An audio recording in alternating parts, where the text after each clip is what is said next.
Chapter 351. Time passed by quietly. While Sulen was studying the path of a wizard, Hathaway was also building eco-parks. The dimension expansion spell kept expanding the space in the wizard tower. The dimension expansion spell required strong maneuverability. It could not tear the space apart. At the same time, the space had to be expanded as much as possible. Only then could there be enough space. After expanding the space had to be reinforced. Although this process was cumbersome and required a lot of precious magic materials, there were still a lot of resource points in the North Town City. Otherwise, she would not have the money to do this. Sulen spent the night with Hathaway and asked her about the wishing spell.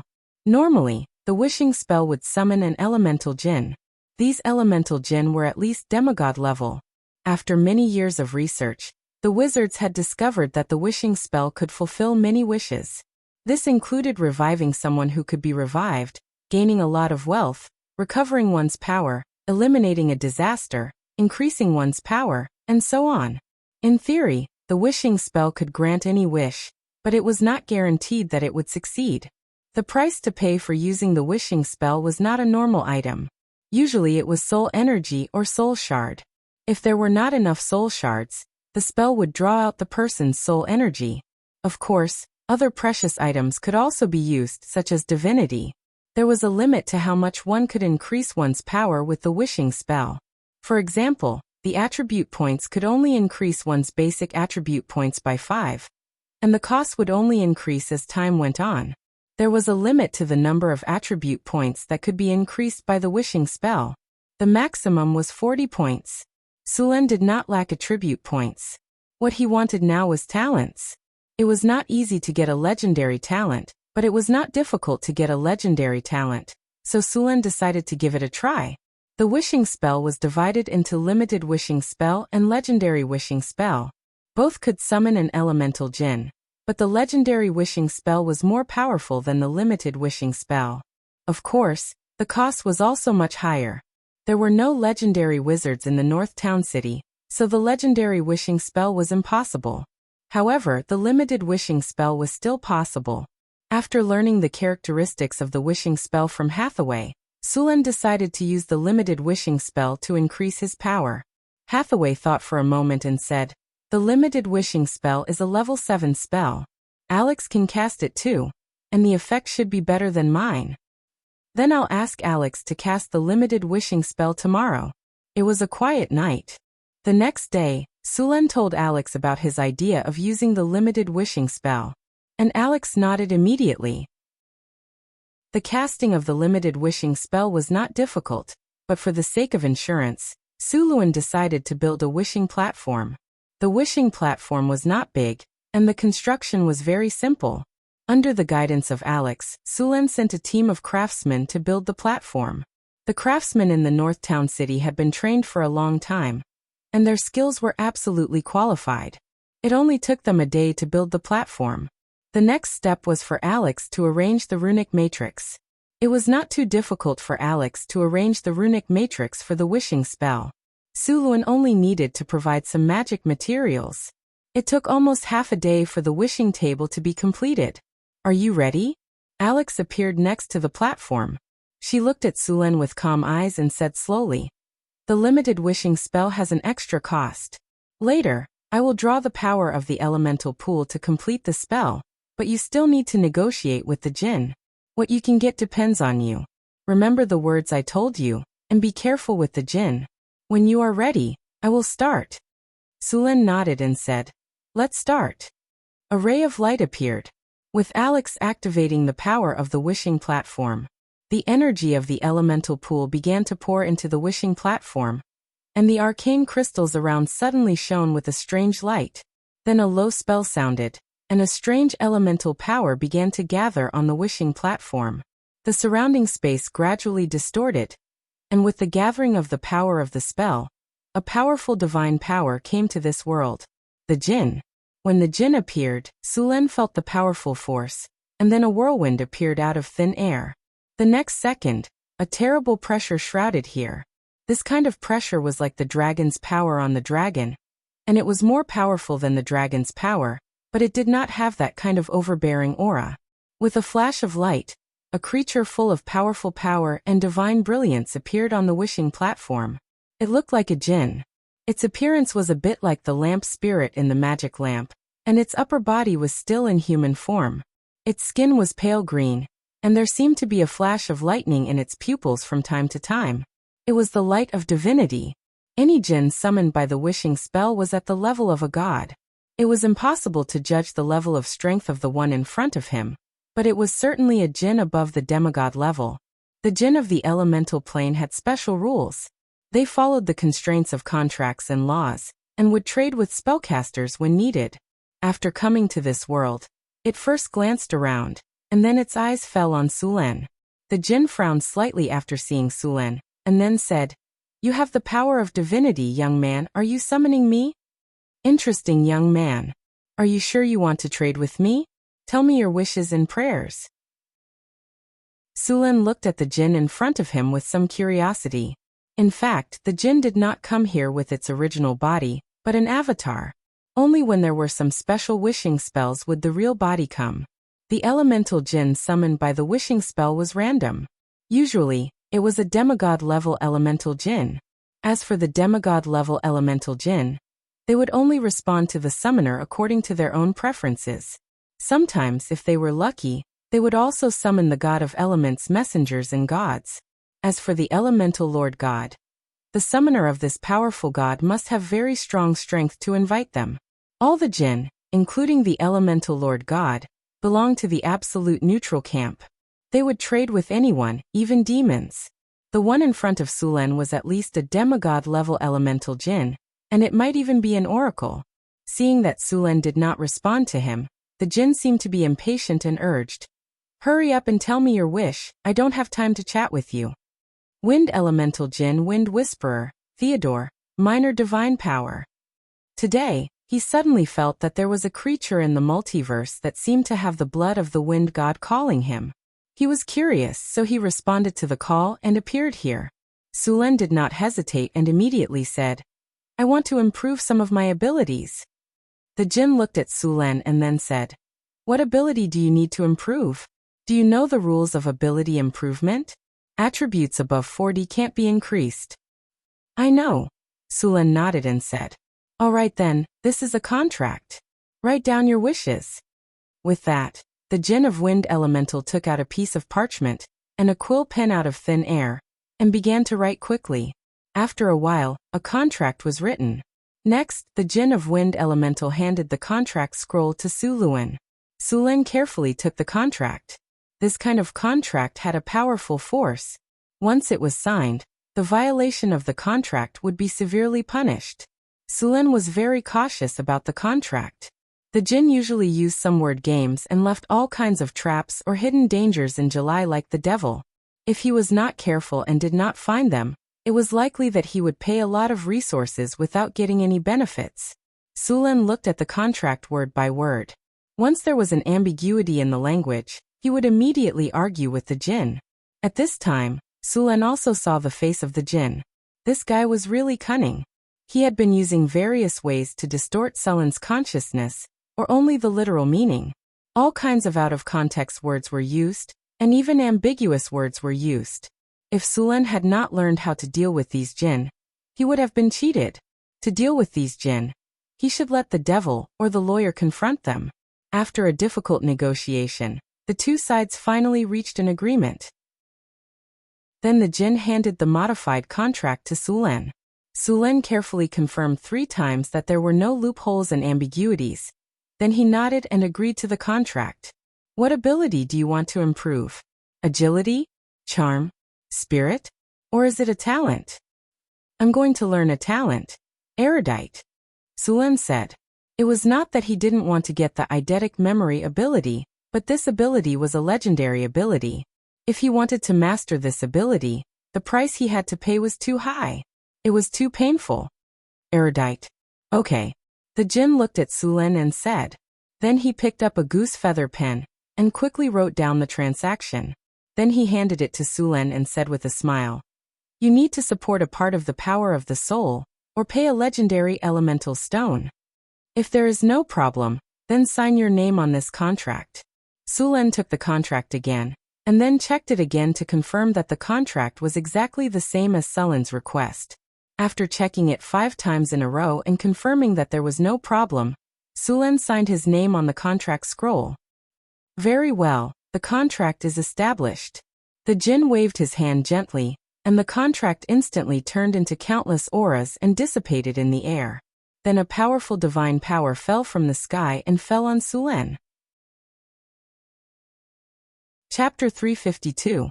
With the appearance of the divine power, the legendary soul crystal in Sulen's hand disappeared, and the system prompt sounded in his ear. You use the spell Limited Wish. According to the contract, you will pay a legendary soul crystal to the wind elemental spirit, and then you will get the auxiliary talent Sage. Contract completed.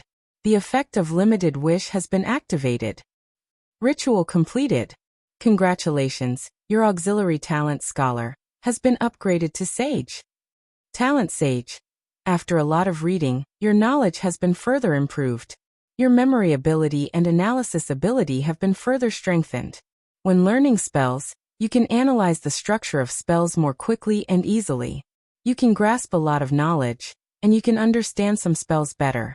You can optimize and modify spells, learning speed increased by 100%, and spell learning difficulty reduced by 50%.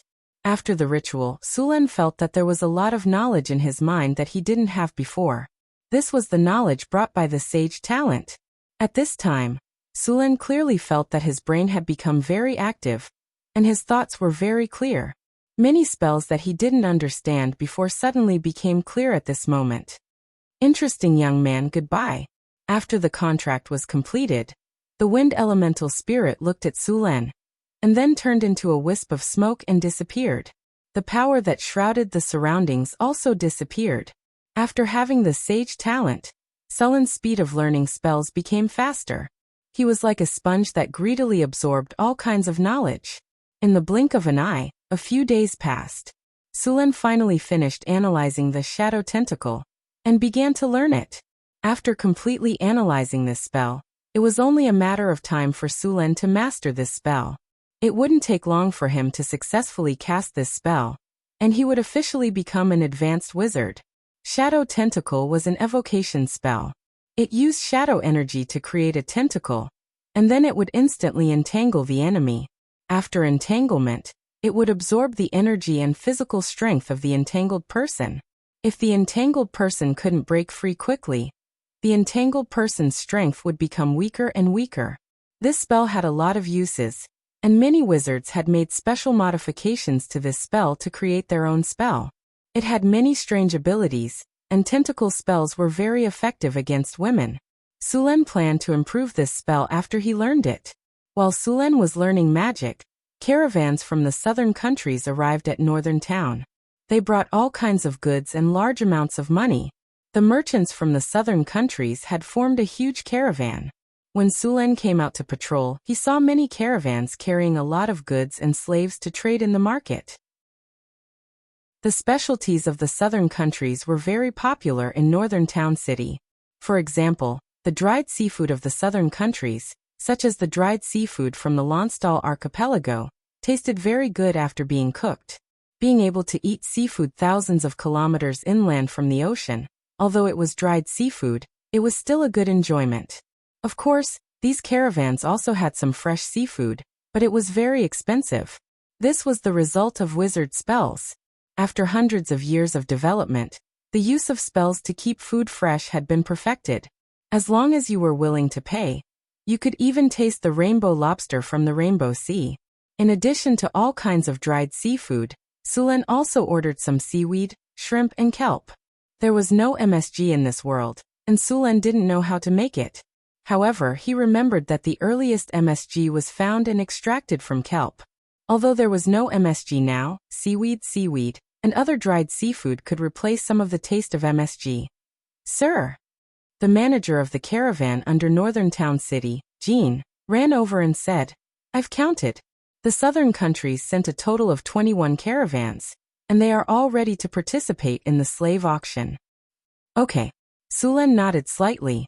He was very satisfied with this situation. For an auction, the more people there were, the higher the final price.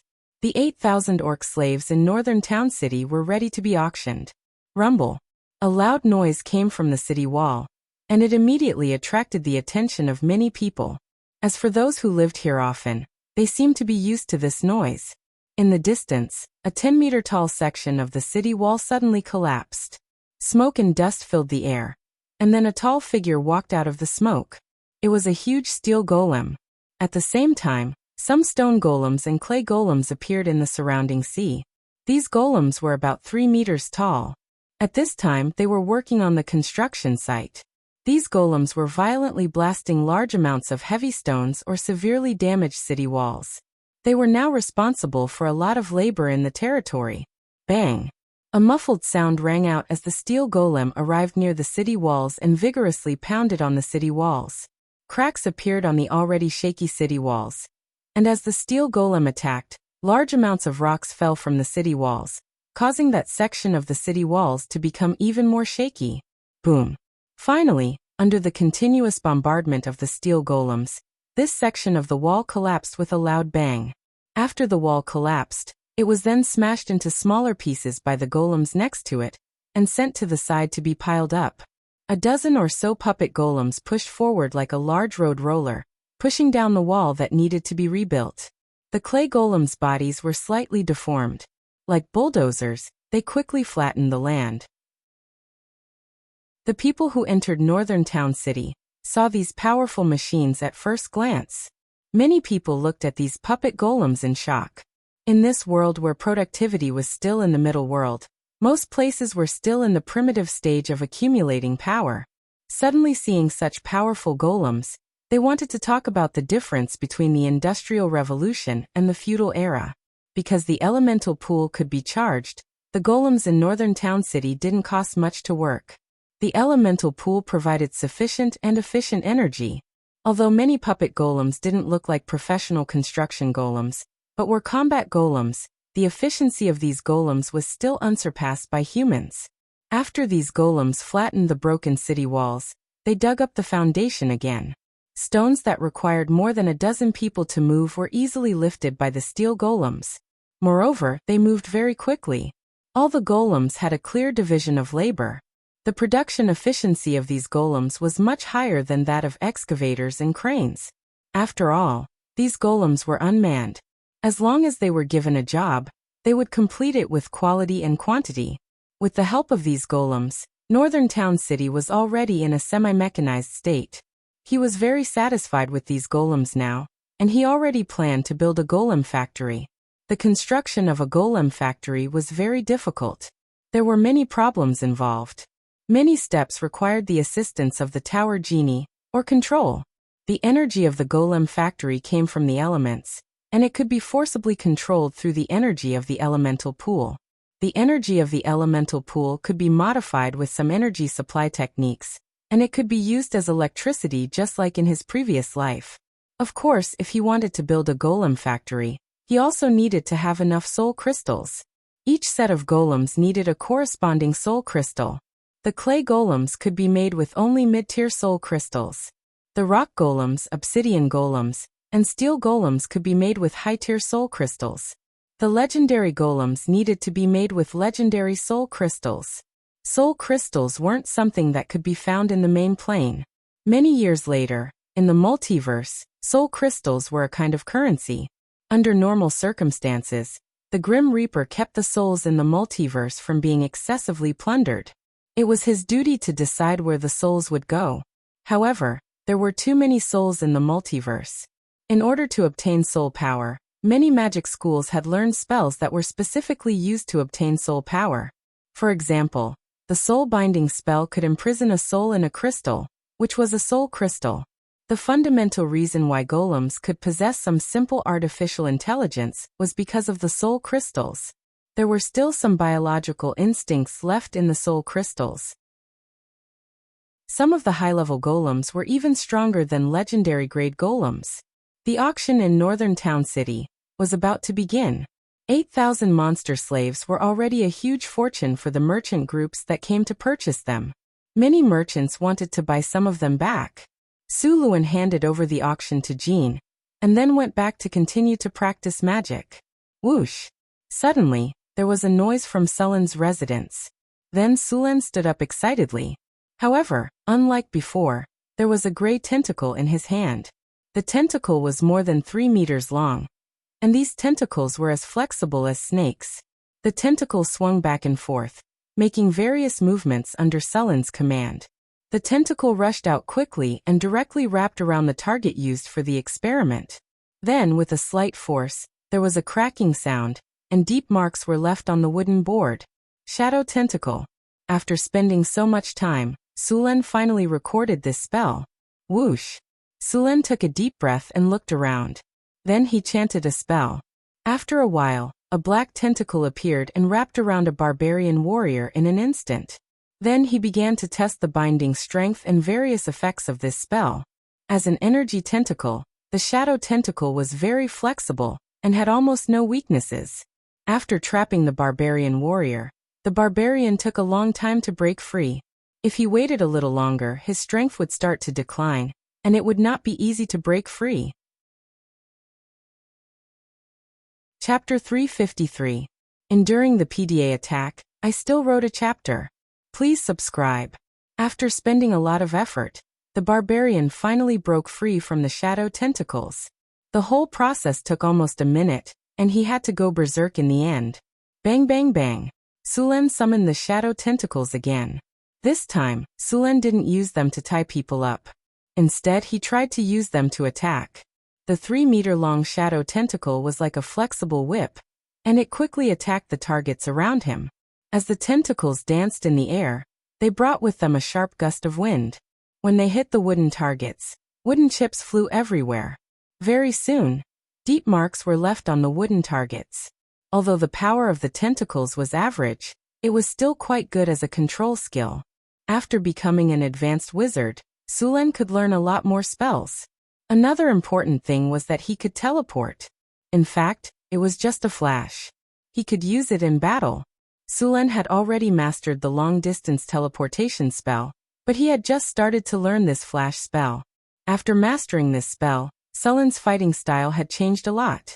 Many dangerous attacks could be easily dodged with his sixth sense. Of course, he also had to be careful not to give others a chance to cast Dimensional Anchor. The function of Dimensional Anchor was very simple. After being targeted by Dimensional Anchor, you couldn't use dimensional teleportation for a while. Also, this spell was much easier to learn than teleportation. It only required an intermediate wizard to learn it. Of course, the effectiveness of this spell depended on the difference in level between the caster and the target. If the target was a legendary wizard and you were only an elite wizard, even if you cast 10-dimensional anchors, it would still be useless. The reconstruction of the northern city was in full swing. At the same time, in the newly built auction house, 8,000 orcs, gnolls, and trolls were also being auctioned. The caravans from the southern coastal countries were very interested in these orc slaves. Sulan set them in groups of 20, and the price for each group was 200 kinner. In fact, this price was on the low side. However, there were more than 20 companies bidding for the slaves. The average price of these slaves was 500 kinner per group. 40 groups of slaves brought Northern Town City, more than 20,000 kinner in total. Sulan didn't keep the 20,000 kinner banknotes. He used it to buy all kinds of resources. North Town's population had skyrocketed. Other than food and ironware, there was a shortage of other resources. Sulan had built a lot of workshops in his territory, but it was impossible for him to be self-sufficient in a short time. Sulan's main focus now was on military and food. As for spices, sugar, and wine, these industries didn't need many people. There were quite a number of people working in the textile workshops in the territory. However, they only produced high-grade fine linen, cotton, and a small amount of silk. These were supplied to the Liege's mansion, Hathaway, and Karina. The excess would be sold. As for the coarse flax used by commoners, it wasn't for sale. Sulan planned to gather some women and build a textile workshop to produce coarse linen. After all, cloth was very important. He couldn't always rely on merchants to buy it. There were also a lot of daily necessities that Sulan planned to produce in his territory. North Town City was 300 miles away from the nearest city, If all the goods were transported from the Kingdom of Florence, the price of the cheapest goods would be more than double. The traveling merchants in this era weren't as developed as in his previous life. If they didn't make 2 or 3 times the profit, they wouldn't bring goods back. Therefore, Sulen had his caravans purchase all the goods from the outside world every month. Of course, some of them were brought back by other caravans. Most of the people in North Town City were serfs and refugees. Their purchasing power was limited. Sulen couldn't sell them at a high price. He couldn't even sell them at cost price. Therefore, not only did he not make money, he even lost money. However, he had to do this business. It was related to the people's livelihood. If Sulen wanted to build a country, he had to do it even if he had to lose money. Of course, this was only temporary. When all kinds of small workshops were opened in the future, the basic necessities could be met locally. By then, Sulen wouldn't have to spend money every month. These necessities didn't seem like much, but to the commoners, it was related to their livelihood. Let alone North Town City, even in Cult City, if the price of food increased by 30%, the commoners would be forced to sell themselves as slaves. If the price was higher, even the commoners wouldn't be able to withstand it. Many merchants, nobles, and tycoons would take advantage of natural disasters to stock up on their goods. They would artificially raise the price of food, turning the commoners into proletarians or even slaves. Sulen was so busy that his head was spinning. He wanted to go out for a walk.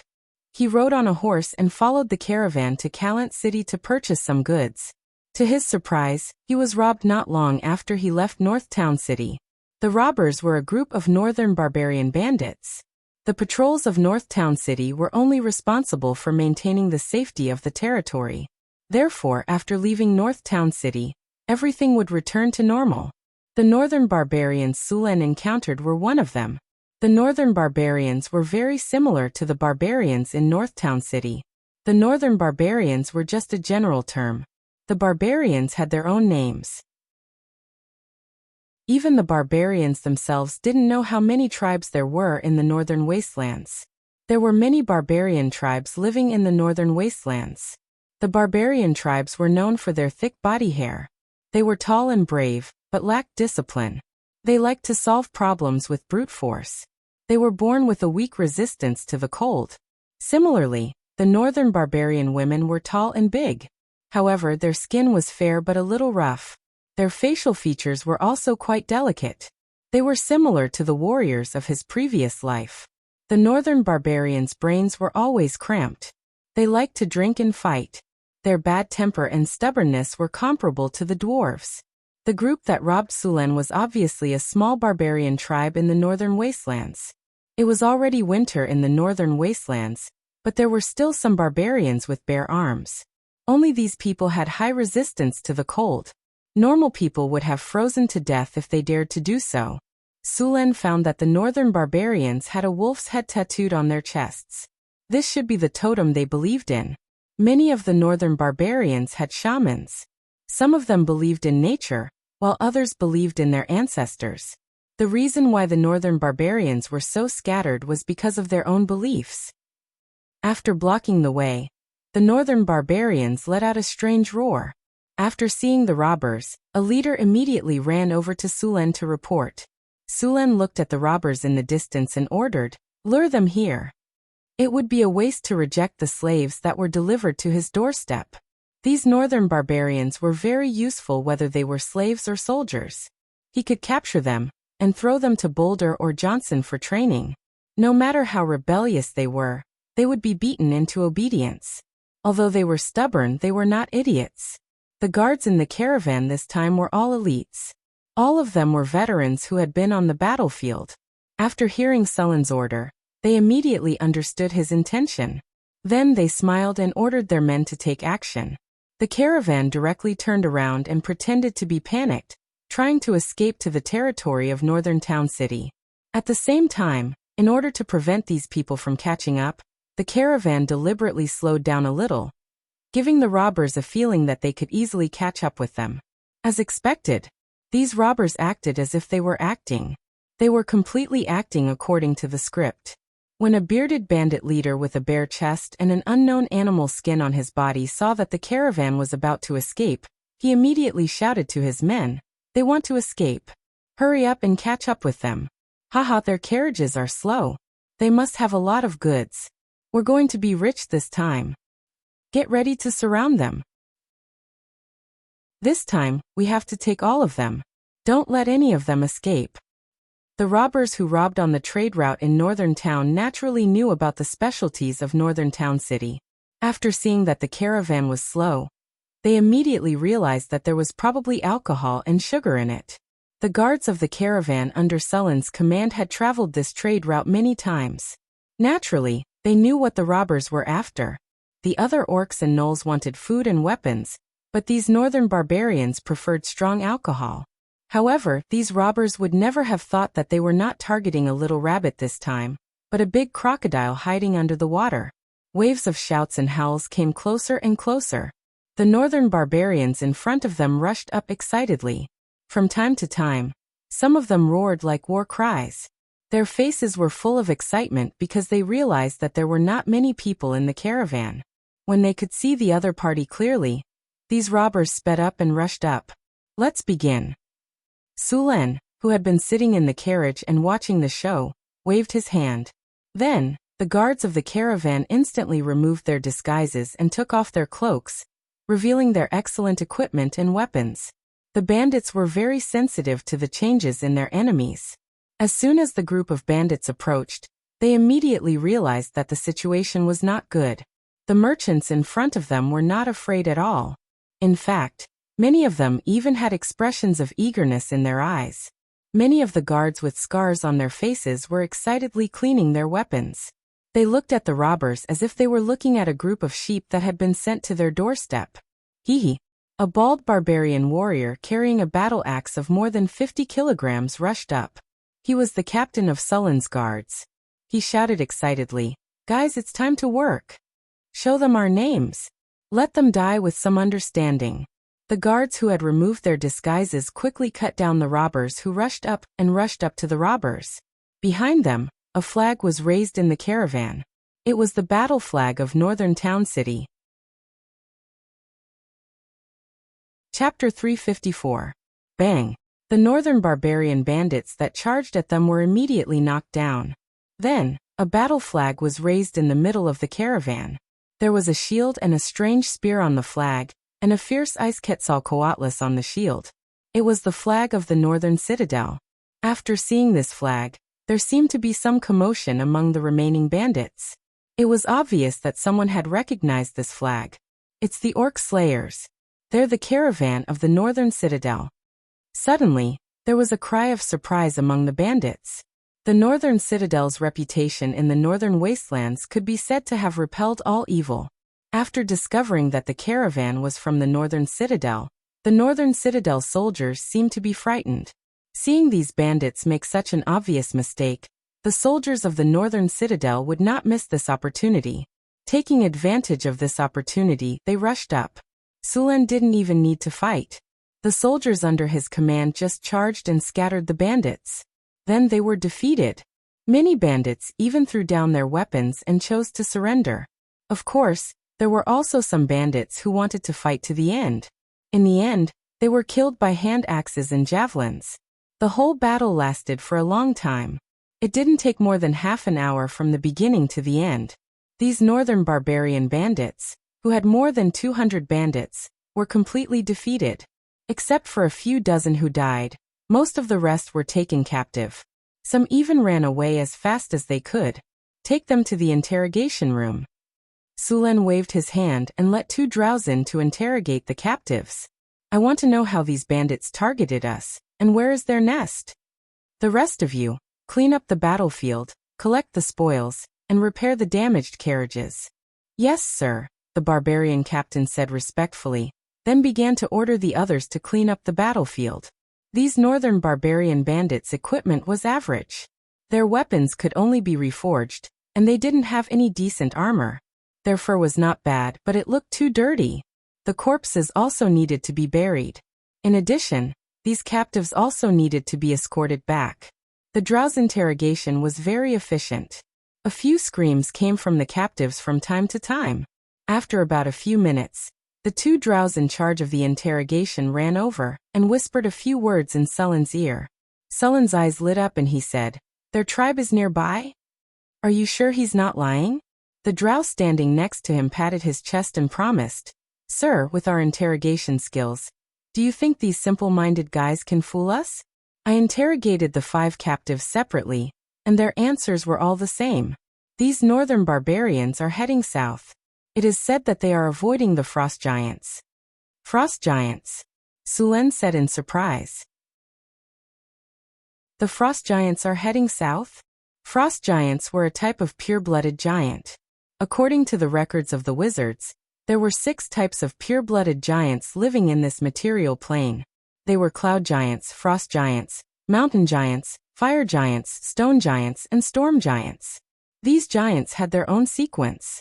The highest level was the storm giant, the lowest was the mountain giant, and then there were their relatives such as the ogres, two-headed giants, swamp giants, and many other hybrid giants and subspecies. The giant species had a strict hierarchy. The lowest-ranking giants in the higher-ranking branches were higher than the highest-ranking giants in the lower-ranking branches.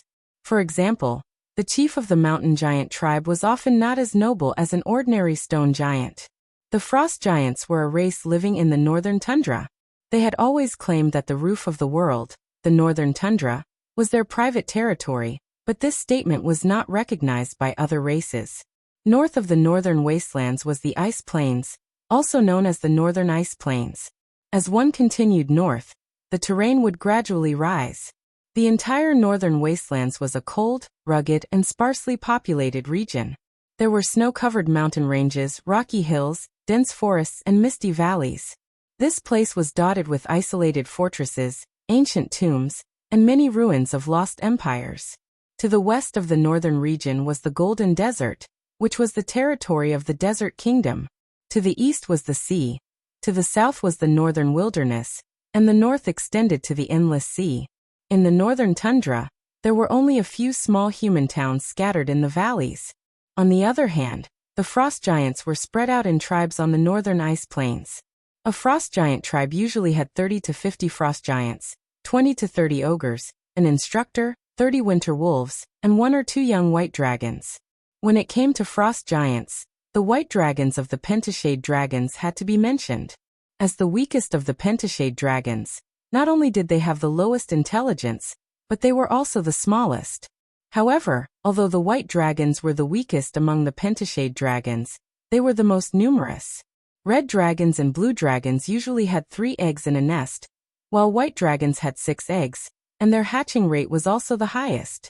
According to this number, it would not take many years for white dragons to cover the entire northern tundra.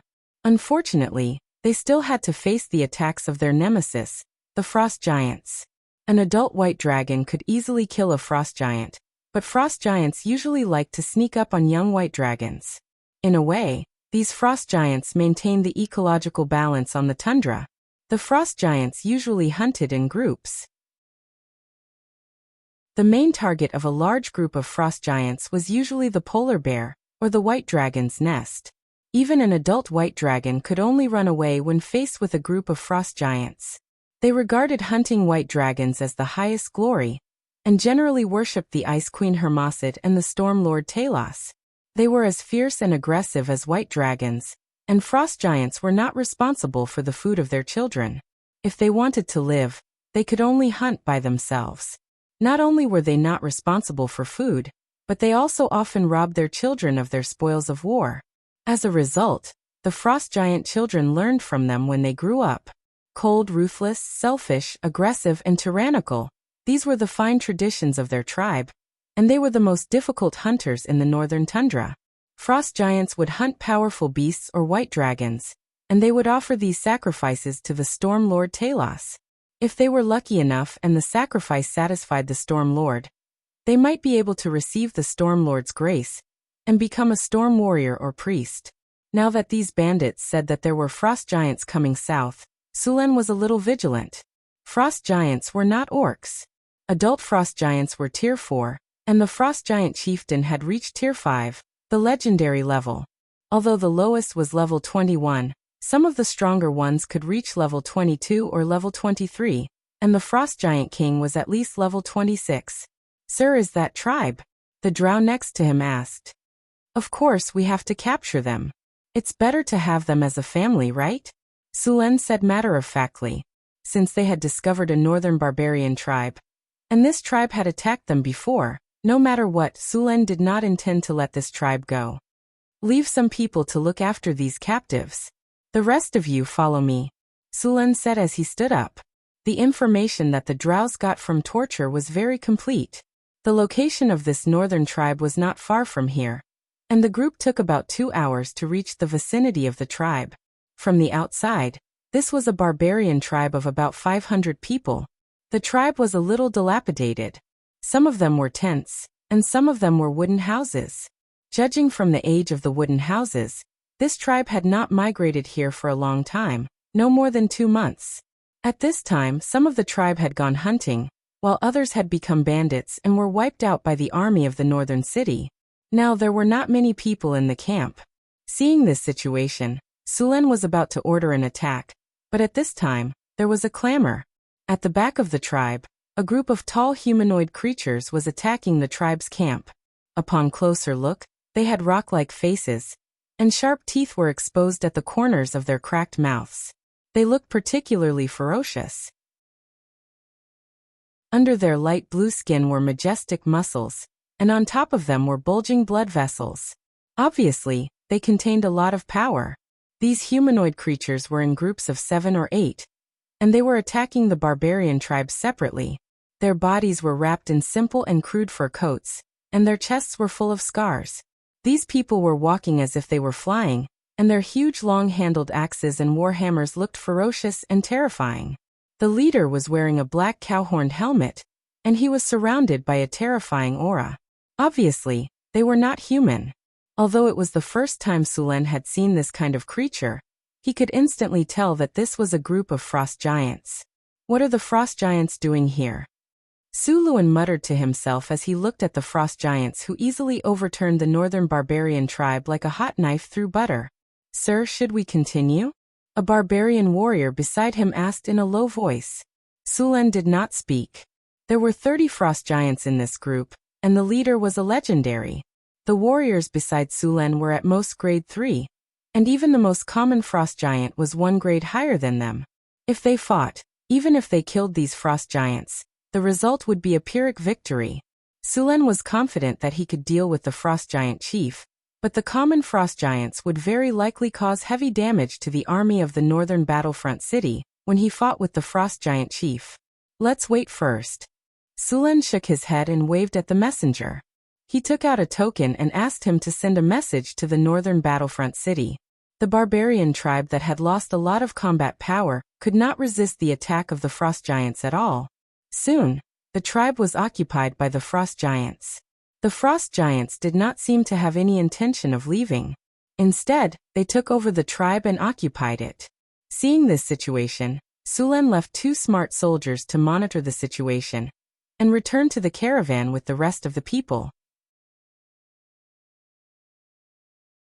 Chapter 355. The meat in my mouth was stolen. Sulen was in a bad mood. He looked back at the barbarian tribe and left. He had already decided to leave the frost giants behind. As for living in harmony with the frost giants, it was impossible. The frost giants were arrogant, cruel, and greedy. When they knew there was a human town nearby, their first thought was to rob it. As frost giants of the evil faction, they didn't know what a win-win situation was. Perhaps in their mind, a win-win situation meant that they won twice. Suluan wanted to figure out the reason why these frost giants had come to the south. A frost giant tribe like this was a threat to the north town, so there was no room for others to sleep on. A legendary powerhouse could drop a lot of good things, such as legendary skill points and platinum treasure chests. After returning to the caravan, they found a place to set up camp. It was getting late, so they started cooking and waiting for the army of the northern wastelands to arrive. Time passed quickly, and in the blink of an eye, it was the next morning. After breakfast, Suluan saw Hathaway and Alex arrive at the camp with the troops that had been assembled overnight. The 2 brought barbarian warriors, harpies, 2 teams of half-elf archers, and 2 teams of centaurs. Although there weren't many people, It was half of the northern wasteland's fighting force. They also brought some powerful weapons, 30 ballistae. It was difficult for the ballistae to hit normal people, but it was much easier for the frost giants. If the ballistae were used as a trump card on the battlefield, the frost giants would definitely suffer. Sulan had been keeping an eye on the frost giants. At the same time, he told the army to rest as soon as possible. They had to be patient when facing this frost giant tribe. Although the frost giants weren't the most powerful giants, they were second only to the storm giants. An adult frost giant had around 29 points of strength and 21 points of constitution. Although they didn't have any magic abilities, they were still powerful enough. They were also immune to ice magic and had strong vitality. They wielded heavy weapons like killing machines. They were very difficult to deal with. Of course, they were not without weaknesses. Frost giants were afraid of fire, and fire could deal 150% damage to them. In the past, some adventurers thought that they could easily kill the frost giants after knowing their weaknesses. But when they really did it, they realized that even if they knew the weaknesses of the frost giants, it was still very dangerous to kill them. Although the challenge level of frost giants was LV13, this was only in theory because frost giants usually lived in groups. Additionally, when facing a frost giant, one should never face its attack head-on. Even a rank 3 knight wearing a knight's plate armor would be blown away by a frost giant's full-strength strike. Fortunately, frost giants were not very agile due to their huge size, which gave the others a chance to dodge. The frost giants had a period of chaos. To be specific, all the giants had a period of chaos. At that time, all the giants attacked other races as if they had gone mad. Even the giant races often had conflicts with each other. Moreover, the giants of the lower order actually dared to attack the giants of the upper order. This was simply something that had never happened before. But it really happened. At that time, giants could be said to be the public enemy of the continent. All other races were hostile to them. As long as they were found, they would attack them. This situation lasted for a long time, and the number of giants on the continent decreased by about 40%. Then, after that, the giants stopped and returned to their original state. It was said that this was because the giant god Anan cancelled the order among the giants. He announced that the giants would be ranked by themselves through competition. In this way, those lower-ranked giants actually wanted to be promoted, and the original giants were also trying to preserve their status. However, it was said that this action failed in the end. The dragons didn't want to see their enemies become stronger. After a day of rest, the army of the northern battlefront city began to move in the evening. The sentries arranged to monitor the frost giant camp would send messages every half an hour. Although Sulan didn't go to the scene in person, he knew the situation of the frost giant camp very well. "Sir, the frost giants still have no intention of leaving today. They seem to be using this place as a temporary camp," a scout reported to Sulan. "Moreover, at noon, I saw more than 20 ogres come here. It seems that these frost giants really migrated here. They plan to live here permanently." Hearing the scout's words, Sulan said with some surprise, "Frost giants like cold areas. Although the northern wilderness is cold in winter, it is still hot in summer. These frost giants are definitely not used to it. But why would they violate their living habits and come here? Forget it, don't think so much. Since they dare to come here, they might as well stay. The wall of my castle still lacks a head like this as a trophy." Time passed by minute, and soon night came. After a day of rest, the soldiers of the northern battlefront city were full of energy. They were all ready to do something big. Sulan didn't hesitate. After a simple dinner, he led the army directly to the frost giant camp. About 3 hours later, they arrived at the periphery of the camp. The camp had changed a lot. The houses in the camp were built taller. Although the northern barbarians were tall, about 2 meters tall, their houses were naturally not suitable for the frost giants, who were 4 meters tall and weighed more than 1.5 tons. Therefore, during the day, the frost giants let the captives cut down trees, and then came back to build houses and camps. When they were 5 kilometers away from the camp, Sulan stopped the army and then asked Hathaway to summon a few wizard's eyes to investigate the camp. After summoning a few wizard's eyes, they quickly hid in the darkness. The wizard's eyes soon flew over the camp. Hathaway snapped her fingers and tapped her finger lightly. Suddenly, there was a ripple in the air in front of her. The next second, a circular image with a diameter of 20 centimeters appeared. After combining the water mirror with the wizard's eyes, the water mirror could project the image seen by the wizard's eyes on the crystal. It was like watching a movie, and the situation of the entire frost giant tribe could be clearly seen. 25 ogres and 22 winter wolves. After seeing the image of the water mirror, Sulen quickly got a lot of information. Fortunately, we didn't attack directly. Otherwise, this sneak attack would definitely have been discovered.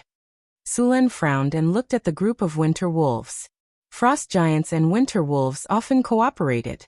Creatures like winter wolves knew the giant language and the common language, so they could communicate with the frost giants simply. These winter wolves had a good sense of smell, good hearing, and night vision. They were good helpers in hunting. Frost giants often brought winter wolves to hunt. If Sulen had led the army to attack just now, he might have been discovered by the frost giants before he even got close to the camp. Then the sneak attack would have turned into a direct attack. Many people thought that the frost giants would fight you head-on, but in fact the frost giants were very cunning creatures. After they hunted white dragons, if there were white dragon fledglings, they would not kill them directly. Instead, they would tame the white dragon fledglings and let the white dragon help them hunt. Of course, the frost giants preferred to use dragon beasts because the real white dragons had the inherited memory of the dragon. In the face of such a situation, they would pretend to be tamed until they grew into young dragons or adult dragons. Then they would suddenly attack. Later on, the frost giants also learned to be smart. They would kill the white dragon in advance before it became a young dragon. Many people thought that the frost giants were very stupid and thought that they only knew how to fight head-on. In fact, they liked to ambush and often sneak attacks when the white dragon was asleep. If they found that they were being attacked by humans, they would immediately counterattack. Of course, many times they would set a trap for humans to fall into and then attack. As a melee profession, when facing the attacks of the frost giants, it was best to dodge as much as possible. Don't think about blocking the attacks of the frost giants. People who did that basically paid an extremely heavy price. When the frost giants were fighting, once they found that things were not going well, they would immediately retreat and escape. Move the ballista over, Sulen said. Soon, some barbarian warriors moved the ballista that had been dismantled into parts. It was difficult to move the ballista, so under normal circumstances, it was dismantled when it was moved and assembled when it reached the place.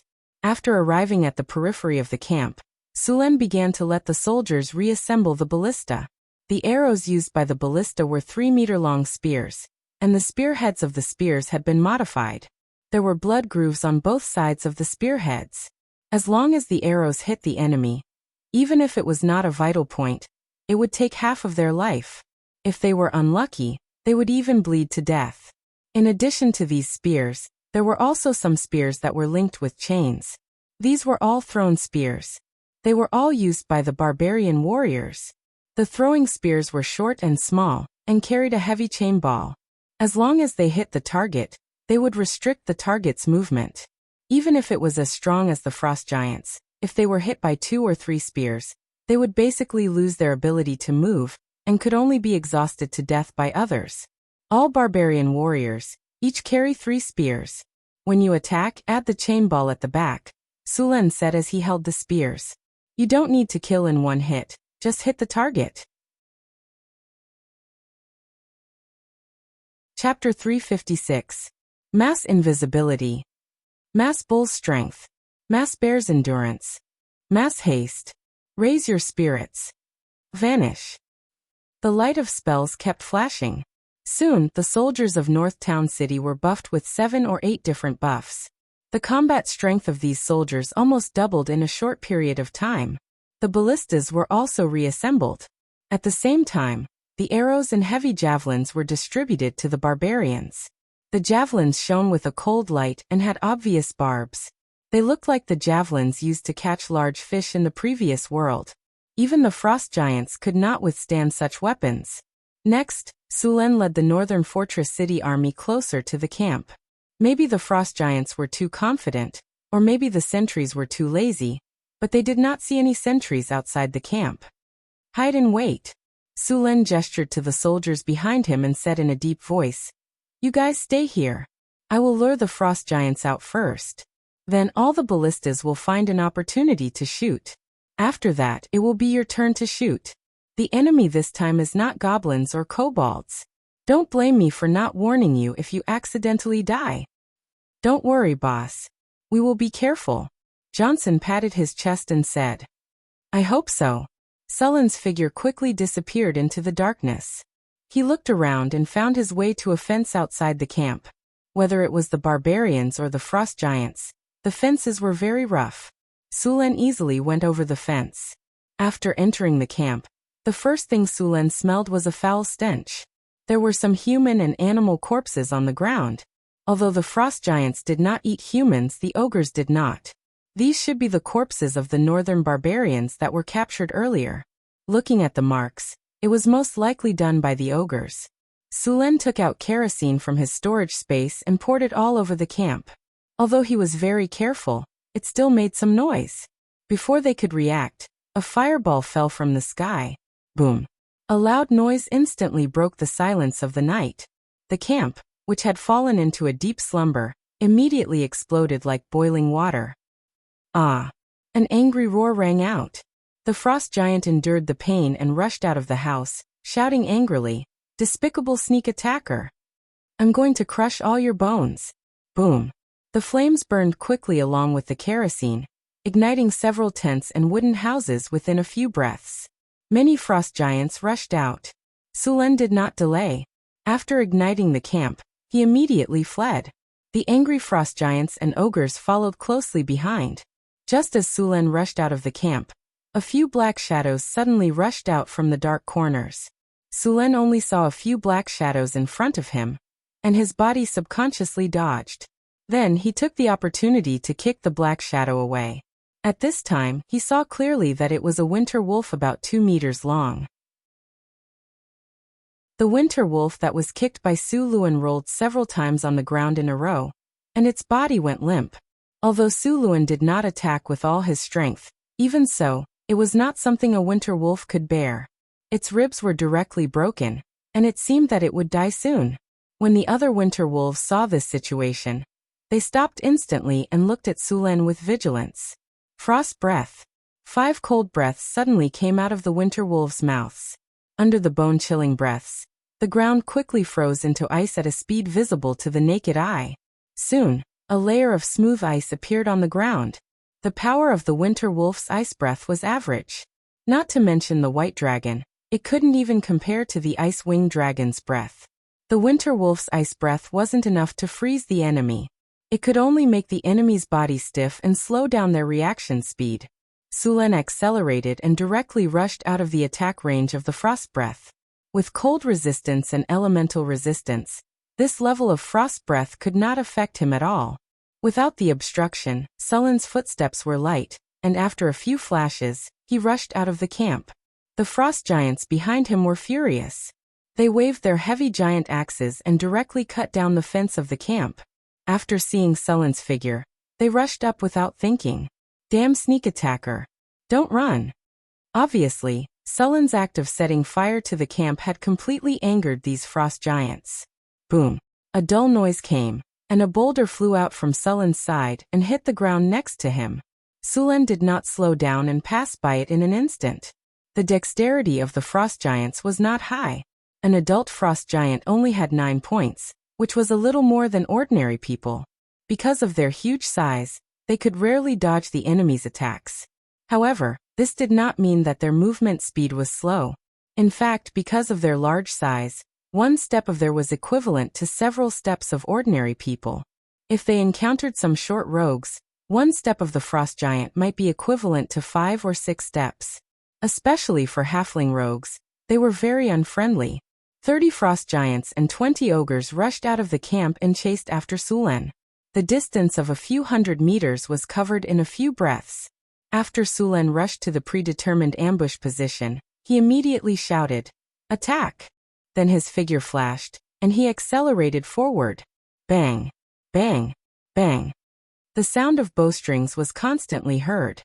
The invisible Northtown army instantly launched an attack. 3-meter-long crossbow bolts were shot out. The bolts flew through the air and hit the frost giants' bodies. Some of the bolts were directly blocked by the frost giants with their giant weapons, and some were dodged. Only less than 1/3 of the bolts hit their targets. The frost giants that were hit by the bolts were directly pushed back by the bolts. The sharp spears pierced their tough skin and muscles, and blood gushed out. Such a serious injury would be fatal for ordinary people, but it was not even a serious injury for the frost giants. After being ambushed, the frost giants immediately realized that this was a trap. However, they didn't panic. Instead, they roared and ran over in large strides. For them, the humans were no match for them at all. As long as they rushed up, they could kill a few with a swing of their axes. After the ballistae were fired, the two barbarian warriors quickly loaded the ballistae and fired. The whole process only took 20 seconds. Bolts were fired one after another. The frost giants were prepared and dodged most of the bolts. Only a few that were too close to dodge were hit. Javelins. Sulen instantly threw out a heavy javelin, and the barbarian warriors around him followed. Throw. Whoosh whoosh whoosh. Hundreds of javelins flashed with cold light as they flew out from the Northtown army. Sharp whistling sounds were heard, followed by painful roars. The frost giants were severely injured. Bang! Rocks the size of footballs flew over quickly. Sulen waved his halberd and sent the rocks flying. However, the other barbarians were not so lucky. A few of them could not dodge in time, and were sent flying far away. If not for their strength and thick skin, they would have lost their lives. After 2 consecutive waves of javelins, the frost giants were severely injured. A few of them died, and almost all the frost giants were injured. The ogres following them also suffered heavy losses. Cursed roared furiously, his eyes turning blood red. He waved his hands and threw the rocks around him, then charged forward with his giant axe. The frost giant tribe had suffered such great losses. As the chief of the frost giants, Curse could not wait to kill all the humans in front of him. The charging speed of the legendary frost giants was very fast. Their huge size and ferocious aura shocked some of the soldiers, causing them to stand there in a daze. Although the frost giants did not have dragon's might, their violent aura was not much weaker than that. Not everyone had the courage to face such a behemoth.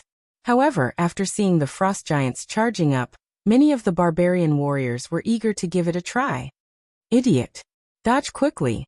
Seeing this situation, Sulen immediately shouted. Sulen had a clear understanding of the frost giants' strength. The force of their full power attack was several tons. Although the barbarian warriors were quite strong, they had no way of resisting against such overwhelming strength. A cruel and bloodthirsty expression flashed across the enraged frost giant chief's face. He hated these humans to the core. He attacked with all his might, swinging his giant battle axe. The frost giant chief's axe was close to 3 meters long, and its blade was close to 1 meter. This giant weapon weighed at least 500 jin, and its weight alone could easily crush a person to death. After seeing the enemy, he swung it down instantly. Swoosh!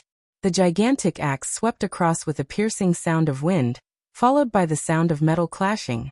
That barbarian warrior's two-handed axe, which was forged from fine iron, was broken. The frost giant Curse's gigantic axe swept across, and the well-made half-body armor was torn apart by this terrifying force. Blood splattered everywhere, and the barbarian warrior was sent flying back over 10 meters. With a boom, he smashed onto a crossbow cart, which was smashed into pieces. The others only took one look to see that the barbarian warrior's chest armor had been completely destroyed, and there was a hideous wound on his chest. His sternum was shattered, and his internal organs were also shattered. His entire chest seemed to have sunk in, and this tyrannical force had broken his spine. There was no need to look to know that this person was dead. With such serious injuries, unless he was a giant demon or an energy life form, it was impossible for him to survive. Damn it! Lightning flashed in Sulen's eyes, and in the next second, dazzling lightning exploded from his body. Lightning flashed, and Sulen appeared before Cursed in an instant, swinging the Tempest halberd in his hand. Boom! With a loud sound, the frost giant chief, who was about to go on a killing spree, felt an astonishing force coming from the battle axe in his hand, and his body retreated a few steps uncontrollably. Chapter 357. Sulen took 2 steps back to dissipate the force before pouncing forward again. At this moment, the frost giant chief raised his axe slightly, his body twisting slightly. The muscles on his arms bulged, as if he was about to exert force. Sulen quickly shouted, "Dodge!" Whoosh! The axe cut through the air, bringing with it a sharp gust of wind. The huge 2-handed axe swept in a circle, and everything within 5 meters was under his attack. A barbarian warrior nearby heard the warning and rolled to the side to avoid the attack. The sharp gust of wind slashed across his face, and a trace of blood quietly slid down. Sulen dodged the attack with an iron bridge, and the storm war halberd in his hand stabbed out like a viper. Lightning flashed, and the barbarians all retreated. No one dared to approach the area where the two were fighting. The lesson from before made them understand that they didn't have much confidence in receiving an attack from the Frost Giant Chief. Just as Sulen and the Frost Giant Chief were fighting, the remaining Frost Giants and Ogres rushed over. Chain of fireballs. Bursting flames. Slow. Flame burst. Hathaway, Alex, and the others made their moves. Fire spells were the best way to deal with them. These Frost Giants, who had just been baptized by arrows and javelins, suffered heavy losses, were hit by spells one after another. Flames exploded, and cries rang out continuously. As frost giants with negative fire resistance, fire spells made them wish they were dead. With the addition of slow and other spells to control the field, these frost giants couldn't gain the slightest advantage even though they were a level higher than the barbarians. Moreover, the barbarians outnumbered them by several times. Under the siege, these frost giants were forced to retreat again and again. The elven magic archers and centaur archers constantly harassed them with arrows. It was only a matter of time before these frost giants were killed. The ogres that had been following the frost giants couldn't resist at all. As grade 2 creatures, they were beheaded by the barbarians in a few exchanges. The winter wolves saw that the situation wasn't good and immediately ran away after a few of them were killed. The battle between Sulen and the Frost Giant Chief was getting more and more intense. It was the first time that Sulen had fought with a giant like this. Only then did he realize that in a melee fight with such a large creature, the advantage of having a large body was just too great. Sulen was clearly much stronger than the Frost Giant Chieftain, but in the face of the Frost Giant Chieftain's attacks, he couldn't gain any advantage. In comparison, his weight was too light. Sulen's current weight was only 200 gene, but the Frost Giant Chieftain's casual attack had the power of several thousand gene, enough to send him flying. As a result, although his strength was higher, his body involuntarily retreated. Once again, Sulen's body was pushed back by the recoil. He realized that this kind of head-on fight was not going to work. Compared to his own weight, the Frost Giant, which was more than 1.5 tons, had too much of an advantage. After thinking it through, Sulen immediately gave up on fighting the Frost Giant head-on, and began to rely on his own agility to attack. After changing his fighting style, the battle situation changed significantly. Sulen turned his body and agilely dodged the Frost Giant's heavy blow. Then he circled to the Frost Giant's back and stabbed with force. A dull roar sounded, and the sound contained great pain. The Frost Giant Chieftain's tall body involuntarily twisted. Then he exerted force under his feet, and his body quickly rotated. Great cleave. The biting cold wind whistled past. Sulen rolled and dodged directly under the Frost Giant's feet. The Storm War halberd left a bloody mark on his thigh. A wound of about 20 centimeters appeared, and blood gushed out. Sulen licked the blood that splashed on his lips, then spat lightly and rushed forward again. The Frost Giant Chieftain's huge body made it very difficult for him to turn around. Although his huge body had many advantages, it also provided a lot of attacking positions, which also made it easier for Sulen to dodge his attacks. Swish, swish, swish. Several flashes of lightning appeared in succession. Sulen stabbed the Frost Giant's body one after another. Blood splashed, and in a short time, the Frost Giant was covered in wounds. However, this kind of injury was not fatal to the Frost Giant. It was very difficult to kill the frost giant with this kind of bleeding. Lightning spear. Endless lightning gathered on the storm war halberd. The 3-meter-long storm war halberd fiercely pierced the frost giant's shoulder with a powerful force. Blood splattered, and the white bones inside seemed to be visible. Roar. The frost giant chieftain roared in pain. He felt endless anger toward Sullen's monkey-like attacks. The attack just now made him feel even more pain. He knew that if this continued, it would become more and more disadvantageous for him. The frost giant chieftain didn't care and used his arms to sweep around. Whirlwind slash. After seeing the frost giant's movements, Sulen dodged the moment the whirlwind slash was launched. Cleaving slash. A black light flashed, and the sharp blade flashed instantly. Sullen's body quickly rolled to avoid the attack, but he was still swept a little. After the frost giant chieftain forced Sulen away, he immediately waved his giant axe and chopped down. However, to the frost giant chieftain's disappointment, his attack didn't cause too much damage. Before the frost giant chieftain's attack fell on Sulen, the ring on his hand suddenly flashed, and an energy barrier instantly appeared in front of him. The frost giant chieftain's attack fell directly on the energy barrier. The energy barrier flickered a few times and finally blocked the attack. However, the energy barrier flickered a few times and then dimmed. The continuous fierce attacks made the wound on the frost giant chieftain's shoulder even bigger, and blood instantly gushed out. This also made the frost giant chieftain show an obvious flaw. The severe pain from his shoulder made the frost giant's movements stiff. Sullen's eyes flashed with lightning. In the next second, his body quickly rushed forward. The storm war halberd in his hand flashed with endless lightning power, and directly pierced the frost giant's eyes. The frost giant's continuous attacks caused the wound on his shoulder to tear, and his body had a short period of stiffness. Although the time was very short, Sulen still seized this opportunity. 1 second, no, it should be half a second. Half a second was just the blink of an eye. But for Sulen it was enough. Boom! Suluan's figure was like a phantom. He appeared in front of the frost giant in an instant. He leaped high, and the storm halberd instantly pierced the eyes of the frost giant chief. The sharp edge of the halberd could easily pierce through the defense of the plate armor.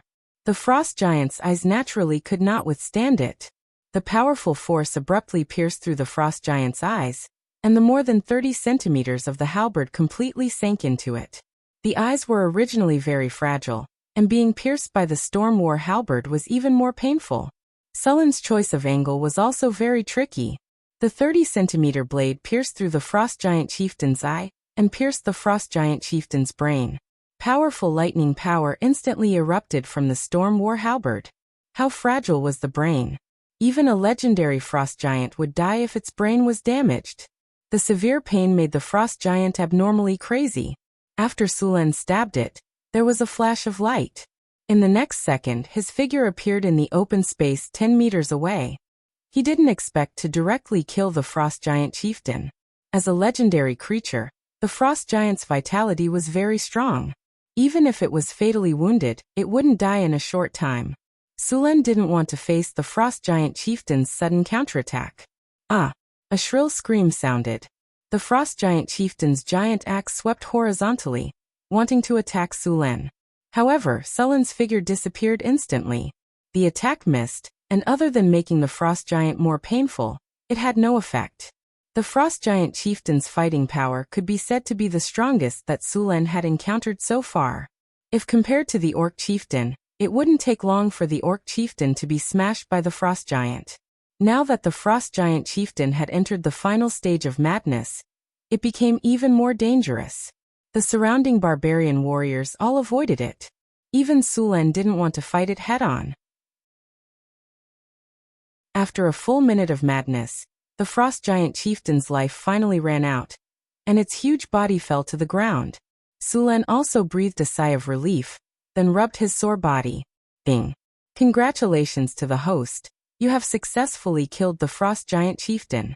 You have received 63,200 experience points. You have received 3 platinum treasure chests. You have received 1 legendary skill point. You have received 3 cold crystal stones. Congratulations to the host. Under your leadership, you and your army have successfully defeated the frost giant tribe. You have received 33,000 experience points. You have received 2 sapphires. Ding. Host has killed the Frost Giant Chieftain and defeated the Frost Giant tribe. Your name has spread far and wide across the wastelands and the continent. Even the far north icy plains have heard of you. Your prestige plus 35. Ding. You have killed the Frost Giant Chieftain and annihilated a Frost Giant tribe. Your relationship with the Frost Giants has decreased to hostile. You have received the title Frost Giant Slaughterer. Frost Giant Slaughterer. With this title, your enemies will be intimidated. There is a certain chance that they will hesitate and retreat. There is a small chance that the enemy will surrender. When facing the Frost Giant's aggro will be triggered. This title can be hidden. Hearing the prompt in his ears, Sulen relaxed. He arranged for people to help the wounded. Let Hathaway lead people to clean up the battlefield, and let people bring the captives from the camp. After arranging the work, Sulen began to check the harvest. Opening the storage space, 3 boxes with a faint golden light appeared in front of him. Sulen took a deep breath, and then chose to open them. A burst of beautiful sound and light effects appeared, and the system prompt sounded in his ears. Congratulations to the host, you have opened the Platinum Treasure Chest. You have received 5 skill points. Congratulations to the host, you have opened the Platinum Treasure Chest. You have received the book, The Principle and Application of Magic Tattoo. Congratulations to the host, you have opened the Platinum Treasure Chest. You have received the book, The Development and Advancement of Magic Tattoo.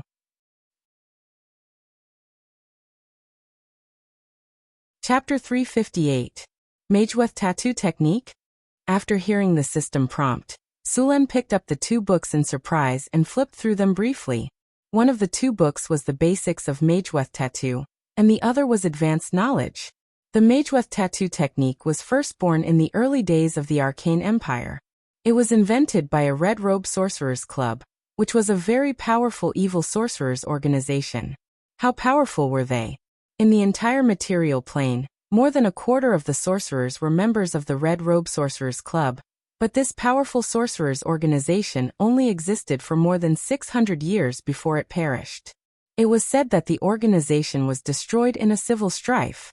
The development of the Mageweth Tattoo Technique was still thanks to the Red Robe Sorcerers Club. This sorcerers organization was famous for its love of human experiments. After a long period of human experiments, the Mageweth Tattoo Technique was gradually perfected under their continuous experiments.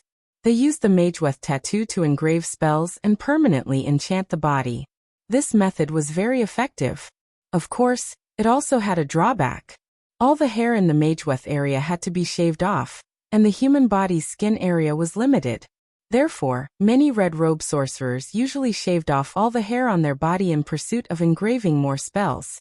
Note: the hair on the lower body should also be shaved off.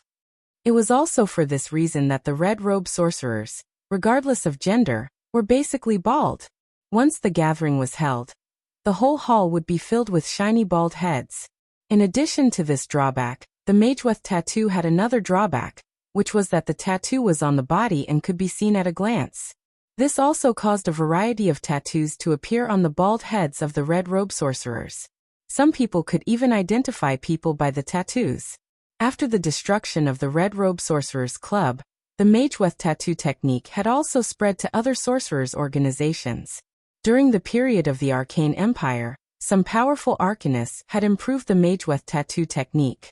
This technique was called Alchemy Engraving Technique. This Alchemy Engraving Technique could engrave more spells. Of course, this technique required a higher production process. Moreover, the Alchemy Engraving Technique was not only suitable for magi. This spell could also be engraved on the bodies of ordinary people.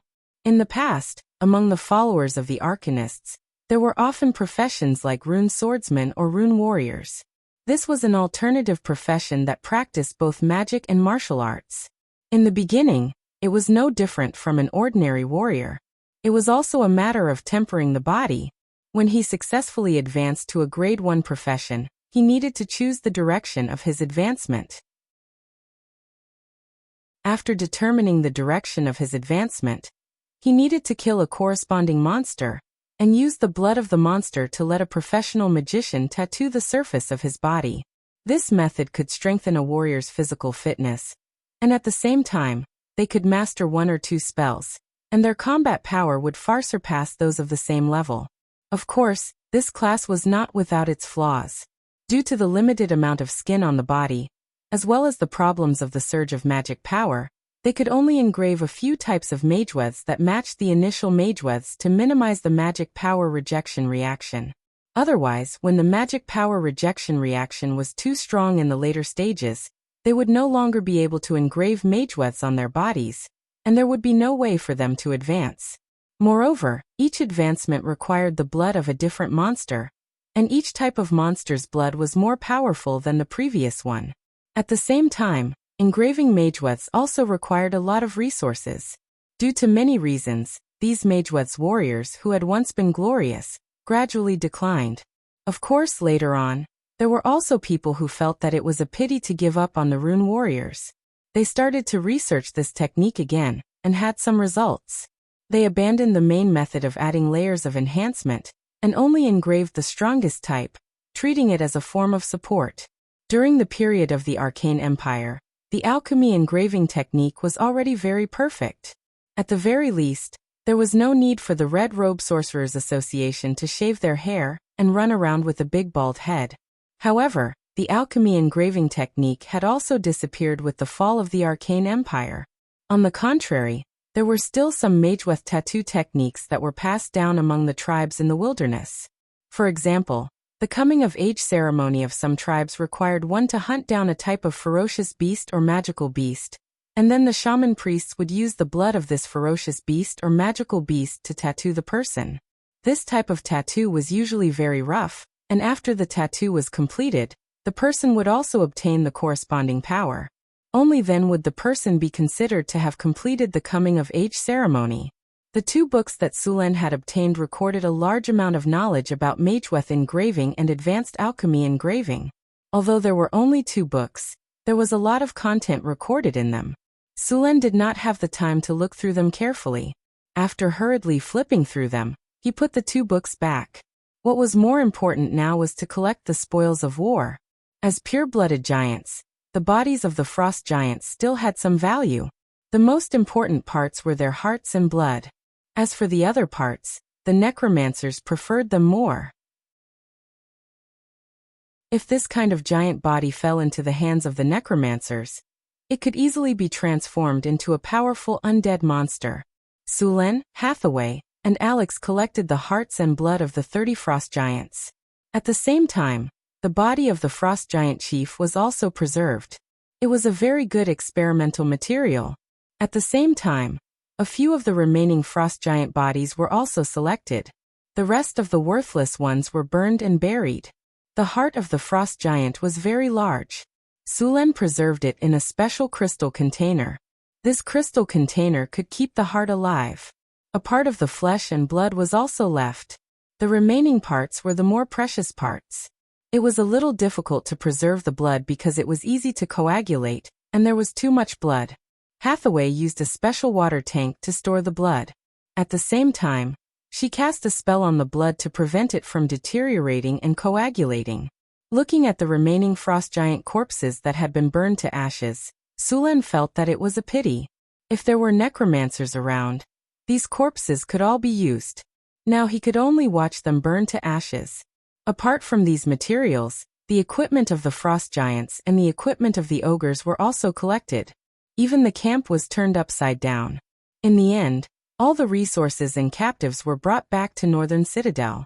The captives were assigned to various construction sites to work.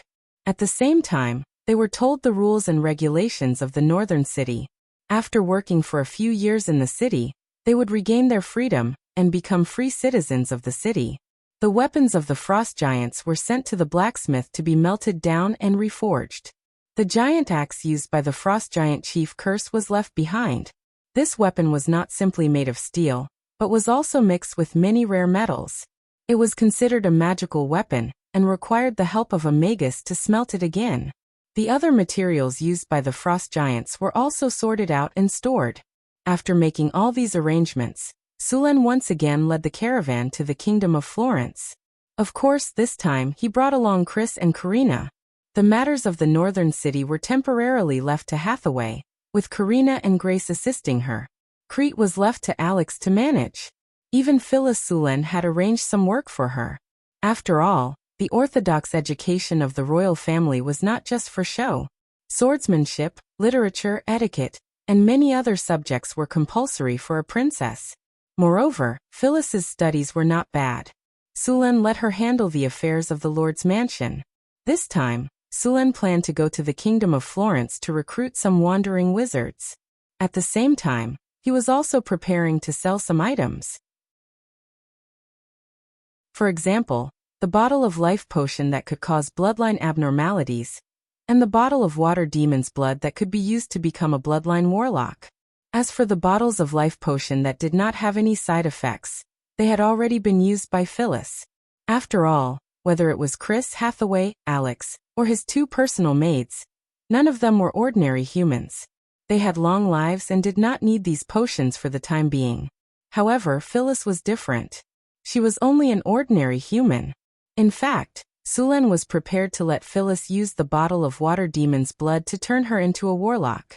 However, after thinking about the limited potential of the water demon's blood, he gave up on this idea. As his woman, she had to be at least a dragon disciple. The water demon's blood's grade was too low. The caravan set off once again. Sulen brought Chris to the cult city.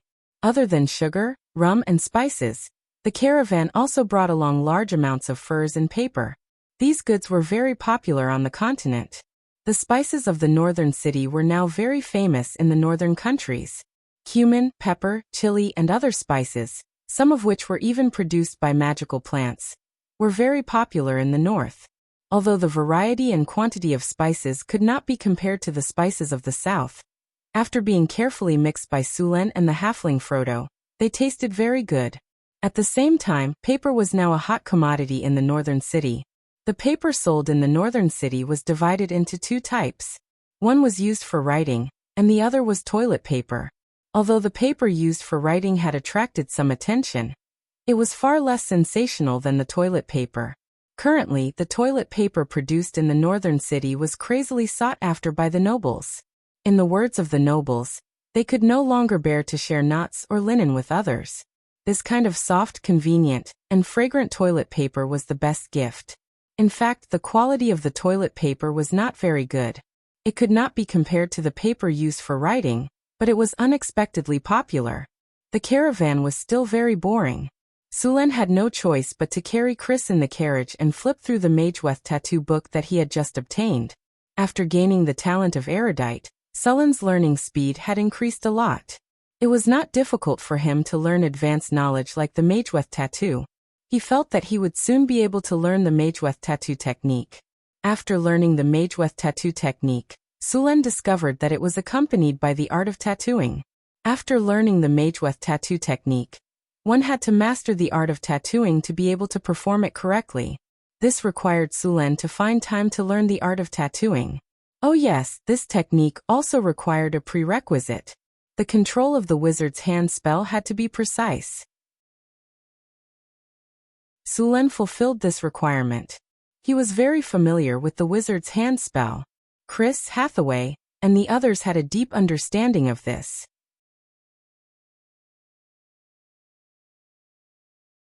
Chapter 359. Suluan planned to use the skill points to level up his rune tattoo after learning the rune tattoo technique. This time, he had not used the 5 skill points he had obtained from the platinum treasure chest. He had not even used the legendary skill points he had obtained from killing the frost giant chieftain. Sulen wanted to master the rune tattoo technique as soon as possible. He planned to at least level up the rune tattoo technique to the advanced level. The road from Northtown City to the Kingdom of Florence was quite smooth. The caravan arrived at Calent City after a week. Along the way, no robbers dared to make a move, which disappointed Sulen.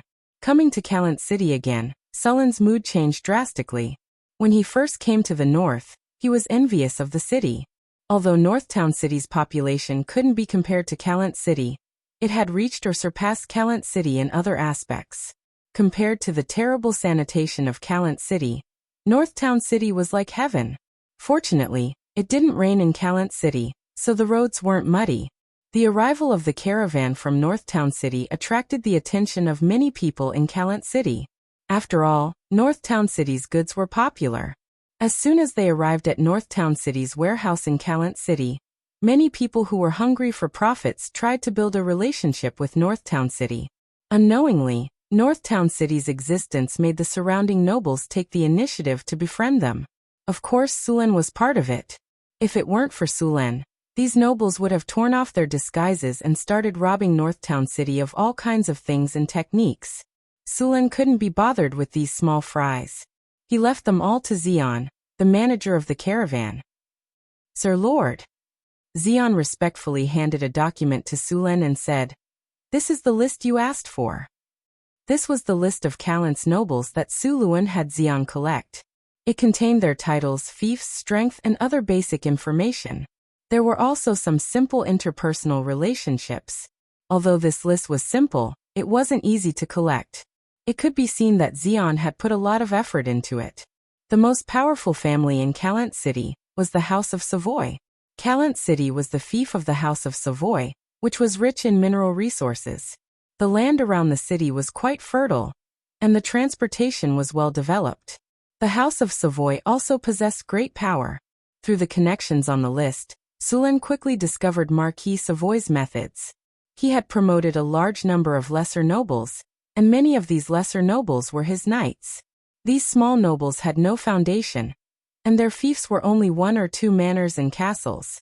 Thus, they could only rely on the House of Savoy. At the same time, the Marquis of Savoy used various methods to deal with the powerful nobles, such as division, marriage, isolation, and so on. The entire Calent City was completely under the Marquis of Savoy's control. "Sir, after Marquis Savoy heard that you've come to Calent City, he'd like to invite you to a banquet." Xion respectfully handed over an invitation card. "I got it." Sulen nodded and received the invitation card. Sulen had great admiration for this Marquis of Savoy. This Marquis had relied on the northern lands, which was not considered prosperous, to become one of the strongest competitors of the Henry clan in the Kingdom of Florence. This Marquis was quite powerful, having the abilities of a level 4 conferred knight.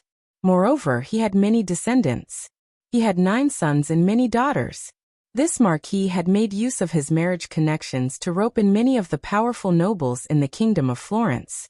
He was very influential in the Kingdom of Florence.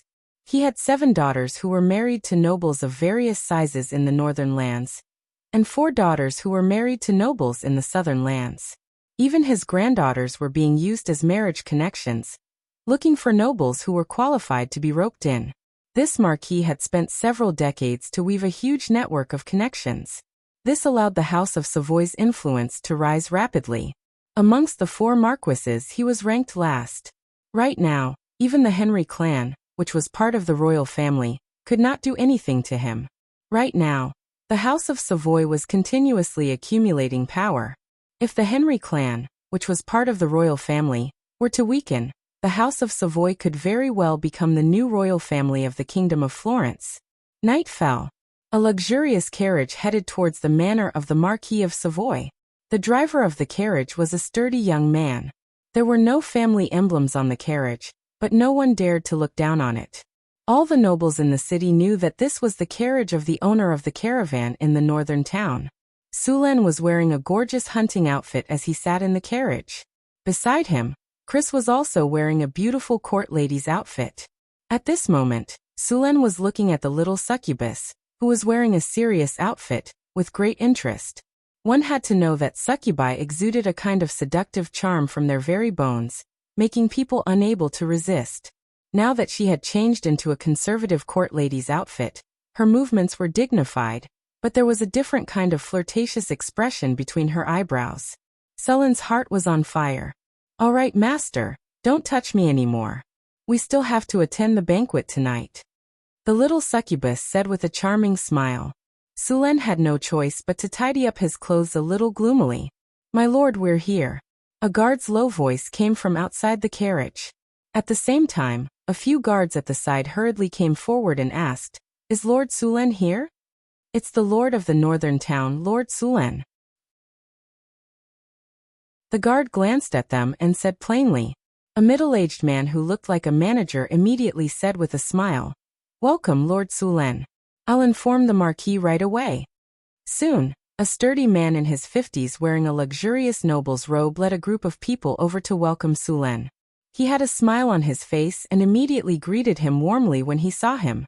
"Welcome, Lord of the Northern Town, Lord Sulen." Sulen sized up the Marquis of Savoy in front of him. Although he was already in his 50s, the Marquis body was still strong. His face looked more like a middle-aged man in his 40s. Before a warrior entered the legendary rank, their lifespan would not be extended. After the peak of their physical strength passed, their strength would gradually decline. However, this Marquis of Savoy's strength did not seem to have declined. This was normal. With the strength and foundation of the Savoy family, it was normal for them to have some methods to extend their lifespan or maintain their combat strength. The Poland manor occupied a large area. There was even a small river flowing through the manor. The entire manor looked very beautiful. Sulen realized that this manor was simply a miniature version of a city. Sulen greeted the Marquis of Savoy warmly and followed him into the manor. Sulen communicated with the Marquis of Savoy while observing the others. He quickly discovered that there were 4 third-order commanders and 2 spellcasters among them. Sulen couldn't tell if the 2 spellcasters were wizards or sorcerers. The oldest among the commanders was no more than 30 years old. They looked similar to the Marquis of Savoy and should be his son or descendant. After noticing Sulen's gaze, they all smiled and nodded at him.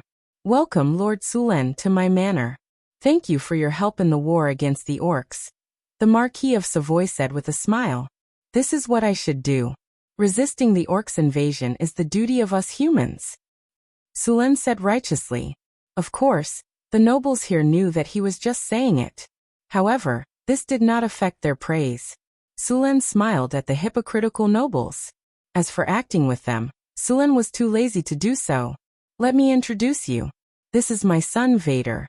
This is Count Charles, my closest comrade. This is Viscount Rogier. He is an excellent commander." Sulen greeted the nobles briefly and then walked into the banquet hall. The banquet was very sumptuous. The entire banquet hall was about 500 square meters. It was decorated with beautiful crystal lights that shone brightly. Dozens of maids stood on both sides of the table. The exquisite silver tableware shone brightly. There were roast geese, roast lamb, steak, lamb chops, fruit salad, desserts, and drinks on the table. The air was filled with an enticing aroma. I specially invited a halfling chef to make this. He used spices from the northern city. I believe it will be to your taste, the Marquis of Savoy said with a smile. "Thank you very much, Your Excellency." Sulen nodded with satisfaction. Everyone began to enjoy the food. However, other than Sulen, who was eating happily, the other nobles were not in the mood to taste the food. They kept secretly observing Sulen. Sulen's expression was calm, as if he did not care at all. When Sulen was finally full, the impatient Marquis of Savoy could not wait to invite Sulen to his study.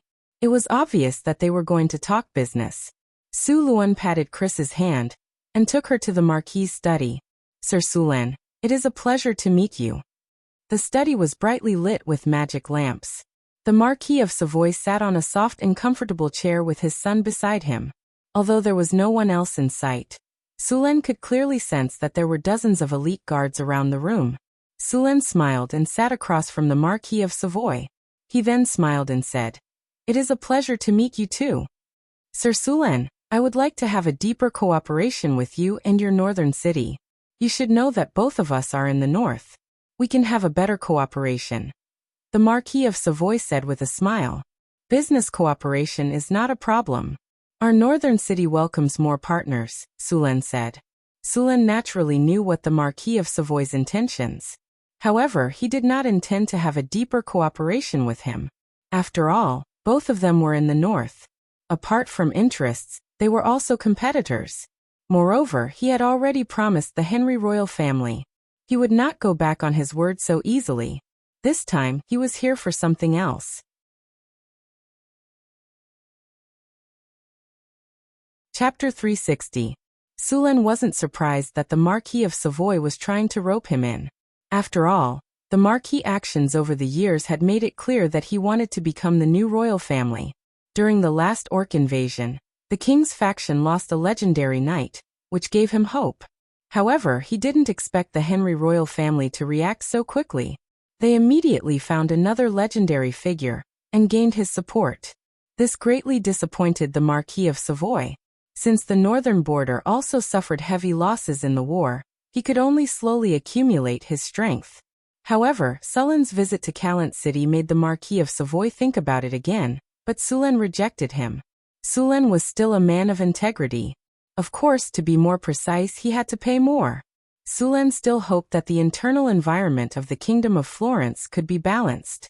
More than half of the trade routes in the northern city had to pass through the Kingdom of Florence. He didn't want the development of the northern city to be affected by the war. At the very least, he had to wait until the northern city had completely digested the previous population. Sir Sulan, did you come to Callant City just for some business matters? The Marquis of Savoy was a little disappointed. Sulan shrugged and said, of course, other than business matters, I also want to recruit some people. After all, the northern city's foundation is too shallow. I need some people to help me manage my territory. That's easy. I can recommend some people. They are more than willing to serve you. The Marquis of Savoy said with a smile. Thank you. Sulan nodded and said, Sir Marquis, you are the owner of this place. I have another request that I need your help with. What request?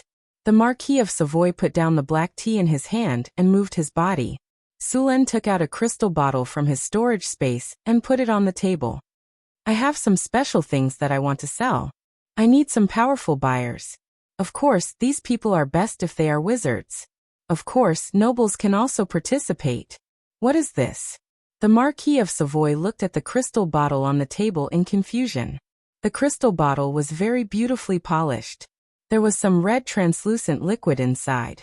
The liquid was constantly sparkling. One could tell at a glance that it was worth a lot. Sulan lowered his head and took a sip of tea.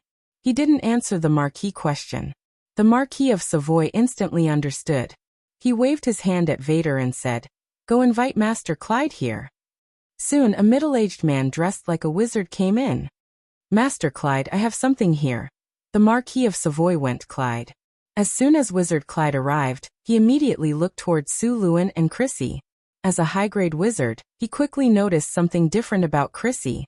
After all, it was very easy for a high-grade wizard to distinguish the lower plane aura of a succubus. S.A. Magic. S. Savoy, tease. Su Luan smiled faintly and made a gesture of invitation. Clyde didn't hesitate. He reached out and picked up the potion on the table. First, he checked the appearance of the liquid. After getting Sulan's permission, he carefully opened the bottle and took a sniff. Clyde furrowed his brows and snapped his fingers. A ray of light flashed across the crystal bottle. A look of surprise flashed across Clyde's eyes. He slowly put down the crystal bottle and said, Marquis, this is a bottle of life potion.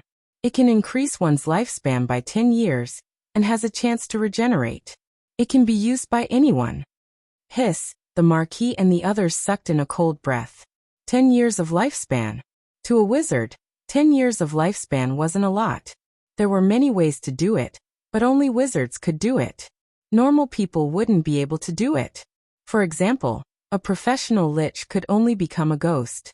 Even a wizard couldn't succeed every time. The Marquis of Savoy's eyes flashed a few times. He looked at the potion with eyes full of passion. To others, this potion could only increase their lifespan by 10 years. To him, however, it could be an opportunity for him to reach a higher level. The Marquis of Savoy was already 54 years old. Although there were many secret techniques that made him look young and his power didn't decrease, he could feel that his power was declining. After reaching 40 years of age, physical professions would have their stamina decline. If he couldn't reach the legendary realm within this period of time, he wouldn't have a chance anymore. The Marquis of Savoy had already given up, but the appearance of this potion gave him another chance. With this potion, he would have a chance to reach the legendary realm. Once he reached the legendary realm, not only would the House of Savoy rise to power, and become a royal family, but his lifespan would also increase to 200 years. It was a temptation he couldn't resist. Of course, this potion has some side effects. What side effects? The Marquis of Savoy asked nervously. Wizard Klein didn't mind being interrupted. He adjusted his glasses and continued. The side effect of this potion is that it has a chance of causing flesh and blood distortion. Flesh and blood distortion? What is that? The Marquis of Savoy asked. Flesh and blood distortion is a type of radiation pollution. It will distort a normal person's mind and turn them into a flesh and blood monster. After hearing Claire's explanation, the Marquis of Savoy looked at the crystal bottle on the table. Lord Marquis, you don't have to worry. The chance of this side effect is very low. It's about 3%. Phew. After hearing that there was a 3% chance, the Marquis of Savoy calmed down. 3% was already a very low chance. As long as one was not too unlucky and was cursed by the goddess of misfortune, one would not encounter such a situation. Lord Sulen, what price do I have to pay for this potion? The Marquis of Savoy took a deep breath and asked with a serious face. Sulen smiled. Of course I can sell you this potion, but you have to do what I asked first. The Marquis of Savoy nodded. Understood. I will inform them to come here in 2 days. Sulen and Chris stayed in the study for a while before leaving. The Marquis of Savoy had prepared a room for Sulen. After entering, Sulen realized that this room was even more luxurious than his bedroom in Northern Town City. The magic lamp in the room was a little dim, and the air was filled with a sweet scent of incense. The room was as warm as spring, and there were 2 pretty maids standing in the room. The 2 maids looked to be about 16 years old. Their skin was fair, and their figures were curvy. They wore skimpy clothes, and their beautiful faces were flushed. When they saw Sulen enter, they immediately bowed. From Sulen's angle, he could clearly see the whiteness of their skin under their collars. Their plump breasts were trembling slightly, and their fair necks were slightly red. It was obvious that the Marquis of Savoy had specially prepared them. However, Sulen did not accept them. Although they were not bad-looking, they were far inferior to Chris. His appetite had long been spoiled, and he was not interested in ordinary goods. He waved his hand and let the 2 maids leave. Then Sulen, who had endured for the entire night, threw Chris onto the bed and pounced on her eagerly. This little fairy had been seducing him the entire night. The little succubus panicked instantly, like a helpless young girl. In the study, just after Sulen left, the Marquis of Savoy said, Master Clade, how strong is that Lord Sulen? Very strong, Klein said seriously. You all noticed the beautiful woman beside him, right? I saw her. She is indeed very beautiful. Even I can't help but be tempted, Savoy said. Clade said calmly, if I'm not wrong, she should be a high-level succubus. What? That potion can only be made by a high-level alchemist, Clade added. The potion he took out, and the succubus. It seems that this lord is not simple. He has many secrets, Savoy said slowly. No wonder he dared to build a kingdom in the northern wilderness. The Savoy family was powerful. Their greatest reliance was their uncle in the Church of the Dawn Lord, a legendary level priest. However, as a member of the church, most of the time he could not interfere with the affairs of the nobles. Therefore, although their family had a legendary level priest, he was only responsible for protection. Vader, tell the people below to be respectful to this lord. Vader nodded and said, Yes, Father. Also, control your eyes. Don't stare at that succubus anymore. I'm sorry, Father. I've disappointed you. My disappointment is a small matter. If you anger that lord, you can go back to the countryside to manage the farm. Savoy said expressionlessly. Vader's body trembled slightly. He immediately said loudly, Father, there won't be a next time. Get someone to bring Sandy here. The Marquis nodded slightly. Father, you want to? Henry has a daughter. Do you think I don't? In comparison, our family is better at these things. Even if there's only a slight chance, it's worth a try. Soon, a beautiful girl came into the study. She gracefully bowed to the Marquis and asked, Father, is there anything you need from me? The Marquis of Savoy looked at his most beautiful daughter and said, A very distinguished guest came to our house today. Tomorrow, you will be in charge of receiving him. Remember not to reject his requests. Remember to wear your most beautiful dress." The girl was stunned. A trace of sadness flashed in her beautiful eyes. Then she stood up as if nothing had happened. "I know. I'll go back and prepare." She naturally knew what the Marquis meant. She was very clear about her family's tradition. Although the Marquis was very good to her, he would not change his mind because of this.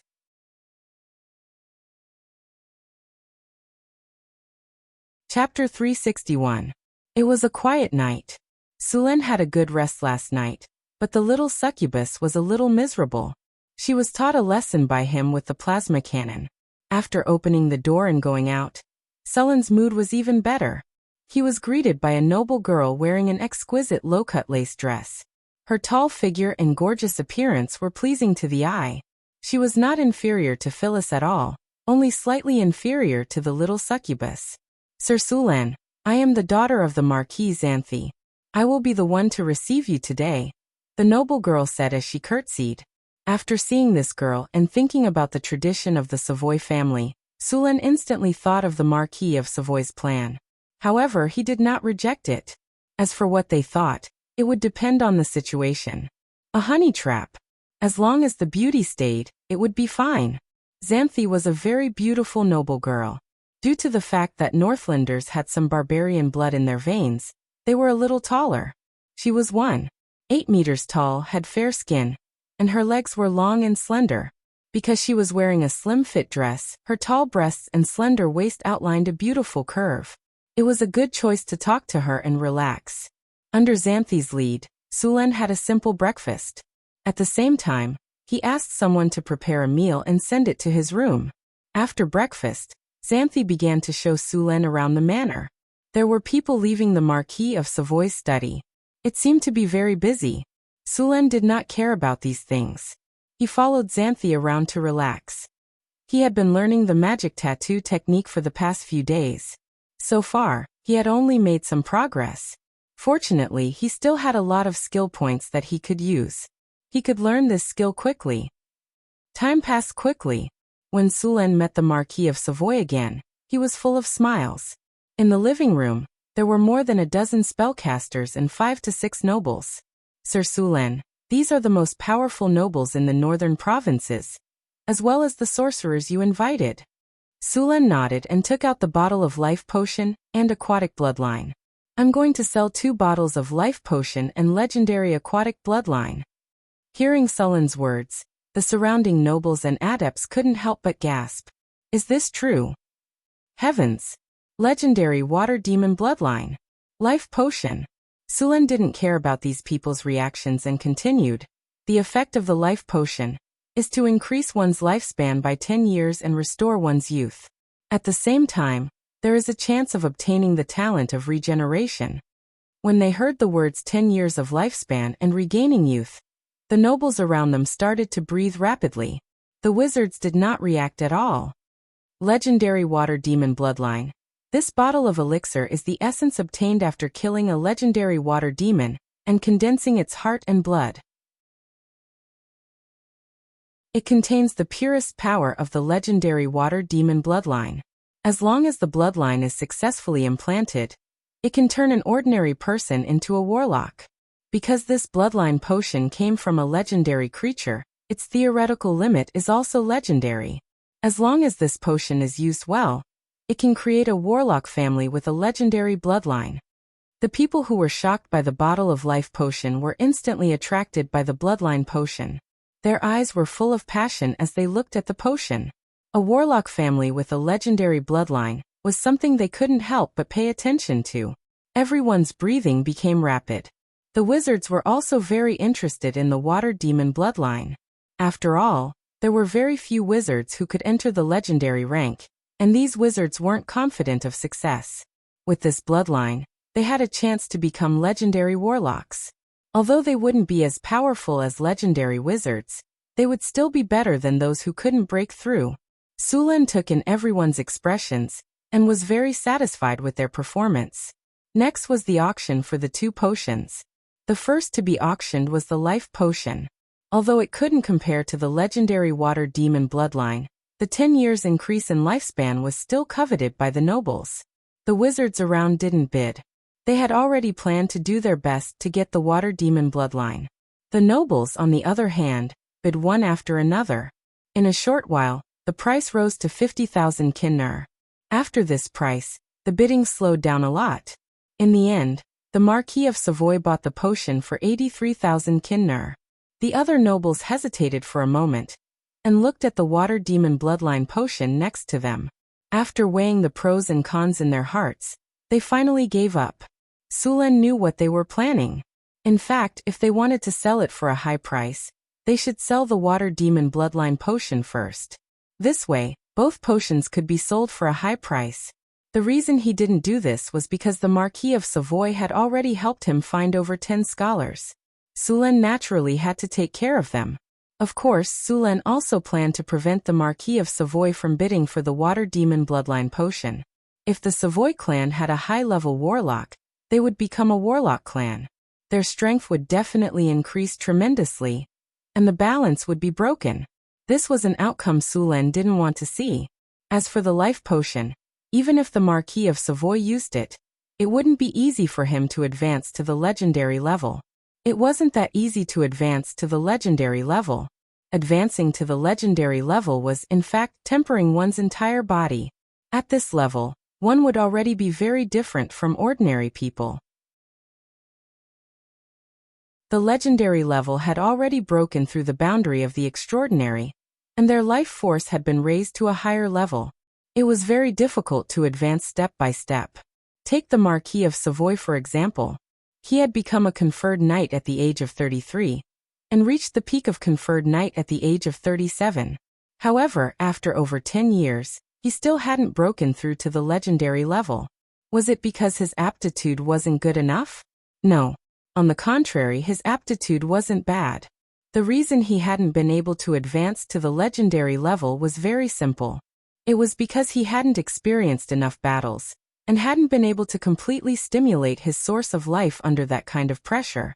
If he still hadn't tempered his will after using the life potion to face intense battles and pressure, advancing to the legendary level would still be his wishful thinking. However, how many people would be able to let a noble who had been raised to be on the verge of life and death? Next up was the auction for the water demon bloodline potion. Compared to the life potion, the auction this time around was even more explosive, and the price quickly broke through 200,000. In fact, it wasn't difficult to form a warlock family with something like the legendary water demon bloodline potion.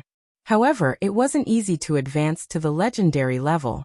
Even if this bottle of blood was left behind by a legendary level water demon, and its upper limit could reach the legendary level, that was only in theory. There were many dragon bloodline warlocks whose bloodline potential was much stronger than this legendary level water demons.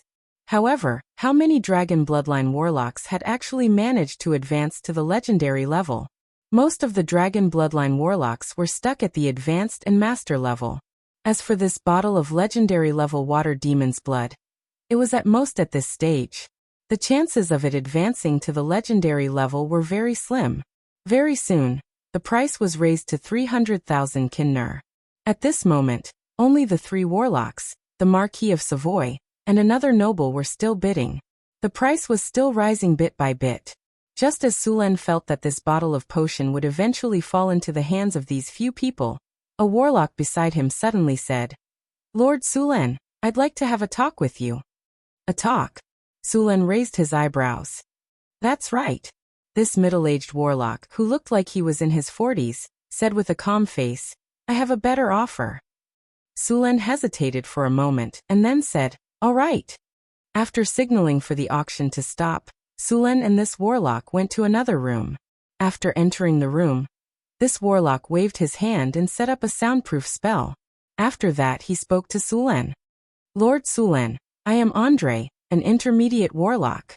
I'm proficient in runes, potioneering, and alchemy. You called me here just to say this." Sulen said with a smile. Andre shook his head and said, "Of course not.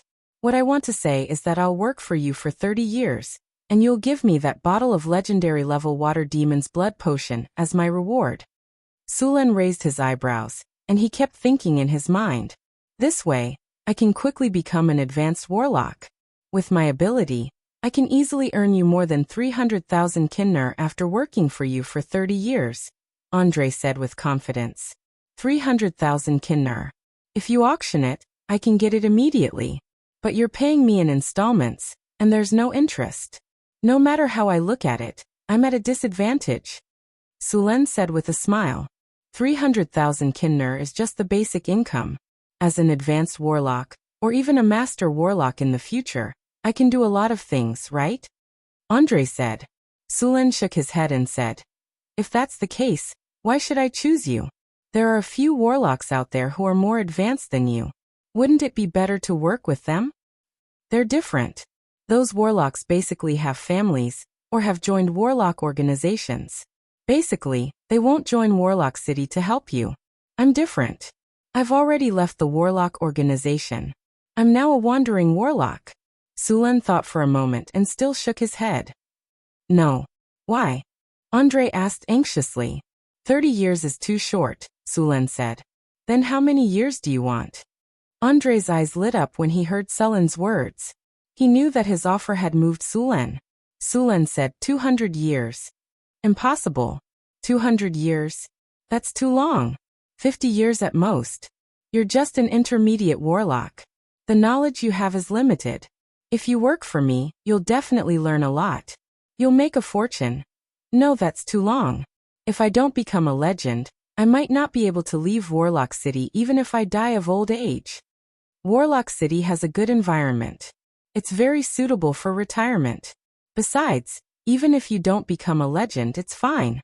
Before you die, I can ask someone to turn you into a lich so you can continue to work for me. You don't have to pay for the resources needed to turn you into a lich.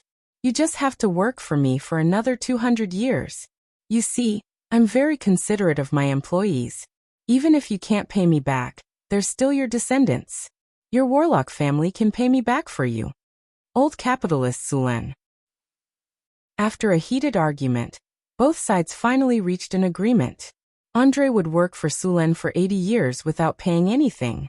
After both sides signed the magic contract, Sulen finally smiled with satisfaction. A bottle of potion in exchange for 80 years of work for a high-grade warlock. This was a good deal.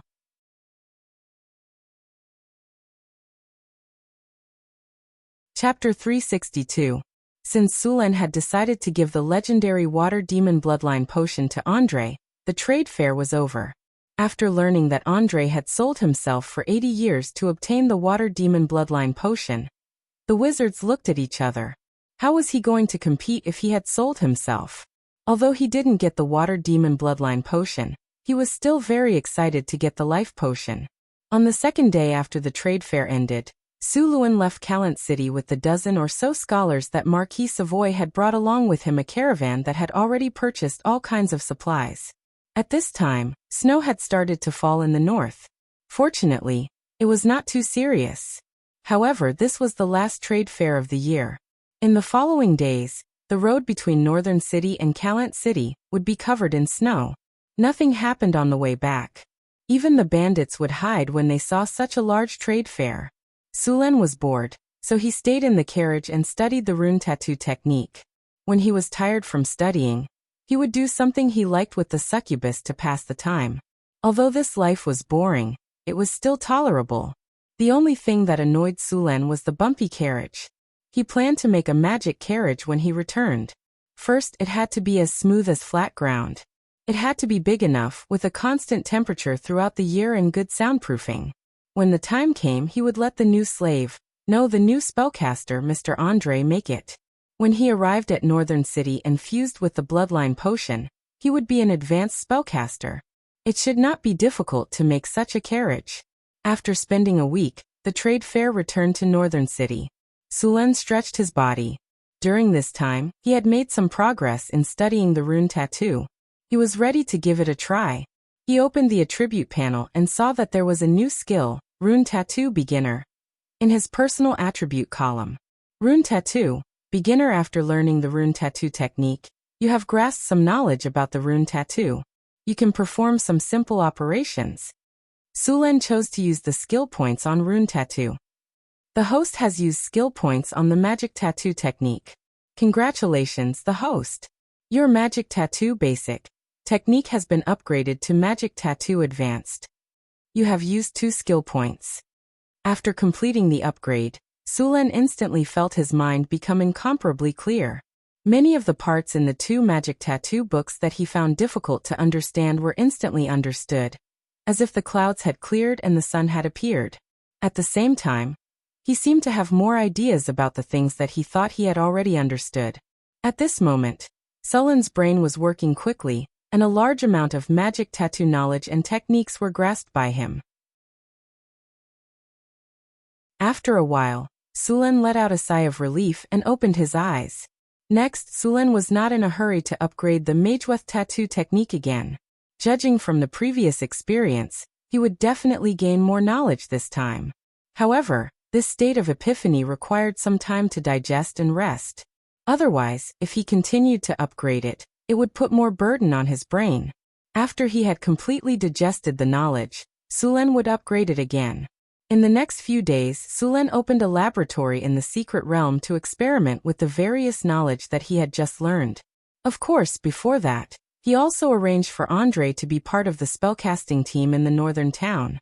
He and Lorraine became the only 2 members of the team.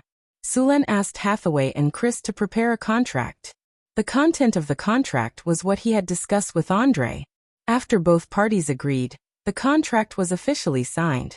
After signing the contract, Sulen gave him the legendary level aquatic demon bloodline potion. Bloodline fusion was not an easy task.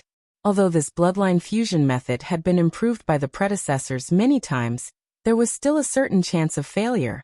Therefore, in order to increase the success rate of bloodline fusion, this magic array was built by the spellcasting team in the northern town.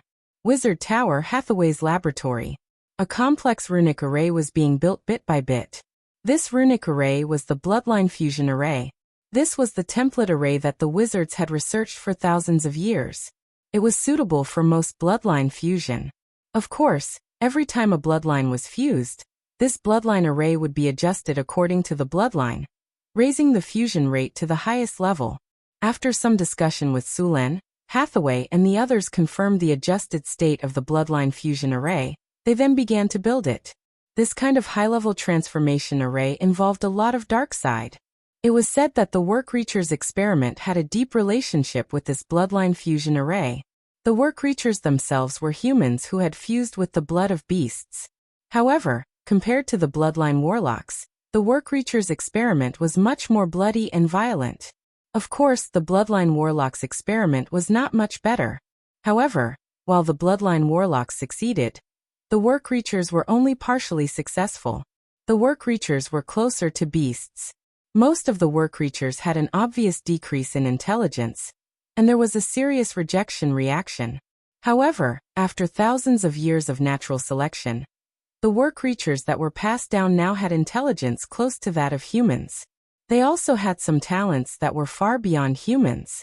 For example, feline Workreachers could have an initial agility of more than 20. Bear Workreachers could have a strength of 16 and physique of 15. This kind of strength was stronger than the average knight. After these Workreachers learned all kinds of martial arts, their strength would increase greatly. It was easier for them to advance to the legendary rank compared to ordinary people. After all, the reason why the Arcanists did this kind of experiment was to obtain cheap but powerful fighters. The advancement of a bloodline wizard was not simple. The fusion of the bloodlines was the most basic. During the fusion process, the power of the bloodline must be stimulated as much as possible. At the same time, the spiritual brand of the water demon must be completely erased. This required Andre to personally destroy the spiritual brand in the water demon's bloodline. If he failed, his spirit would be severely damaged, and his strength would decrease greatly. In the worst case, he would become an idiot. Moreover, no one could help with this kind of thing. However, there were some auxiliary methods for the bloodline fusion array, such as training in some spiritual spells to increase the resistance of the spirit. However, this kind of technique was a secret among the wizards, and very few people knew about it. If there was no such method, then the wizard's rank would be raised as much as possible. If it was a master wizard who carried out the bloodline fusion array, the success rate of failure was basically zero. After all, the spiritual brand in the bloodline potion was like a rootless duckweed. As long as one could endure and slowly wear it down, they would succeed. After Andre adjusted his body to the best condition, he began the experiment. Sulen took out a silver-white carving knife and made a cut on Andre's body. Dark red blood slowly flowed out, and the blood slowly flowed along the groove that was made in advance. The fusion circle glowed. On the other side, there was also blood pouring in. It was the legendary water demon bloodline potion. The two types of blood quickly flowed into the crystal groove in the middle of the bloodline fusion array. With a burst of dazzling light, the two completely different bloodlines began to slowly fuse. The bloodline fusion took a total of 15 minutes. After the fusion was completed, the new bloodline began to flow back into Andre's body under the effect of the magic circle. The rest was up to Andre himself. Andre's power of the will began to fluctuate greatly, and the expression on his face became more and more painful. The blood vessels on his body were like dragons swimming under his skin. After waiting for an hour, Andre's power of the will began to stabilize, and the bulging veins on the surface of his body also calmed down. Sulen let out a breath of relief. It seemed that the bloodline fusion was a success. Soon, Andre's power of the will began to increase, and the surrounding elemental energy began to slowly enter his body. On the other hand, Andre's body had also undergone some slight changes compared to before. With a groan, Andre slowly opened his eyes. "How do you feel?" Sulen asked with a smile. "Very good." Andre nodded and said, "I can clearly feel the powerful force in my body. This feeling is so captivating." "That's just an illusion of having just advanced." Sulen interrupted his fantasies. "All right, since the bloodline fusion is successful, let's get to work." "No way, I just advanced. Shouldn't you hold a banquet to celebrate, or give me some time to familiarize myself with this new force?" Andre said loudly. "Forget it. You're still holding my money. Hurry up and make money to pay off your debt." Sulen rolled his eyes and said directly, "You know, in order to help you advance, the Wizard Tower's construction has been stopped for 2 days. You still want to rest? As for familiarizing yourself with the new force, you'll have plenty of time after work." Very soon, Andre dejectedly left the bloodline fusion array and went to the laboratory next door to start working. After Andre had successfully become a bloodline warlock, Sulen also left the Wizard Tower. After this period of digestion and absorption, as well as the construction of Andre's bloodline array, Sulen had finished digesting the knowledge of Mageweth Tattoo, advanced. He was ready to level up this skill again. Opening the attribute panel, Sulen chose Mageweth Tattoo and leveled it up. 3 skill points disappeared in an instant, and Sulen's mind entered a state of emptiness. A large amount of knowledge about Mageweth Tattoo appeared in his mind, and his understanding of magic tattoo technology began to improve rapidly. In this state, all the difficulties in the knowledge of the Mageweth Tattoo were solved in an instant. The Mageweth Tattoo advanced on the attribute panel also silently changed to Mageweth Tattoo Proficient.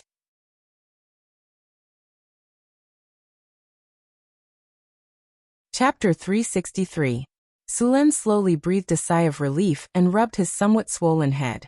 Although it was very satisfying to learn knowledge in that state, it was very uncomfortable to exit it.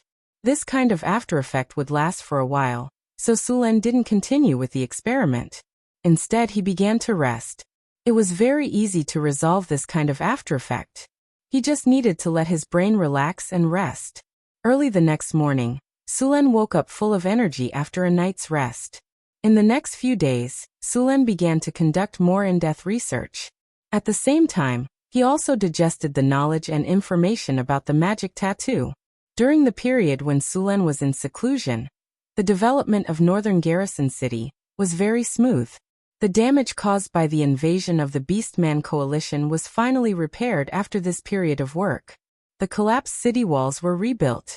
The city walls that were damaged by the earthquake were also pushed down and rebuilt. After the reconstruction, the city walls were wider than before.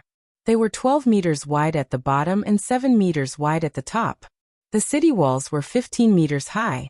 In order to prevent them from being damaged by the earthquake again, the foundation of the city walls was reinforced. Some obsidian was also mixed in to strengthen the magic defense of the city walls. It wasn't easy to destroy the city walls like before. City walls. Indestructible plus 41. High ground plus 25. Range plus 25. Defense plus 37. Stability plus 20. Prosperity plus 10. Magic resistance plus 20. Earthquake plus 15. Impenetrable defense plus 20. The residential buildings that were destroyed during the war were also completely rebuilt. The newly built residential buildings were also more solid. Residential buildings. Warm in winter and cool in summer plus 12. Comfort plus 10. Indestructible plus 20. Population growth plus 10. Stability plus 20. Popular plus 15. Earthquake plus 15. After the construction was completed, the infrastructure of Northern Garrison City continued. According to Sullen's plan, all the roads in Northern Garrison City needed to be paved with stones or slabs. The width of the main road required 8 horse carriages to pass side by side. The other roads also had to allow 4 horse carriages to pass side by side. Although the main road of Northern Garrison City seemed very wide, compared to the Vermilion Bird Avenue of the Great Tang Empire in his previous life, the main road of Northern Garrison City couldn't even be compared to the Vermilion Bird Avenue of the Great Tang Empire. One must know that the Vermilion Bird Avenue of the Great Tang Empire was more than 150 meters wide. Such a wide main road could even be used as a football field, let alone vehicles. After 3 expansions, Northern Garrison City's surface area wasn't small in this world, but it was still far from being comparable to the Great Tang Empire. Ancient Chang. An city had a length of 9,700 meters from east to west, and a width of 8,600 meters from north to south. The entire city had a circumference of 36.7 kilometers and an area of 84 square kilometers. Northern Battlefront City was only a fraction of its size. Although Sulen didn't plan to turn it into a super city like Ancient Chang, and he still wanted to make it a first-class city, Sulen was still working on the 4th phase of the city's blueprint. By then, the area of the city would be 4 times bigger than it was now. Of course, this was a long-term goal. The population of North Town City was too small to support such a large city. Together with the roads in the city, there were also drainage canals. The drainage canals in the northern part of the city extended in all directions. Sulen didn't want the city to be flooded every time it rained, so they attached great importance to the drainage system. Sulen purposely built a sewage treatment plant outside of the city to deal with the sewage. The sewage treatment plant was a large-scale purification rune array. In fact, this was a druid spell. After studying the druid spells, the wizards imitated this spell and created it. The treatment effect was quite good. The sewage treatment plant didn't occupy a large area. A lot of materials and magic crystals were used to construct a rune array on the ground. Through this rune array, the energy of the surrounding ley lines could be gathered here to form an energy pool. This energy pool was very similar to the elemental pool, but it could only store 3,000 points of energy. There was a large pool in the sewage treatment plant used to treat sewage. A huge rune array was engraved at the bottom of the pool. These rune arrays were constantly operating, purifying the sewage that flowed in at the same time. After being purified by the rune array, the sewage was almost the same as river water. It was completely drinkable. However, Sulen felt a little awkward. Part of the purified water was used to irrigate the farmland, while the other part flowed back into the river. During this period of time, other than the construction missions, the Northern Battlefront City had also issued a large number of missions to collect magical plants. These magical plants were planted in the Arcane Garden, which had now become another landmark of the Northern Battlefront City. The rich elemental energy, the exquisite craftsmanship of the buildings, and all kinds of beautiful plants made many people want to come closer and have a look.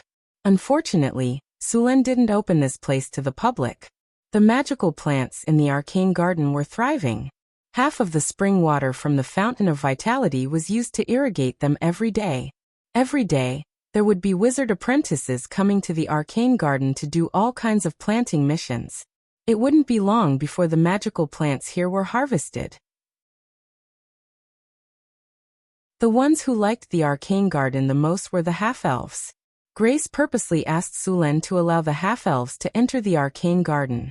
There were many druids among the half-elves, and they were quite knowledgeable when it came to cultivating plants. Sulen agreed to this request, but he also asked the elven druids to complete all kinds of missions. With the addition of these half-elves, the arcane garden quickly became more beautiful. The half-elves were also art lovers. These half-elves also began to modify and decorate some of the sculptures in the arcane garden. It could be said that the arcane garden had now incorporated some elven art. Sulen was very satisfied with the development of the northern battlefront city.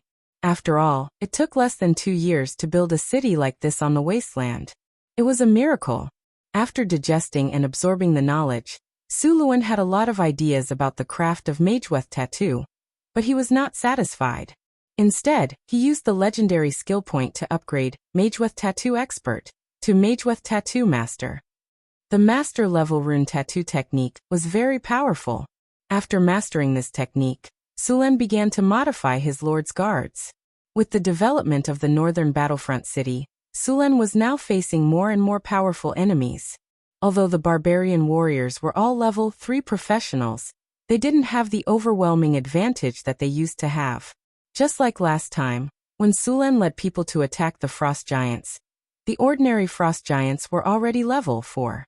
If it weren't for the ballistae and the baptism of spells, the barbarian warriors would have suffered more casualties. These barbarian warriors weren't heroes. It was difficult for them to continue to improve their strength, unless they could rely on their own strength to become heroes. However, this situation was too rare. However, now that he had the rune tattoo technique, Sulen planned to try it on these barbarian warriors. Sulen took out all the frost giant blood that was well preserved in the warehouse. He planned to use the power of these frost giants on the barbarians. There was a lot of frost giant blood, but most of it was worthless. It needed to be purified and condensed before it could be used. Sulen built a rune array used to purify and condense the blood, and then purified the frost giant blood bit by bit. Sulen was very familiar with this operation. After preparing the rune array, Sulen chose to officially start. It was said that the frost giants had the blood of the titans, but this blood was very thin. In fact, the storm giants had the closest blood to the titans, but there were very few of them. They lived in the sky, and it wasn't easy to go up. There were a lot of impurities and worthless things in the frost giant blood. Sulen spent a lot of time purifying the blood, and obtained about 2 liters of blood. Originally, the frost giant blood filled more than a dozen vats, but in the end, there were only 2 liters left. After preparing the other magic materials, Sulen began to inscribe runes on the barbarian warriors.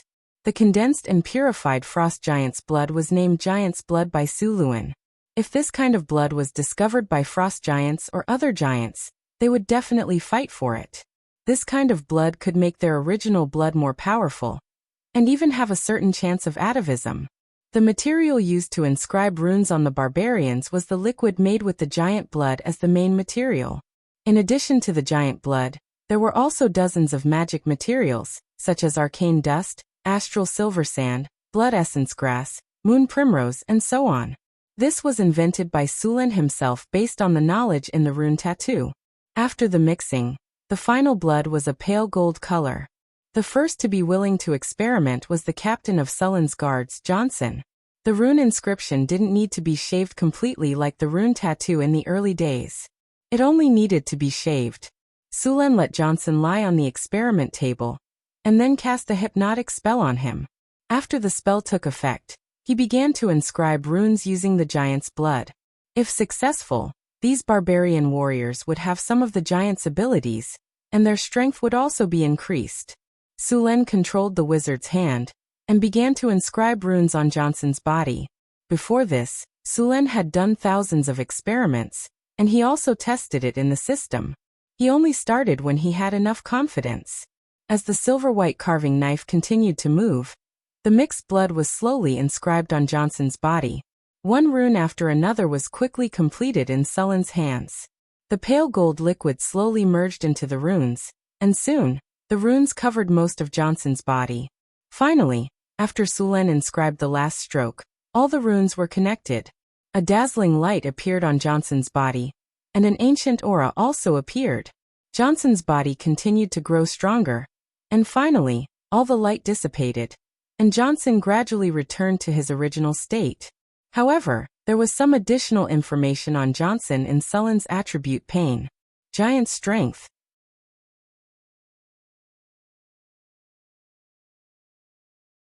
Chapter 364. After all the spiritual light dissipated, the tattoos on Johnson's body also slowly disappeared. Finally, he returned to his original appearance. However, compared to before, his body was obviously much stronger. Soon, the hypnosis spell's effect ended, and Johnson woke up. "How do you feel?" Sullen asked with a smile. "Very strong," Johnson said as he clenched his fist. Sullen checked Johnson's attributes. The most obvious change was that his strength and vitality had increased by 2 points each. At the same time, he had gained a skill called Giant Strength. "Let's go to the training ground and test it," Sullen said after putting away the items. "Okay." Soon, the two of them arrived at the training ground. Sullen picked up an iron oak spear used for training and nodded at him. "You attack. I'll be your sparring partner." Johnson nodded and took a wooden axe used for training from the weapon rack next to him. After some simple exercise, the two of them arrived at the training ground. "Roar!" Johnson roared and rushed over with his axe raised. Clang! Sullen swung his spear to block. The force from the spear made Sullen frown slightly. Johnson's giant axe drew an arc and attacked Sullen again. Bang! Bang! Bang! Continuous sounds of impact sounded. The giant axe in Johnson's hand chopped down one after another.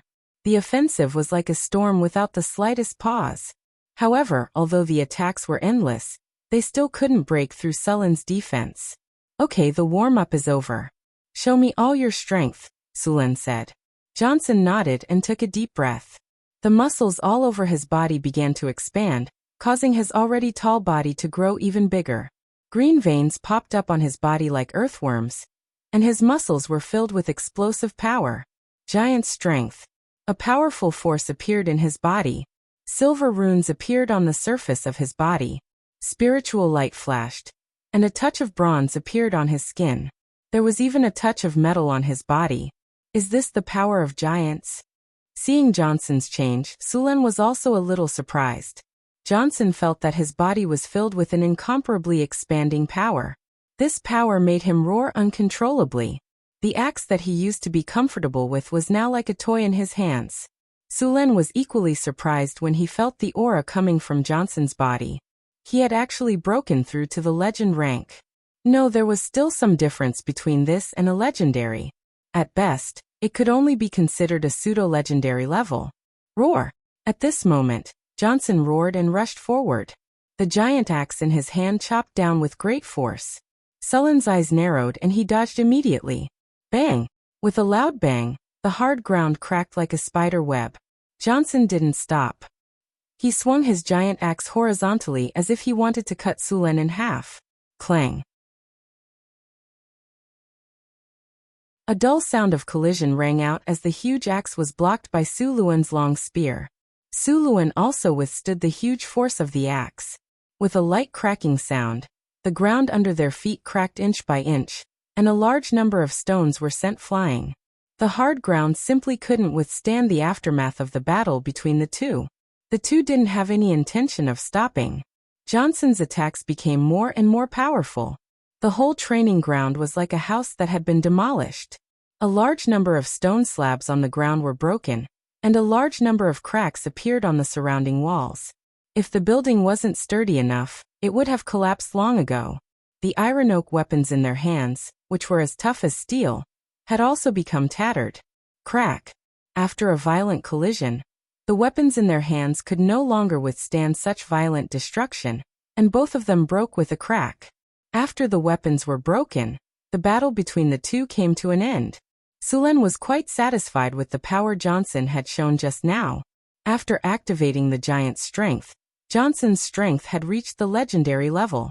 His strength was no less than the Orc Chief's. In this state, Johnson's defense had also become very high. The layer of bronze-like skin on his body didn't just look like bronze. After testing, it was found that ordinary weapons couldn't cause any damage to his body.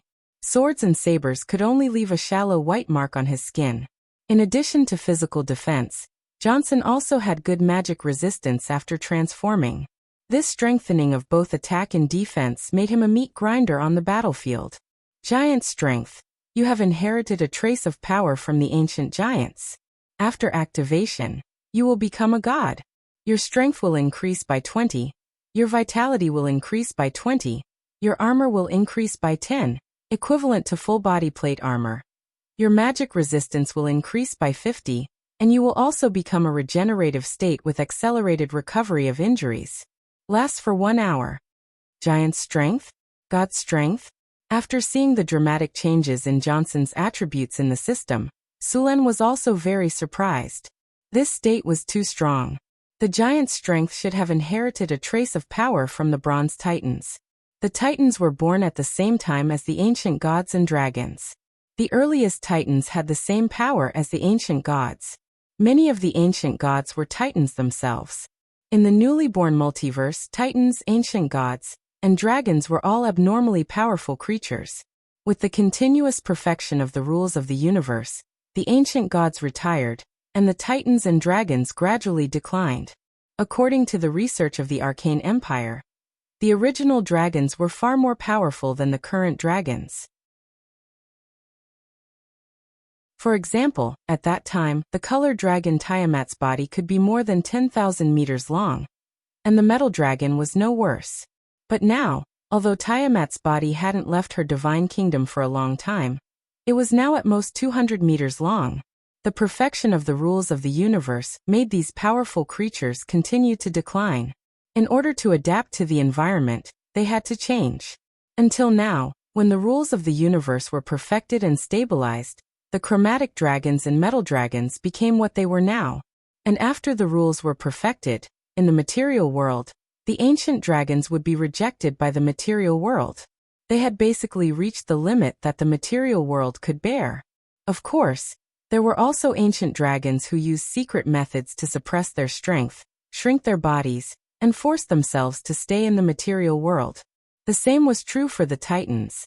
Their bloodline continued to decline, and each generation was weaker than the previous. This situation would continue until the rules of the universe felt that they would no longer threaten the safety of the universe.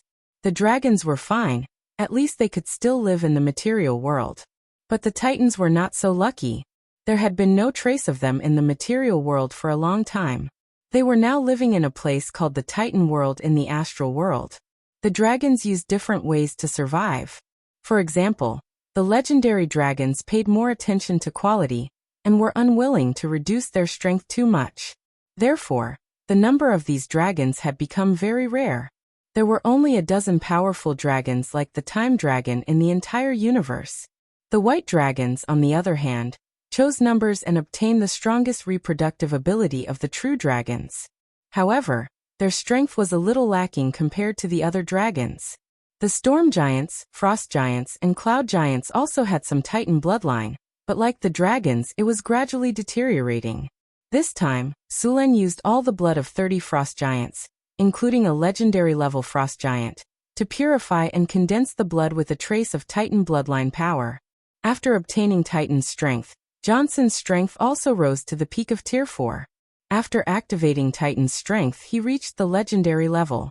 Seeing the powerful effect of the magic pattern inscription, Sulen began to experiment with the other barbarians. This time, Sulen didn't purify a lot of Titan's blood.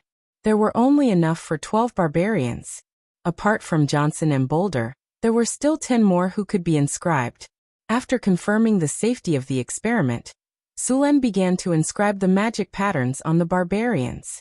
It was a lot of work to inscribe 11 barbarians. Sulen spent a week to successfully inscribe the magic patterns on all the barbarians.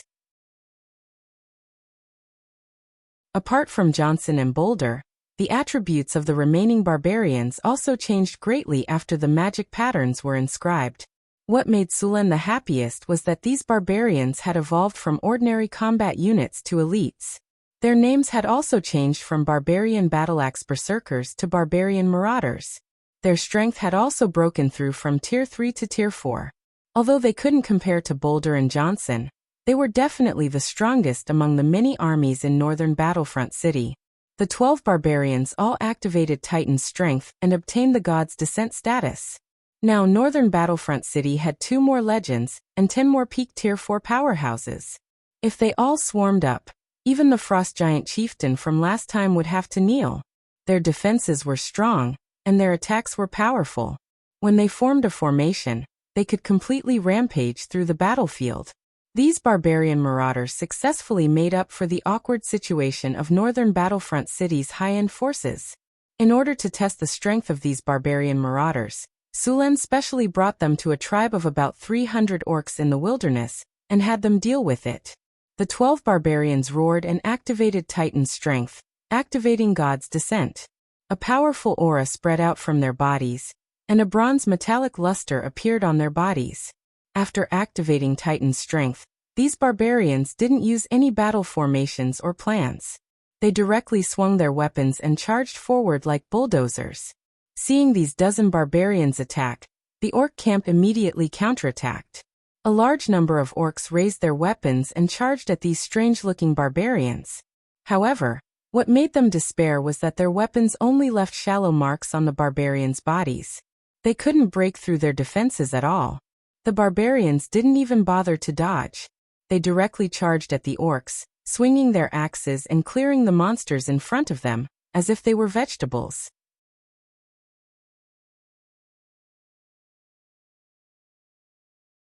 Chapter 365.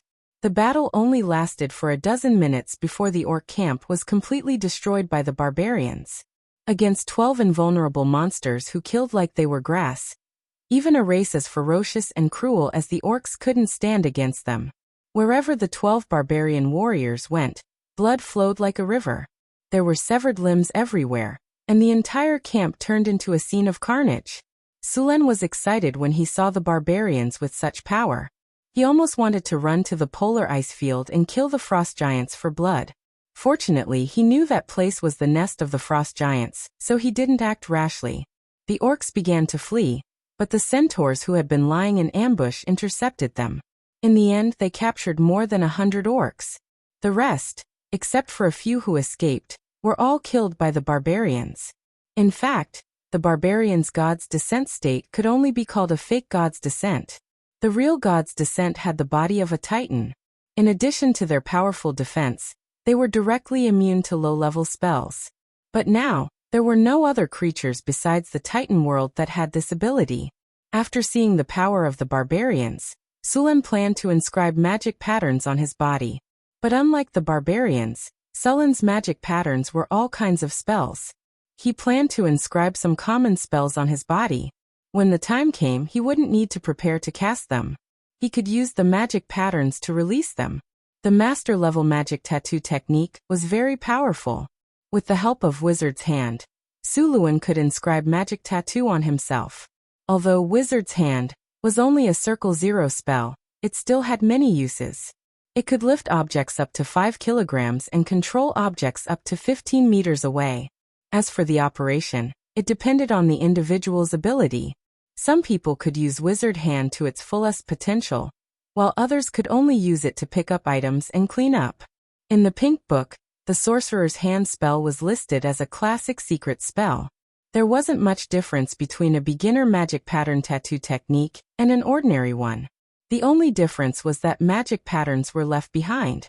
But as the technique was upgraded, this kind of tattoo technique that took up a lot of space and was inefficient was gradually eliminated. There was a limit to how much skin was suitable for tattooing, and a spell would take up a lot of space if all the runes were inscribed on it. Therefore, at the beginning, these magic pattern tattoos could only inscribe one spell on the body. Along with the advancement of technology, even more sophisticated Mageweth craftsmanship appeared. A palm-sized piece of skin could be engraved with more than a dozen arcane marks. It was only at this time that this technique was widely used. Many wizards began to engrave mageweths on their bodies. During that time, more than 80% of the wizards were bald. Even the witches were bald. If one didn't know better, they would think that the Adept Academy had become a monastery for monks. Later, these technologies were further improved by the Arcane Kingdom. With the upgrade of rune technology, mageweths were gradually eliminated, and this more precise and smaller rune technology was developed. Just like a miniature carving, a magic pattern could be inscribed on an area the size of a fingernail. Of course, to achieve this, one would have to use some special tools. Sulen didn't know how to do that at the moment. In fact, to be more precise, it was already rune engraving, an upgraded version of mageweth technology. Mageweths were only a single arcane mark, while runes were a combination of arcane marks. In order to inscribe this kind of rune, arcanists used a special machine. This machine was very complicated, and ordinary carving knives were no longer capable of this technology. Therefore, they created a technology that condensed the scorching ray into a very, very thin line. According to Sulen's understanding, it was a very thin laser. This scorching ray was as thin as a micron. Then, using this machine to engrave runes on the body, and the machine wasn't operated by humans. It was a tower spirit made by arcanists. When the rune was engraved, the plan of the rune would be inputted to the tower spirit. After confirmation, the tower spirit would control the machine to engrave the rune. It was important to know that the tower spirit wasn't human, and was easily influenced. The tower spirits in the wizard world were like artificial intelligence. Those powerful tower spirits were stronger than artificial intelligence. They would complete the plan meticulously. There were two types of mageweth tattoos. One was permanent, like the ones on the barbarians and marauders. The other was temporary. These temporary mageweths would disappear after the spell was cast, and could be re-engraved. Wizards would usually modify them according to the environment and the enemies or monsters they were about to face. Sulen was engraving a temporary mageweth tattoo on his body.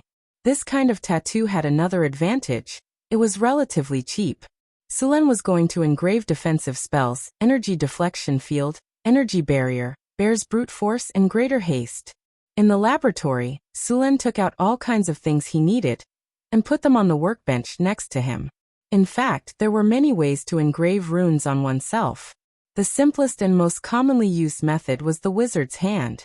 There was also the mirror clone spell. This spell could create a clone that was almost identical to the real person, and control the clone to engrave mageweths on oneself. The most powerful one was still the cloning spell. The cloning spell combined with the ecological chamber spell could create a clone of oneself. This clone would be exactly the same as the original, but it would have no soul. Under normal circumstances, this was a life-saving technique used by legendary wizards. It was like the Lich's phylactery. As long as the Lich's phylactery couldn't be found, even if you killed the Lich 10 times, it would resurrect after a while. The cloning spell was very similar to the Lich's phylactery. As long as the wizard was prepared in advance, once the wizard was killed, the wizard would wake up in another body. The only loss was some soul energy. Of course, the things on the body couldn't be brought back. After resurrecting with the cloning spell, the wizard would lose a profession level. Sulen planned to teach Hathaway this mageweth tattoo technique, but this was a matter for the future. Sulen took out the specially made silver needles. On the table next to him was a magic solution used for tattooing. This magic solution looked very colorful and emitted a faint magical glow. After summoning 2 mirrors, Sulen began to use the wizard's hand to engrave mageweths on his body. This was the first time Sulen was doing this, so he wasn't very fast. The spell he was going to engrave was the energy field deflection spell, which was a defensive spell. However, it wouldn't directly block the opponent's attack. Instead, it would envelop the caster with a deflection force field, diverting all kinds of attacks towards the caster. This spell was very effective against arrows and other long-range spells. For example, the fireball spell.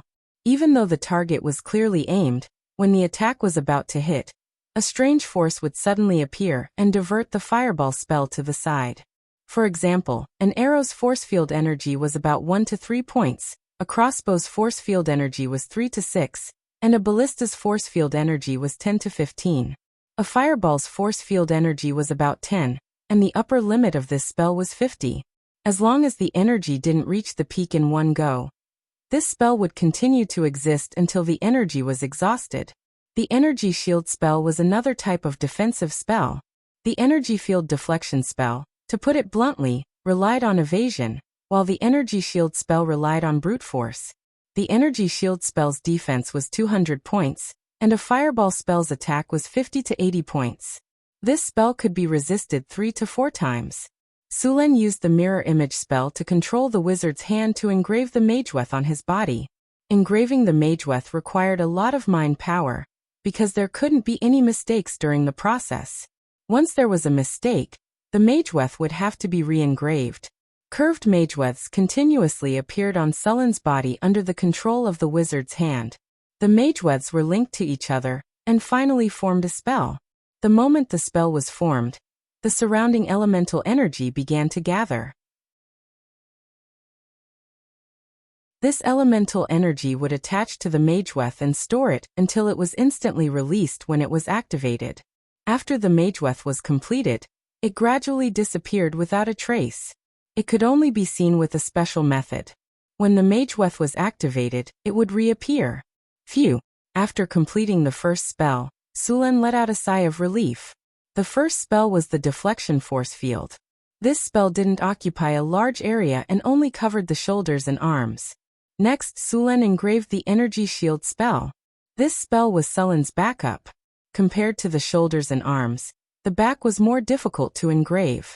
Fortunately, with his previous experience, Sulen already had some experience with this kind of engraving method. After familiarizing himself with it for a while, the speed of engraving sped up a lot. The energy shield spell was easier than the deflection force field spell. Sulen engraved the mageweth very quickly. Moreover, because it was a temporary mageweth, Sulen didn't engrave it very small. That kind of micro-engraving was more used on permanent mageweths. After all, this kind of temporary mageweth could only be used once, and micro-engraving was too tiring. Next, Sulen engraved Greater Haste on the legs. This spell was used very frequently and had very good effects. Compared to the previous defensive spells, Greater Haste required more mageweths to be engraved. After all, this spell was also very difficult to cast. As for Bear's Tenacity, Sulen engraved it on his chest. This spell's difficulty was average, but because of the large area on his chest, Sulen also engraved Draconic Strength.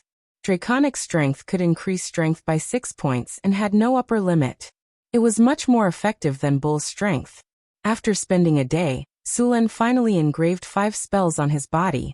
As long as he wanted to, he could cast these spells with a single thought. Moreover, they didn't need to consume mana, just like magic scrolls.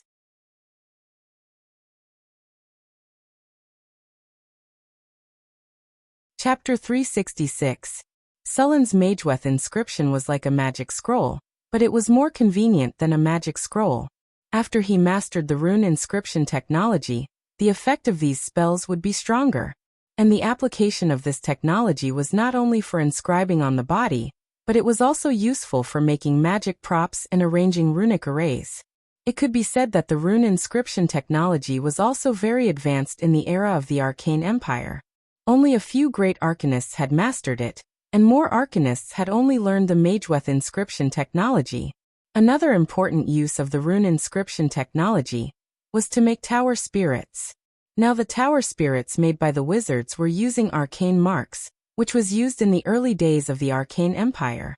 When the Arcane Empire raised the super-floating city that could house 300,000 people, the tower spirits' computing and processing ability could not keep up. At this time, the great arcanists used the rune inscription technology to create new tower spirits. If the effect of upgrading the tower spirit technology had to be described, it was almost equivalent to upgrading the CPU of the computer mainframe from the original 80486 to the Pentium 1, and then to the i5 and i7.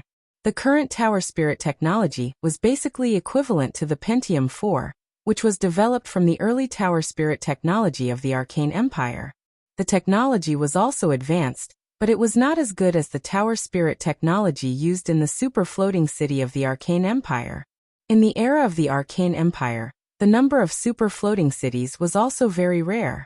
This level of tower spirit was basically an i7 6-core, 12-thread processor. The tower spirit that Sulen reactivated in the secret realm belonged to the early tower spirit technology of the Arcane Empire. After all, managing a secret realm did not require a high-end tower spirit. Of course, another reason was that the cost of this level of tower spirit technology was too high. After inscribing the runes on his body, Sulen got up from the experiment table. To be honest, under the general situation of inscribing the Mageweth on the body, women had more advantages. After all, they had more flesh on their bodies, which was incomparable. Shaking the pendulum clock, Sulen made 2 poses in front of the mirror. Who is this handsome guy? After admiring himself in the mirror for a while, Sulen put on his clothes. Leaving the laboratory and seeing the sun again, Sulen stretched out with great enjoyment. During this period of inscribing the Mageweth day and night, he stayed in the laboratory for several days. The concentration of elements in the secret realm was very high, and the Mageweth on Sulen's body was quickly replenished with energy. Sulen closed the door of the laboratory and left. When his figure appeared in the living area, the cheerful figure of the Harpy Queen Alex appeared in front of him. Sulen, you're finally out.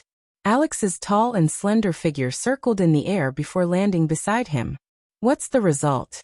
Perhaps because they understood the relationship between Sulen and Alex, the elite Harpies were no longer as wary of Sulen as before. Harpies were grade 2 creatures. In fact, they were not stronger than the leader of the Harpies. Apart from some differences in appearance, there was a difference in intelligence. The Harpies would no longer be driven by their instincts to capture other males for mating. At this stage, they would also be able to distinguish the appearance and strength of males. More importantly, the Harpies had evolved into a new species through bloodline evolution. The children they gave birth to would no longer be Harpies. This was also why the Harpies were also known as the Winged People. Look, my tribe has a few more children. Alex pointed at the Harpies and said with a smile. It won't be long before the Harpies become the Winged People tribe. Sulen was very happy about the increase in the Winged People. To put it simply, there were more workers to exploit. Thinking of this, Sulen smiled.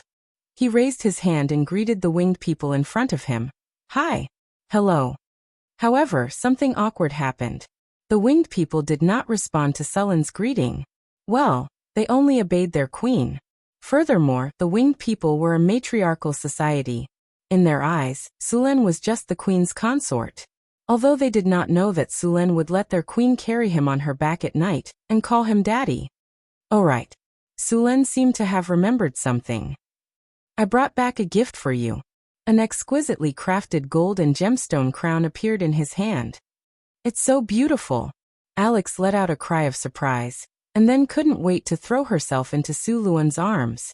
She reached out to grab the crown in her hand and kissed Suluan's face with her delicate red lips. Mwah. It was the kind with sound effects. Thank you, Sulen, Alex said excitedly. Come, I'll put it on for you, Sulen said with a smile. Alex's previous crown was made by the Harpies. The workmanship was very poor. Now the crown was made by a few master craftsmen that Sulen invited. It was gorgeous and beautiful. More importantly, the crown was a magic equipment. An energy shield spell was engraved on it. Suluan took off Alex's former crown, and then picked up the new crown and put it on Alex's head. Alex, who got the new crown, flew in the sky excitedly, while the Harpies followed her around. Seeing Alex's excited look, Sulen continued to walk toward the living area. On the way, he met Grace and Karina. One was a half-elf and the other was a drow. They were still secretly competing. However, in Sulen's opinion, Karina was big and sexy, while Grace was fair-skinned and intellectual. Both of them had their own merits. However, Grace had the upper hand for now. After all, there were twice as many half-elves as drows. In the living area of the secret realm, many houses had been rebuilt. Compared to the northern city, it had a more natural feel. This was because there were many winged people living here. Compared to houses, they preferred tree houses. The half-elves also liked to live in trees.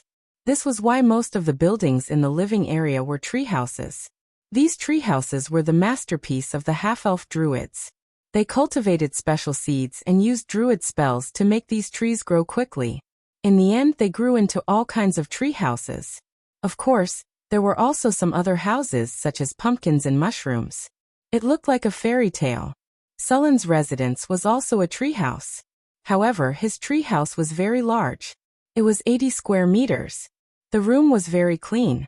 Even if no one lived here for a long time, there would still be harpies or half-elves who would come to clean it. After such a long period of high concentration, Sullen felt a little tired. As soon as he came back, he lay on the soft velvet bed to rest. The night passed without a word. After enough sleep, Sullen looked very energetic the next day. The smell of food wafted over, and Sullen's stomach couldn't help but grumble. After yawning, Sullen walked out of the treehouse and saw Grace watering the plants around with a water bottle. "Good morning, Sullen." Grace raised her head and greeted him. At the same time, she flipped her long hair and said with a smile, "Do you want some breakfast? I made strawberry raisin bread." "Morning," Sullen greeted. "Thank you. I'm hungry." "You're welcome. Wait a moment." Grace picked up the water bottle and walked to her treehouse. Soon, she came out with a large plate of strawberry raisin bread and a cup of nectar made by the half-elves. Sullen didn't refuse. He didn't eat yesterday and rested. Now that he was hungry, he took a bite of the bread. The sweet and sour strawberries, the fruity raisins, the soft and delicious bread with the fragrance of wheat. It was delicious. "Great bread." Grace smiled reservedly. Then, she raised her head proudly at Karina, who had just come over. "I'm here." A crisp and pleasant voice came from the sky, followed by the sound of wings flapping. Alex's figure appeared in the sky. The Harpy Queen circled in the air, and then landed on the ground not far away. "Alex, you almost ruined my breakfast," Sullen said unhappily. Alex's speed was too fast, and when he landed, the wind blew up a lot of dust. Fortunately, Sullen's eyes were sharp and his hands were fast. He cast a small spell and separated the place. Otherwise, his bread and drink would have been added. "It's strawberry raisin bread. I want to eat too." Alex saw the big piece of white bread beside Sullen, and his eyes lit up. The next second he appeared beside him. He opened his mouth wide and bit the strawberry on the bread. Then he chewed the bread in 2 or 3 bites. "It's delicious. Grace must have made it." Sullen looked disgusted. He tore off a piece of the strawberry that Alex had just bitten and put it in her mouth. "Eat yours. I have barbecue here. Does anyone want to eat?" Karina said while holding a plate of fragrant barbecue. "I want to eat. I want to eat." Alex held the bread in one hand and eagerly grabbed a piece of barbecue with the other. Sullen also picked up a piece of barbecue with his chopsticks.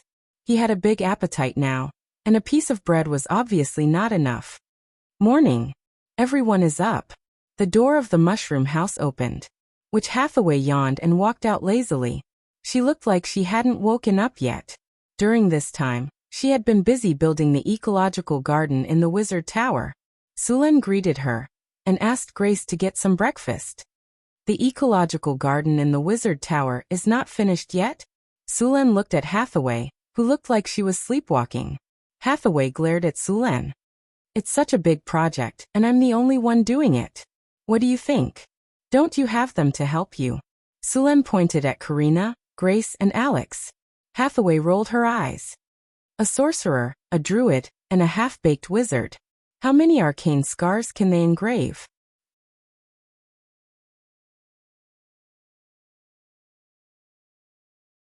Chapter 367. Ugh. Sullen rubbed his head helplessly. This was indeed a difficult task. Karina and Grace were also learning all kinds of magic knowledge, but their skills were far inferior to Helena's. Alex's skills were a bit better, but not by much. "How about this? I'll ask Andre and Lorraine to help you. They're both orthodox wizards," Sullen said. "By the way, I've learned some new knowledge. It'll be helpful for your ecological garden." "What knowledge?" Hathaway immediately became interested after hearing Sulan's words. Rune tattoos and rune engraving techniques, Sulan said as he took a sip of the nectar drink. Hathaway immediately turned to Sulan. Rune tattoos and rune engraving techniques. Yeah. Sulan nodded. Hathaway didn't have time to eat. Instead, she grabbed Sulan's arm and asked, "Where are they? Hurry up and take them out." Here you go."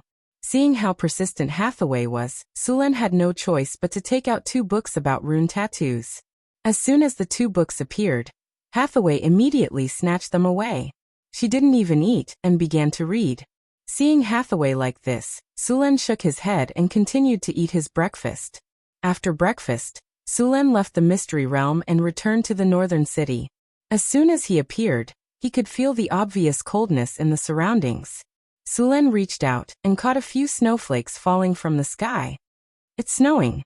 Because of the harvest altar, the environment in the northern city was quite different from the outside world. Although it was still snowing, the temperature was not too cold, and the territory would not freeze. It was already December. In the blink of an eye, he had been in the northern wasteland for almost 2 years. Time flies. I need to build the wizard tower as soon as possible. Then I can build the wizard academy. Also, I need to prepare for the founding ceremony of my kingdom. The city was still bustling. Even though the trade route had been cut off, there were still many outsiders in the city. Some of them had decided to settle down in the city. In less than 2 years, Sulan had built such a prosperous city in the wilderness, filling these people with confidence in Sulan. In addition, in order to recruit free people, Sulan gave many benefits to those who settled here. For example, the price of land outside the city was 5 kinner per mu in the northern provinces, but here, it only cost 3 kinner. Of course, the land was limited to 5 mu. Some mercenaries, who had been wandering for half their lives, used the money they had saved up to buy a property in Northtown City. Being a mercenary was a profession that roamed the continent in all kinds of stories, but it was not as glorious as the bards made it out to be. They did not have any legendary missions or missions. They just wanted to fill their stomachs. Their biggest goal was to save up some money and buy a property in a small town.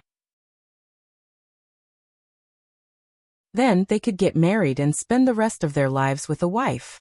However, many mercenaries could not do that. They either died in battles in the wilderness or had to change their profession due to disability. Although Northtown City was still harassed by some monsters, it had gained a firm foothold. The large tribes in the wilderness had been defeated, and the remaining ones were hiding far away. It could be said that there was nothing around Northtown City that could pose a threat to him. During this time, the population of Northtown City had skyrocketed. The construction of the city was very fast. The Wizard Tower and the outer city wall had been completed. Sulan planned to move some of the people to Mirror Lake City. The population of Northtown City was maintained at 800,000 to 100,000 people. It was winter in the northern wasteland. Not many tribes would migrate during this time. At most, there would be some tribes that did not have enough food to rob. Therefore, Sulan asked Northtown City to strengthen the security of the territory. Every day, they would clean up the territory. When winter came, the fields outside the city were no longer cultivated. The construction in the city had also decreased a lot. However, Sulan did not let the slaves and refugees do nothing. Instead, he sent them to the military camp in batches for military training. If so many people had nothing to do, they would definitely cause some trouble. The military training did not turn them into an army. They were just some militia. Only a few of the best among them would be selected to become soldiers. Hathaway became very busy again. She wanted to learn rune tattoos and rune engraving techniques as soon as possible. Sulan had told her not to inscribe rune tattoos on her body. It would be very troublesome to level up again when she leveled up to rune engraving. The Wizard Tower was now in use. Sulan named it Northwind Tower. Hathaway did not object to the name. Her previous school was the Northern Witches, a school made up of all witches. Hathaway's previous laboratory had also been moved to the Wizard Tower. The old laboratory had been demolished. After resting for 2 days, Sulan came to the Northwind Tower. The person in charge of greeting him was not a wizard apprentice, nor a human. It was a 3-meter-tall stone golem. When it saw Sulen come in, it bowed slightly and then said in a dull voice, "Master, welcome." The wizard tower was owned by Sulen. Hathaway had the same authority as Sulen. "Where are the wizard apprentices?" Sulen asked. "They are studying on the 3rd floor of the wizard tower. Wizard Andre is teaching them," the golem said. Sulen nodded. Then, under the guidance of the golem, he began to tour the wizard tower. This was the first time he had visited a complete wizard tower. The interior space of the wizard tower was very large. In fact, most wizard towers had a very large interior space. Wizards used all kinds of skills to expand the space. Some powerful legendary wizards, after mastering the half-plane technology, would even transform one floor of the wizard tower into a half-plane. The space inside could easily fit a city. Many wizard towers passed down by the ancient arcanists could still function normally after thousands of years. Any wizard tower of that era was very powerful. Sulen's wizard tower was pitifully weak compared to them. There were now 2 steel golems, more than 20 rock golems, and more than 20 gargoyle golems in the wizard tower. The gargoyle golems were placed on the outer wall of the wizard tower. If these gargoyles were not awakened, they would look no different from decorative statues. A wizard tower needed an army of golems. Obviously, this wizard tower did not have one. Another important problem was that this wizard tower did not have a tower spirit. The creation of a tower spirit had to be at the legendary level. Hathaway's strength was still not enough. The golem in front of him must have been cast by Hathaway's soul enlightenment. Its intelligence was much higher than that of ordinary stone golems. It was like an intelligent robot. High-level tower spirits were somewhat like artificial intelligence, but more powerful than artificial intelligence. Sulen was still learning alchemy. He was still very interested in golems and tower spirits. Unfortunately, the requirements for mastering it were too high. Not only did it require a very high level of magic and alchemy skills, but it also required a lot of special knowledge. Sulen was still unable to build golems. After all, he had only learned wizard instructions for a short time. Strictly speaking, Sulen was now only a level 10 wizard. Of course, because he had mastered the magic tattoo technique, his level could be slightly higher. As for building a mechanical life, Sulen was still not sure. After all, the realm of the soul was too mysterious. Under normal circumstances, the soul part could only be studied at the legendary level. He walked up the wizard tower floor by floor. Sulen saw a lot of strange things. Some were magic devices that he could not understand, and some were all kinds of strange laboratories. Compared to Hathaway's laboratory, it was a world of difference. The previous experiment looked like a small workshop. Squeak. When Sulen passed by a place that looked like a prison, he suddenly heard a sound that sounded like a mouse. He turned around and looked. Immediately, he saw 3 giant bats locked in cages. These bats were all the size of wash basins and looked somewhat ferocious. Their mouths were full of sharp fangs, and they were constantly biting the cage in an attempt to escape. Unfortunately, their sharp fangs were completely useless against the cage made of special metal. These were magic bats, which belonged to a special magical life. They had all kinds of abilities, and were the most commonly encountered monsters in the wizard tower. They were creatures that wizards had modified and could be used to guard the wizard tower. These magic bats had a lot of extraordinary abilities, such as invisibility, stealth detection, bloodsucking, and their attacks were also accompanied by diseases. They could be said to be the standard rookie killer. If you encountered a magic bat in the wild, the possibility of death was quite high. On this floor, the golems responsible for guarding the tower were replaced by obsidian golems. They were big blocks that weighed about half a ton. Some of the specially modified large obsidian golems could weigh about 2 tons. The surface of these golems was made of obsidian, and had been specially treated. The surface looked very smooth, and its hardness was higher than modern steel. It also had alchemy enchantment resistance. The challenge level of these golems was a level 13 monster. Under normal circumstances, even a level 3 knight would have to spend a lot of effort to dismantle an obsidian golem. There were 2 more powerful steel golems here. The challenge level of the steel golems was 17. Some steel golems that had been specially strengthened were even higher. Sulen had dealt with this kind of iron lump before. Without a good weapon, facing this thing was like dismantling a tank with bare hands. Of course, there were more powerful ones, such as diamond golems, mithril golems, adamantine golems, and even spell breakers and arcane guards. One could totally imagine dismantling a Gundam or an Iron Man with bare hands. If one did not have the strength of the Hulk, one should not think about fighting these things. The most annoying thing in the Wizard Tower were these golems. They were also the main defense force of the Wizard Tower.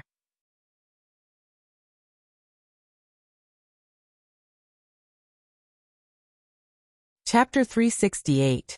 After passing through this floor, Sulen came to the top of the Wizard Tower. The top of the Wizard Tower was divided into two areas. One was the astrology platform, and the other was the control center of the Wizard Tower. However, the tower spirit in the Wizard Tower had not been created yet, so the control center was still empty. The astrology platform was built at the request of Hathaway. As a member of the Northern Witch School, Hathaway also knew prophecy spells. Prophecy spells sounded very powerful, but after really understanding it, one would find that it was a trap. The cost of divination spells was often not proportional to the benefits. Divination spells could easily be interfered with by various factors, and even if the spell was successfully cast, the results that one saw might not necessarily happen. Divination spells only saw the most likely outcome among thousands of outcomes. However, the future was constantly changing. Any choice could change the outcome of things, especially those that had far-reaching effects and a wide range of effects. Every time divination spells were used, the results would be different. Moreover, the cost was not something that anyone could bear. When divination spells were cast on others, there was also a chance of being discovered, and there might even be a spell backlash.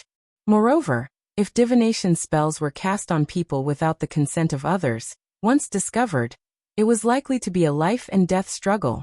After all, everyone had secrets that they did not want others to know.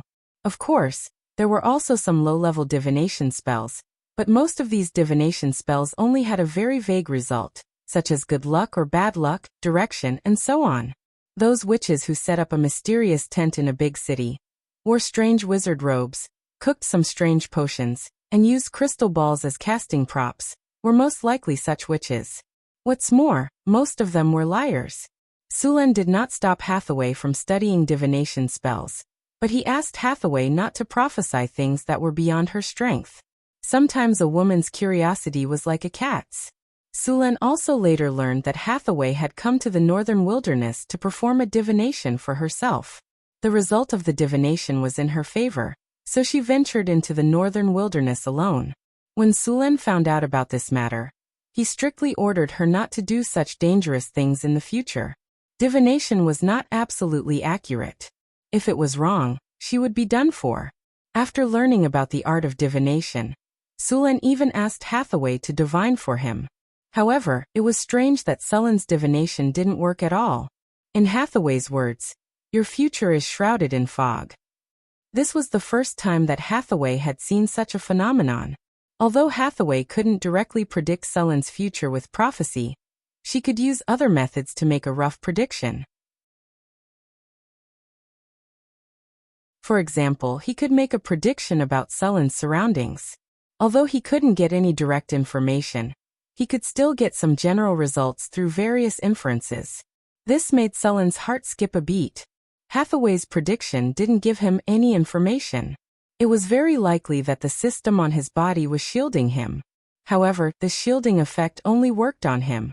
It didn't work on the people around him or those who had interacted with him. That was why prophecy was somewhat effective. After figuring out this matter, Sulen decided to learn prophecy and some ways to counter it. He didn't learn prophecy to predict the future. He wanted to learn how to hide himself. There were many ways to hide his past and future. Many powerful wizards would do this. The best at this were liches. After all, liches needed to hide their phylacteries. It was very difficult to kill a lich. As long as the lich's phylactery wasn't destroyed, even if it was temporarily killed, it would resurrect after a while. Only by destroying the phylactery could the lich be considered dead. Therefore, liches would hide their phylacteries very well. Instead of aimlessly looking for a lich's phylactery, it was better to use prophecy. In order to prevent others from finding their phylacteries, liches would definitely counter prophecy, so that the location of their phylacteries couldn't be predicted. The simplest method was to hide one's real name. Of course, this method would only increase the difficulty. Others would still use other methods to find one's real name. Therefore, some people had researched some sealing techniques and used them to seal one's real name. If someone used prophecy on him at this time, the seal on his real name would be triggered, and that person would be the first to know. In order to see the future through prophecy, one would have to break the seal. This was not easy. Not only would one have to face the backlash of the prophecy, but they would also have to face the backlash of the sealing spell and the counterattack of others. However, the conditions for using prophecy were very strict. Only legendary wizards could use it. This method quickly spread among the liches, and even arcanists from other schools of thought learned it. Although arcanists were powerful, they were not without weaknesses. Those who wanted to deal with arcanists would often use prophecy to find their weakness, and use it to deal a fatal blow at the right time. This method had appeared more than once in history. However, other than the first two successful attempts, almost all of them failed. Other than prophecy, there were also people who split a small part of their soul, and used this small part to carry their own fate. Finally, they used prophecy to seal this small part of their soul.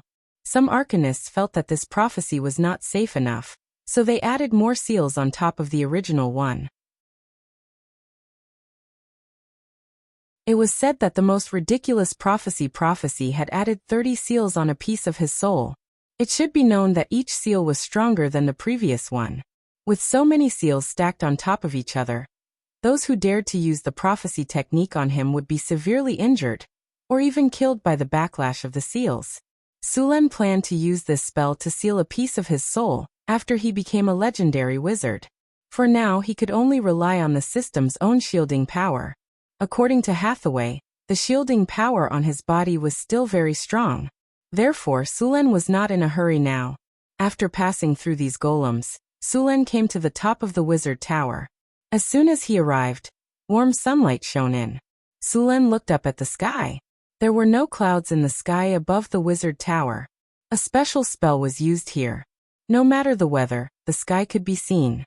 Standing on the wizard tower, Sulen looked out. In the distance, there was a winding mountain range like a giant dragon. It was the Sierra de Lotus. At this time, the mountain range was covered with a thick layer of snow. Around the mountain range was a lush forest. South of the forest were two winding rivers. Many farms were neatly cultivated on both sides of the rivers. Near the wizard tower was a city that was as neat as a chessboard. There was an endless flow of people in the city. This was his northern city. In the south of the city, there were even more farms. These were all his territories. The towering Magus Tower was like a skyscraper.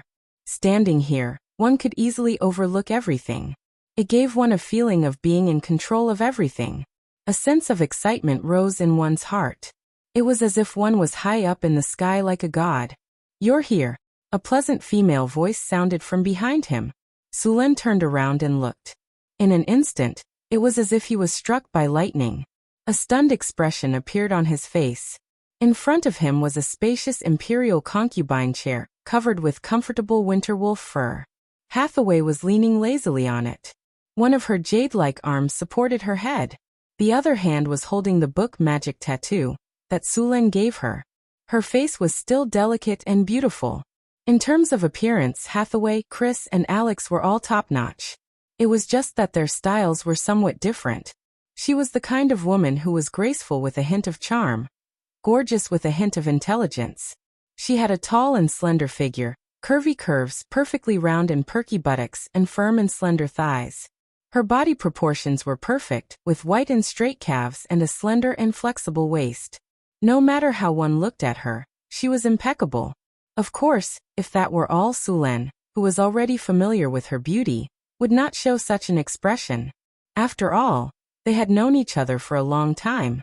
However, at this moment, Hathaway was different.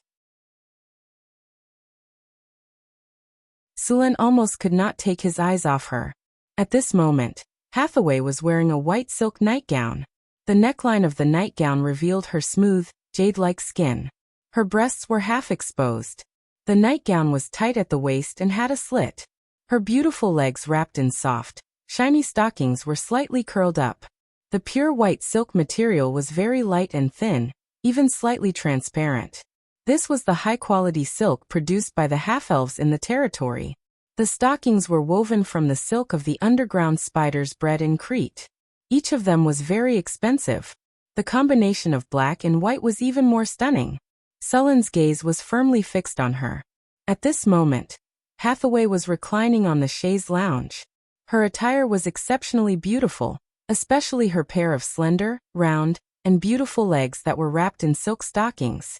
It gave him the urge to lift them up. If that was all, Sulen had seen before. However, Hathaway was wearing a pair of golden rimless glasses. These glasses were made of transparent crystal, and were invented by a wizard.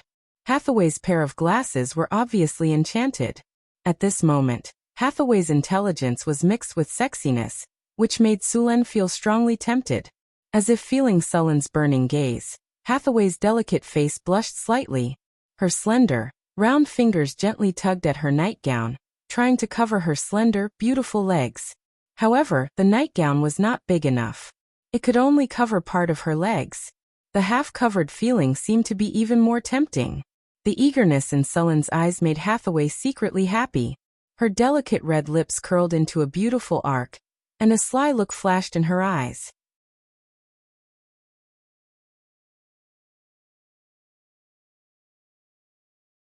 Chapter 369. Hathaway was secretly delighted. Although she often studied all kinds of knowledge, she was not stupid. She felt pressure from Sulen, as well as from Chris and Alex. Although she was very outstanding, neither the succubus Chris nor Alex were below her in the slightest. Although she did not want to monopolize him, she did not want to lower her position in Sullen's heart. Do you like it? Hathaway lifted her finger and brushed her hair behind her ear. I like it very much, Sulen exclaimed. I felt that it was even more powerful than Chris's seduction spell. As Sulen spoke, he sat down next to Hathaway and hugged her in his arms in an unusually domineering manner. His other hand skillfully grabbed one of her legs and played with it. It was smooth, soft, and bouncy. A blush appeared on Hathaway's beautiful face, and her expression was a little shy. But soon she changed into a more comfortable position on Suren's body and lay down. By the way, I have some questions about some of the knowledge in this book. Can you explain it to me? Hathaway asked as she picked up the book Magic Tattoo Techniques from the chair. Sulen sniffed the faint fragrance at the tip of his nose and rubbed his hands back and forth. He said casually, "What do you not understand? Tell me about it." Hathaway's body was slightly hot. Her thin silk dress transferred the heat to Sullen's body. The two of them started to explain the information, but Sullen's mind was soon elsewhere. After explaining for a while, Sulen snatched the book from Hathaway's hands and tossed it aside. We'll talk about this later. We have more important things to do now. After saying that, he picked up the bashful Hathaway and brought her to the lounge. Soon after, a sobbing voice could be heard. Time passed slowly. 3 months passed in the blink of an eye. The ice and snow on the northern wasteland had melted. Green sprouts began to grow on the ground. The animals and monsters that had survived the cold winter had come out to look for food. Northern Town City had begun its spring plowing. Sulen had been learning all kinds of knowledge about wizards for the past 3 months. After studying seriously, Sulen realized that there were too many things to learn. Right now he was reading the book list that Hathaway had prepared for him. It was also the book that Sulen had made him a 5-year apprentice and a 10-year arcana apprentice.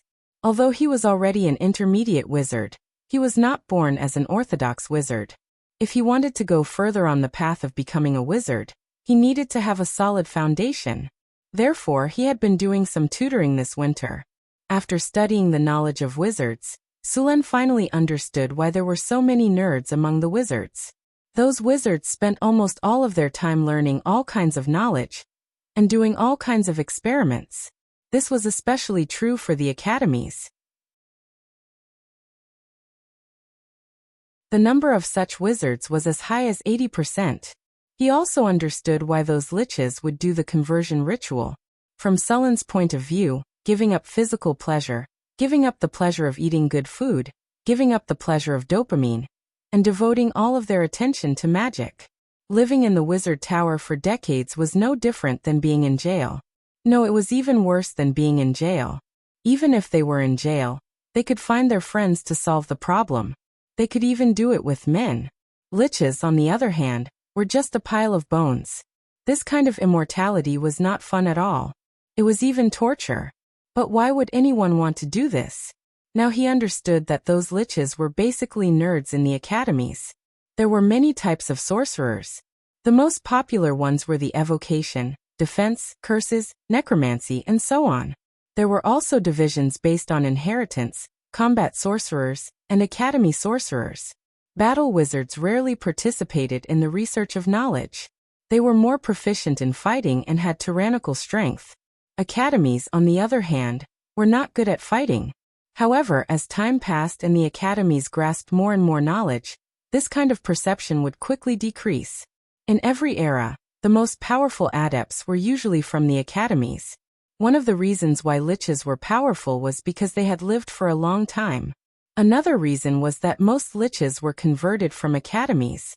Basically, every liches was very rich. They had enough time to make all kinds of excellent and powerful magic tools. Many of the powerful magic tools in the world were made by liches. Sulan also realized that most of the academies were straight men. Some were even steely men. Sulan found a lot of such things in some of the diary manuscripts. In the eyes of those wizards, women were very troublesome creatures.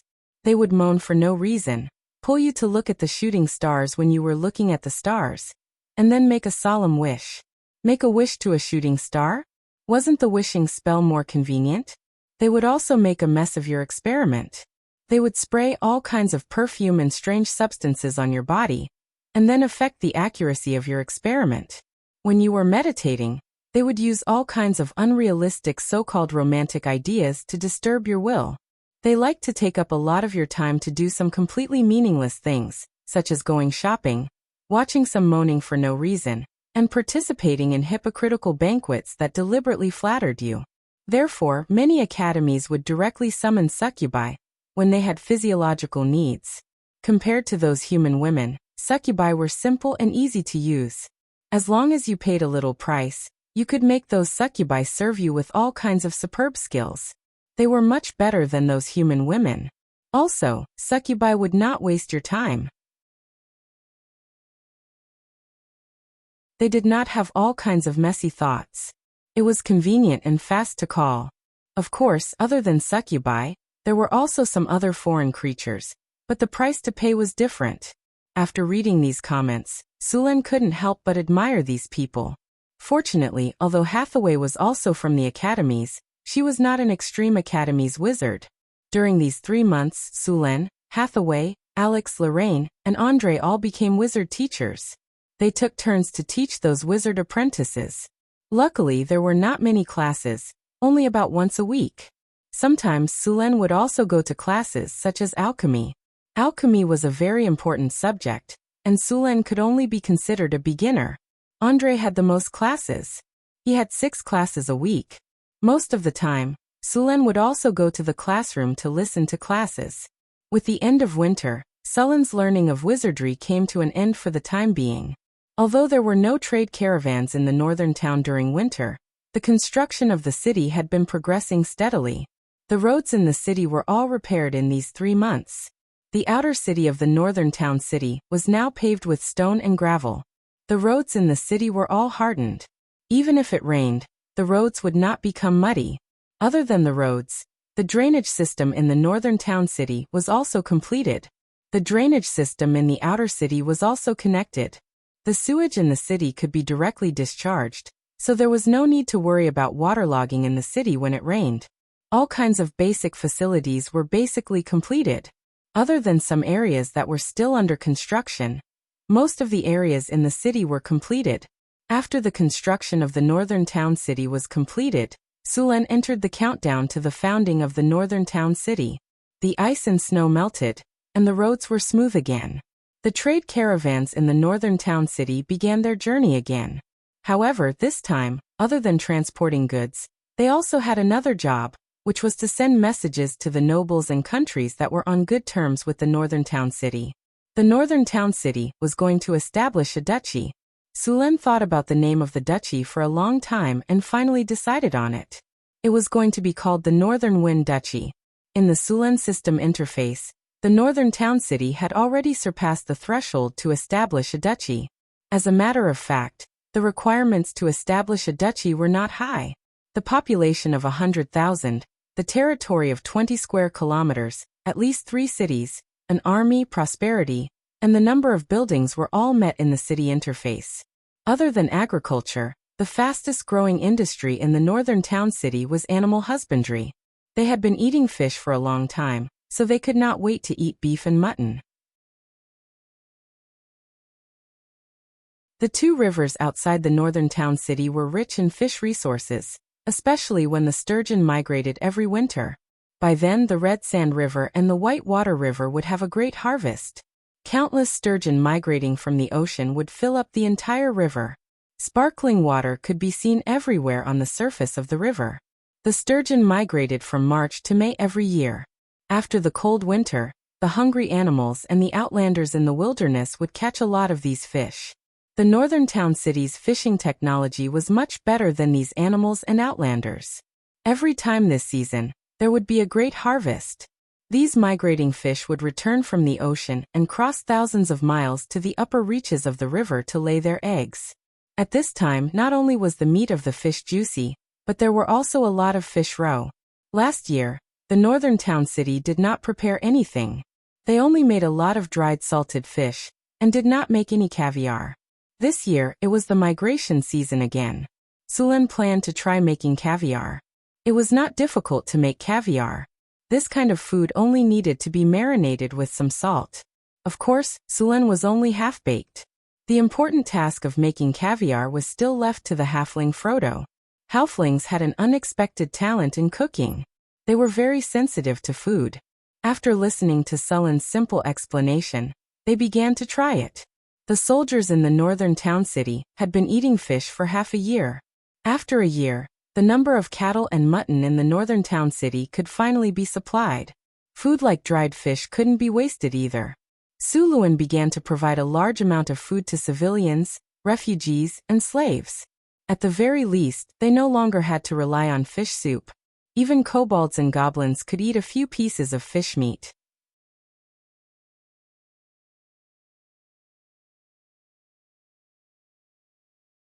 Chapter 370.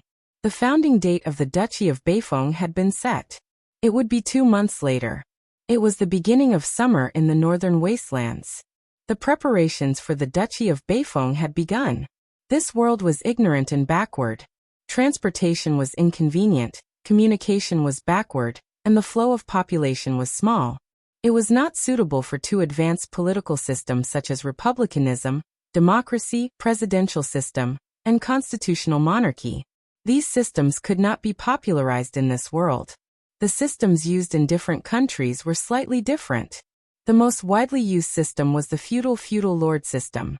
There were 3 obvious characteristics of this system: the lord, the vassal, and the fief. The structure of the feudal system was made up of these 3 elements. The lord was a noble who owned land and treated the land as his own private property. In this feudal society, these lords often held real power. The advantage of this system was that they could quickly expand their territory with little investment. The disadvantage was that it was easy to form strong local forces.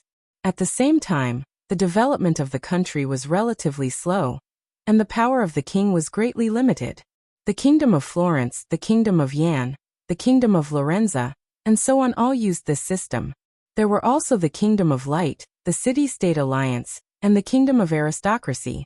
However, these systems were not suitable for the Duchy of Beifong. The Duchy of Beifong was very small now, and there were only 3 cities.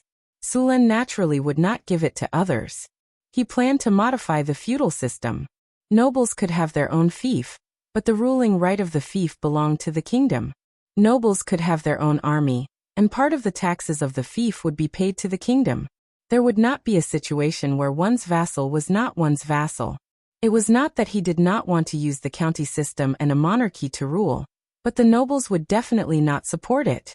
In this supernatural world, individual strength was tyrannical, and a monarchy was not suitable. Sulen invited many people to the founding ceremony of the Duchy of Bayfong. The royal family of Florence, the nobles of the northern provinces, the Kingdom of Lorenza, the Desert Kingdom, and the Southern Alliance had cooperated with the northern wastelands. There were 20 to 30 nobles in total. There was no need to worry about the ceremony being empty. Just as Sulen was busy preparing for the founding of the duchy, the great priest of the Temple of Wisdom suddenly came to him. "My lord, Great Priest Vina wants to see you." "What is she doing here?" Sulen was a little puzzled. "Take her to the living room. I'll be there soon." Although Sulen didn't know what this great priest wanted, he still decided to meet him. After signing the document in his hand and handing it to the attendant beside him, Sulen got up and walked to the reception hall. Sulen soon arrived at the reception hall. High Priestess Vina was waiting for him in the room. This priestess of the Wisdom Shrine was wearing a very luxurious priestess robe today. She seemed to have dressed up and looked very solemn and formal. "Long time no see, Your Excellency," Reverend Vina said with a smile when she saw Sulen walking in from outside the door. Reverend Wei Na, it's nice to see you again," Sulen said gently. Even though he wasn't interested in the so-called etiquette, Sulen still learned these lessons seriously. At this moment, although Sulen's actions seemed a little casual, they weren't impolite at all. Vina nodded to herself when she saw Sulen's appearance. This lord didn't look like a nouveau riche. Instead, he looked like an elegant noble. He wore well-trimmed clothes, had a strong and straight body, and a handsome and delicate face. His eyes were sharp but not overbearing. At a glance, he looked like one of those heroic figures in epics and legends. He made people's eyes light up. Vina couldn't help but sigh in her heart. He really was a natural-born king. Just his appearance and temperament made people feel like they were willing to submit to him. He was powerful, handsome, elegant, and wealthy. He would definitely be the most dazzling star if he appeared in the noble banquets of other kingdoms. Vina quickly recovered and said with a smile, "Your Excellency Sulen is even more elegant than before." The two of them exchanged some pleasantries before taking their seats. The servants served tea. After the door was closed, Sulen began to ask, "Your Excellency, is there anything I can help you with today?" "There are some things." Vina put down the tea and said with a smile, "I heard that Your Excellency Sulen is preparing to officially establish the Northwind Dukedom in 2 months. Yes, the Northgard city is currently preparing for the establishment ceremony. This wasn't a secret. Although Sulen hadn't officially invited the church, it wasn't difficult for them to find out. "Then I'll congratulate Your Excellency in advance on becoming a Grand Duke," Vina said with a smile. "Thank you. I'll need your church to attend the establishment ceremony when the time comes." Sulen nodded. "We will." Vina nodded. "Your Excellency Sulen, have you thought about who you'd like to crown you during the establishment ceremony?" "I haven't thought about that yet." Sulen shook his head. Vina's eyes lit up, and then she continued, "Your Excellency Sulen, I have a suggestion, but I'm not sure if you'd be willing to accept it." "Of course I'd be willing to accept a good suggestion," Sulen said with a smile. Vina smiled. "I suggest that you invite the Pope of the Wisdom Church to crown you. If you're willing, the Pope will personally come to crown you on the day of the ceremony." "The Wisdom Church will personally come to crown me?" Sulen's heartbeat suddenly sped up. As one of the most powerful churches on the continent, the Wisdom Church's status was unquestionable. Many small dukedoms didn't even have the chance to see him. After all, this Pope was the spokesperson of the Wisdom God in the main material plane. If the Wisdom Church supported the Northwind Dukedom, its status on the continent would instantly rise. It would no longer be a small, transparent country. The Northwind Dukedom would also be recognized by all the kingdoms on the continent. However, this would bring about a problem. If Sulen accepted the Wisdom Church's coronation, then the Northwind Dukedom would become a force of the Wisdom Church. In this way, the Wisdom Church's strength would definitely increase greatly in the northern city. This wasn't in Sulan's interest, so the Wisdom Church should just focus on their studies. Suluan thought for a moment and refused. I'm sorry, Reverend Vina. I'm very happy that His Holiness is willing to come to this remote and desolate northern wilderness to crown me, but I think it's better not to bother His Holiness. Vina looked at Sulan seriously, then nodded and didn't continue the topic. Since Sulan rejected the Wisdom Church's olive branch, the Wisdom Church wouldn't force him to accept it. The two continued to chat in the parlor for a while, then Sulan personally sent Vina out of the castle. The Wisdom Church wasn't an underground church like the Dark Lady. As long as one rejected it, they would be an enemy, so there was no need to worry about the Wisdom Church's revenge. In fact, most churches were like this. Only those in the evil camp would be like this, but Sulan wasn't worried. After Sulan sent the Wisdom Church's priest away, in the next few days, the War Church, the Wealth Church, the Justice Church, and several other churches came one after another. Their goal was the same as the Wisdom Churches, which was to invite Sulan to their pope for the coronation. Of course, Sulan rejected. Unlike the other royal families, Sulan was able to establish a kingdom by relying on his own strength. He knew that his power came from himself, and it wasn't the so-called God's power. There was no need to find himself a mother-in-law. He also had the power to protect his territory. Spring had arrived, and the northern city became very busy. A large number of serfs and refugees were organized to come for spring plowing. Spring plowing was very important to any country. There were now 100,000 acres of land outside the northern city. Other than a portion that had already been planted, the rest needed to be planted in half a month. At the same time, other places in the northern city were also very busy. Many of the rules in the northern city needed to be reorganized into laws. At the same time, the promotion of the army also needed to be fully explained. Taxes, trade, and so on also needed to be made official. The invitations sent out by the northern city received responses in a month. Almost all the nobles who received the invitations said that they would come. Some who couldn't come for various reasons sent their sons to participate in their place. As long as the nobles in their right mind wanted to continue working with the northern city, they wouldn't refuse this kind of founding ceremony. The Florentine royal family said that they would send Prince Grant to celebrate in person. The Marquis of Savoy also said that he would send his son and daughter to participate in the founding ceremony. The northern city had sent a large number of troops to the northern city to clean up the outsiders. The trade route to the northern city was especially important. Sulan found the Little Mare mission and asked for more centaurs. He then asked the cavalry to clean up all the bandits around the road. During this period of time, Sulan didn't want to see any merchant caravans being robbed by bandits. The roads and all kinds of infrastructure in the northern city had been completed, but there were still many details to be completed. For example, the flower beds on both sides of the road weren't planted with flowers and plants, the facilities in the city park weren't complete, and the statues used as decorations still needed to be improved. Sulan found Grace and asked the gnomes to do the work of greening the city. They were proficient in nature magic, so it was easy for them to speed up the growth of plants. At the same time, they were also good at art. It was very suitable for them to decorate the city. In addition to these things, Sulan also needed to select a group of people to reward. After all, the northern city was about to be founded. These people would definitely be rewarded with a title. Sulan was going to arrange these people according to their contributions. The highest title in the Northwind Duchy was the Duke of Sulan. The others were counts, viscounts, barons, lords and knights. The title of Marquis was prepared for the Crown Prince. The others were only counts at most. P.S. Please subscribe, please subscribe, please subscribe. Important things must be repeated 3 times.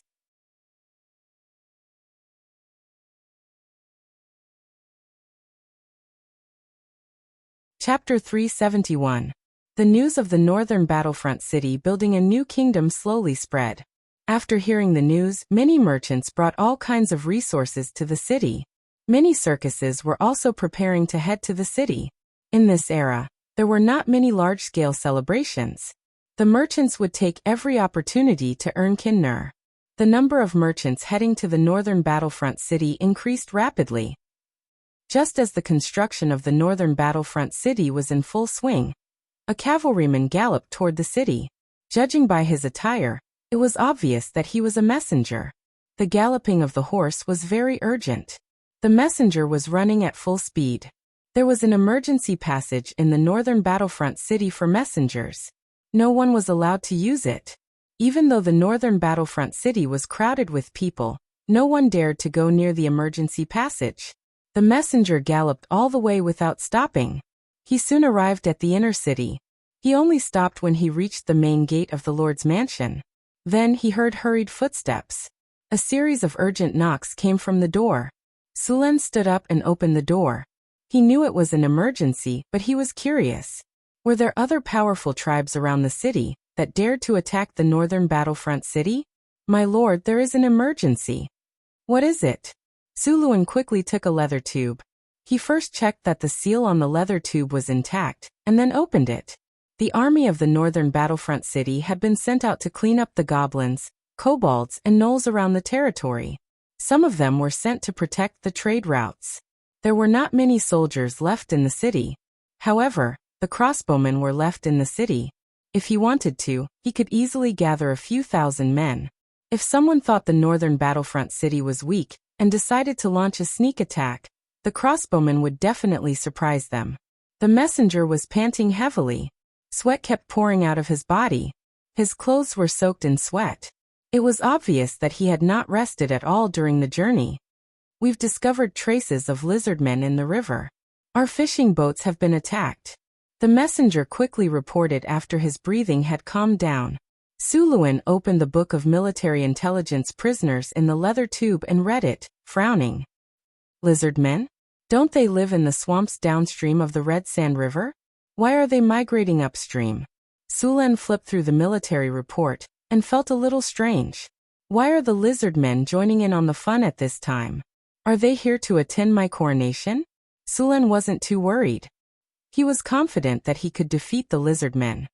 Go and invite General Ayton and General Johnson here. Sulen put down the urgent military report and ordered the attendant beside him. The attendant accepted the order and left. About 15 minutes later, General Ayton arrived at Sulen's study. Sulen handed him the urgent military report on the table.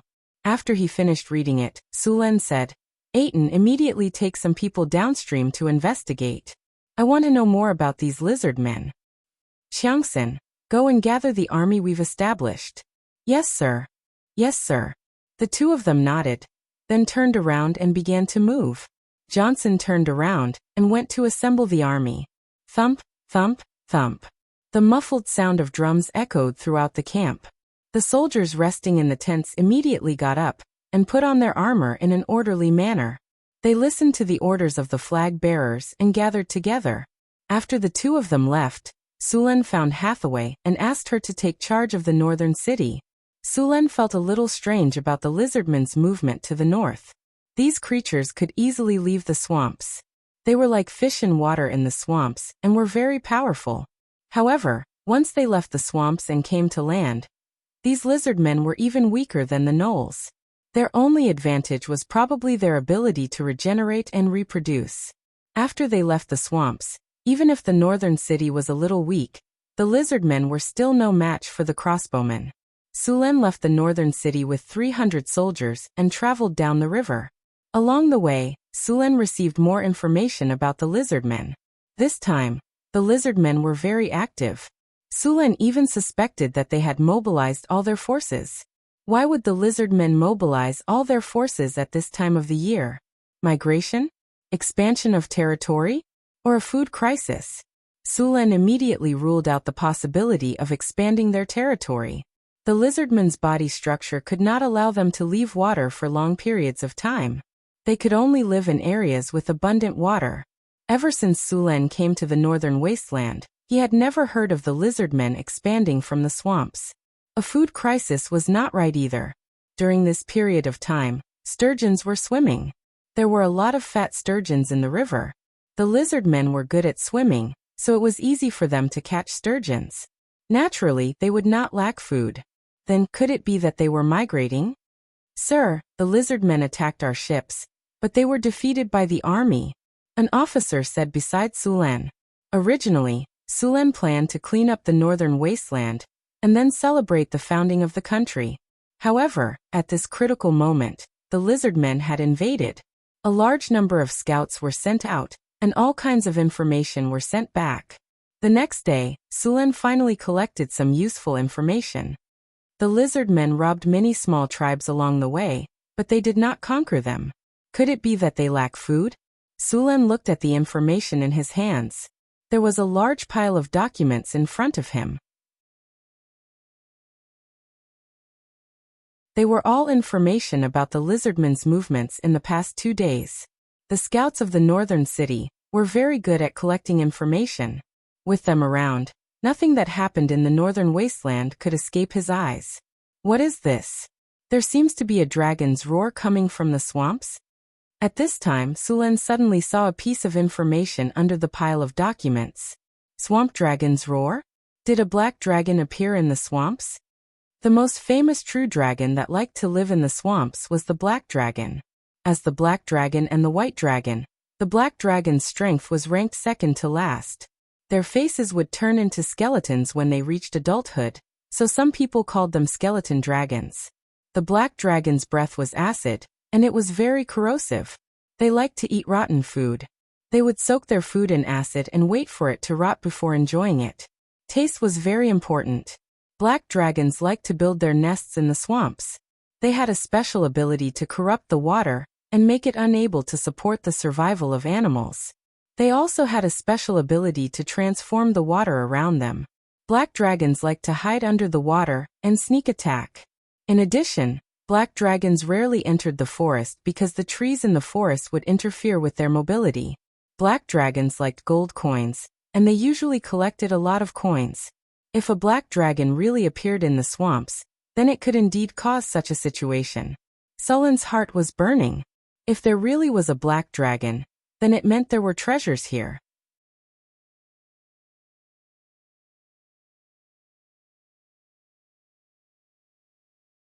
Chapter 372. Sulan led the army along the river. He didn't bring many people with him this time, only 12 barbarian marauders, and 200 half-elf archers.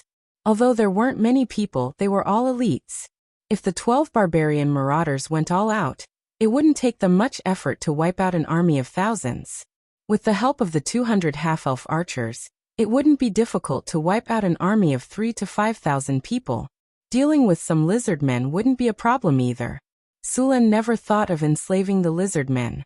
They were different from orcs and gnolls. They were a very cruel and cold-blooded race. They would attack all creatures near water or swamps. After attacking other tribes, they would kill everyone, including adult males, women, and children. The lizard men had a large population. They killed other creatures in order to gain more living space. They were not as strong as gnolls on land, but there were many of them. A lizardman tribe could have a population of thousands. If a battle broke out, they could pull out more than half of the population. Basically, every lizardman tribe had at least one spellcaster, usually a sorcerer or a druid. Lizardmen tribes had the ability to tame other monsters, such as swamp lizards, crocodiles, and so on. Some even tamed mutated lizards. The most powerful of them was a kind of thunder lizard. This kind of thunder lizard was more than 7 meters long and weighed about 2 tons. Not only did it have strong physical strength, but it could also release lightning attacks. Its power was comparable to a level 4 spell. Just as the army was moving forward, 2 drow scouts came running from the front. They were quickly stopped by the barbarian marauders in front of them. "Stop!" The barbarian put his arm out and stopped the 2 drow. "Sir, we found traces of lizard men," one of the drow said. Sulan waved at the barbarian and let him pass. "Where are they?" "There's a northern barbarian village 5 kilometers from here. The lizard men are attacking the village. It seems that these lizard men don't know how much trouble they've caused," Sulan said coldly. "Then give them a reminder. Go and kill those lizard men. Lead the way, the rest of you follow," Sulan ordered. "Understood. Everyone accelerate." Following his order, the army suddenly sped up. 5 kilometers was not a long distance. It only took the army of the North Town City 20 minutes to arrive. From afar, they could see plumes of black smoke rising from a village in the distance, accompanied by shouts. Suluan clearly saw that the village was surrounded by at least 1,000 monsters in dark green clothes. They were lizard men. It's these lizard men, right? Get rid of them, Sulen said coldly. The army of the North Town City instantly bared their fangs. Under Johnson's lead, a total of 12 barbarians rushed forward with their axes raised. At this time, the lizard men were besieging the village and didn't notice the sudden appearance of an army. In addition to the warriors, the lizard men also had a large number of archers. In front of the barbarians was the archer formation of the lizard men. The distance of a few hundred meters was quickly shortened. When the barbarians were only 200 meters away from the archers, the lizard men noticed the charging barbarians and immediately panicked. At this time, a lizard man who was clearly taller than the other lizard men roared twice, and the archers quickly calmed down. 50 lizard man archers separated from the group and began to shoot arrows at Johnson and the others. However, these arrows were no threat to the 12 barbarians. The arrows fell from the sky, and the barbarians only needed to wave their weapons a few times to easily deflect them. Moreover, the barbarians didn't slow down in the slightest. In just 2 rounds of arrows, they were already 50 meters away. Seeing this situation, the lizard men archers completely panicked. Javelins. Fire. With Johnson's order, the 12 barbarians grabbed javelins and hurled them over. The 1-meter-long javelins weren't light, and the spearheads were made of fine steel. They looked cold and shiny, and were abnormally sharp. Poochie, poochie. The sound of flesh tearing rang out. The scales of the lizard men archers didn't have any resistance, and they were easily torn apart by the javelins. Flesh and blood flew everywhere. Under the barbarians' powerful strength, the 12 javelins directly pierced through the lizard men. The javelins pierced through another lizard man, and then another. In just a short time, the lizard men archers suffered heavy casualties. Under the attack of the javelins, the lizard men archers' formation was disrupted. They didn't care about continuing to attack, and the 12 barbarians immediately rushed in. In the face of the barbarians' giant axes, the lizardmen's scales were like paper. The 12 barbarians were like 12 meat grinders, and wherever they passed, blood and flesh flew everywhere. While the barbarians were charging, the 200 gnome archers also began to attack. After the gnome archers arrived at a predetermined position, they immediately formed a formation and began to attack. Arrows were like a torrential rain as they directly enveloped the lizard men. The lizard men were like wheat being cut down in rows. Faced with the sudden attack, the lizardmen's offensive was instantly interrupted. The lizardmen constantly roared in an attempt to stabilize the army, but it was all in vain. In the face of the 12 barbarian raiders, the lizardmen were completely defeated. The lizardmen warriors were attacking the village, and they couldn't leave for a while. Facing a group of archers, the barbarians were unstoppable. With the constant rain of arrows falling from the sky, the lizardmen army was on the verge of collapse. When the lizardmen warriors on the front lines heard the sounds of fighting behind them, they had a bad feeling. When the northern barbarians saw that reinforcements had arrived, they were already in despair, but their morale was instantly boosted. They waved all kinds of weapons and rushed forward without any regard for their own safety. In just a few minutes, the situation on the battlefield had changed. The lizardmen army was in danger. Sulen didn't make a move. He just stood not far away and watched the battle. If he couldn't handle a battle of this level, then this army wasn't worth his effort. Besides, as the lord of the northern city, he couldn't charge at the front every time.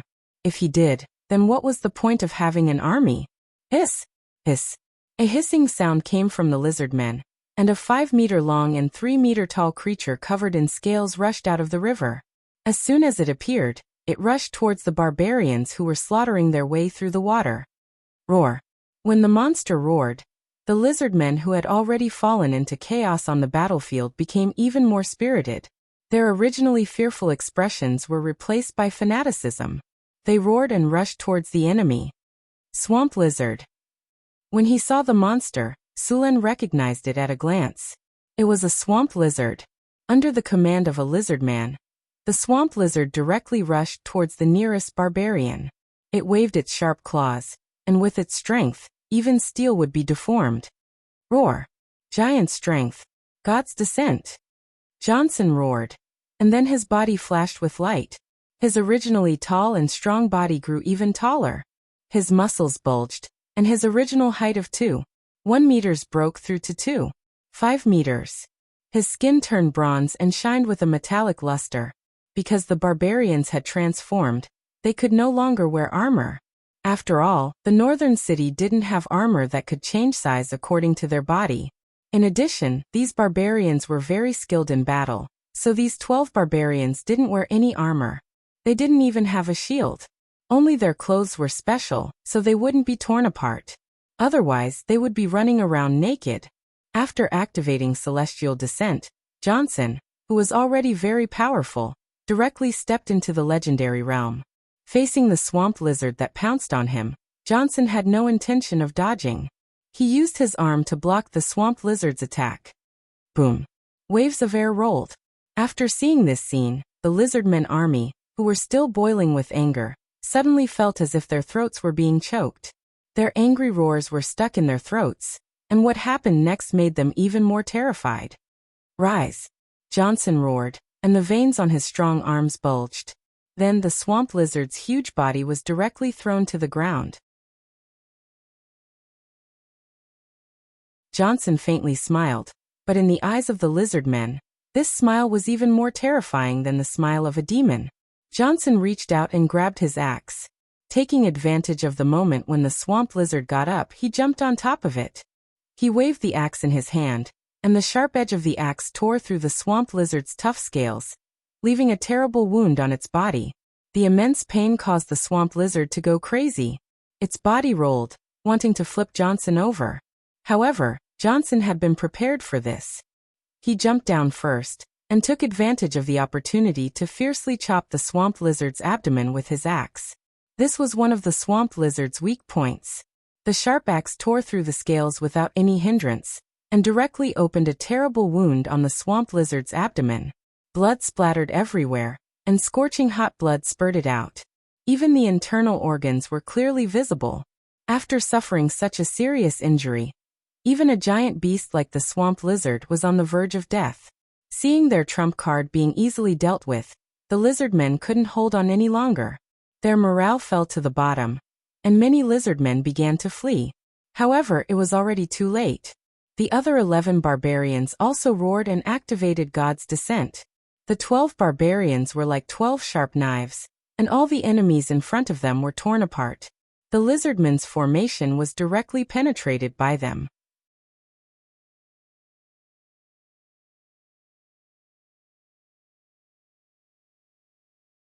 Chapter 373.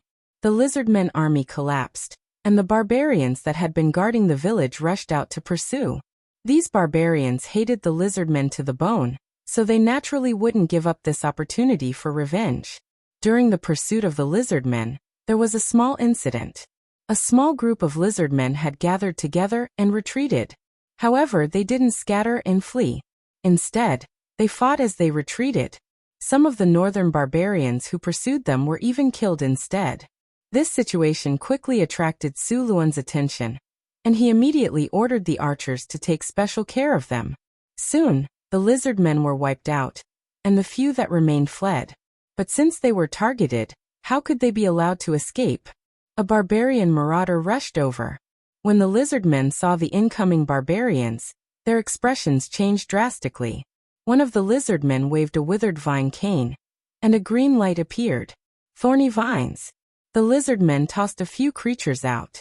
Vines instantly sprouted from the ground in a dozen meters around them. These plants grew wildly as soon as they appeared.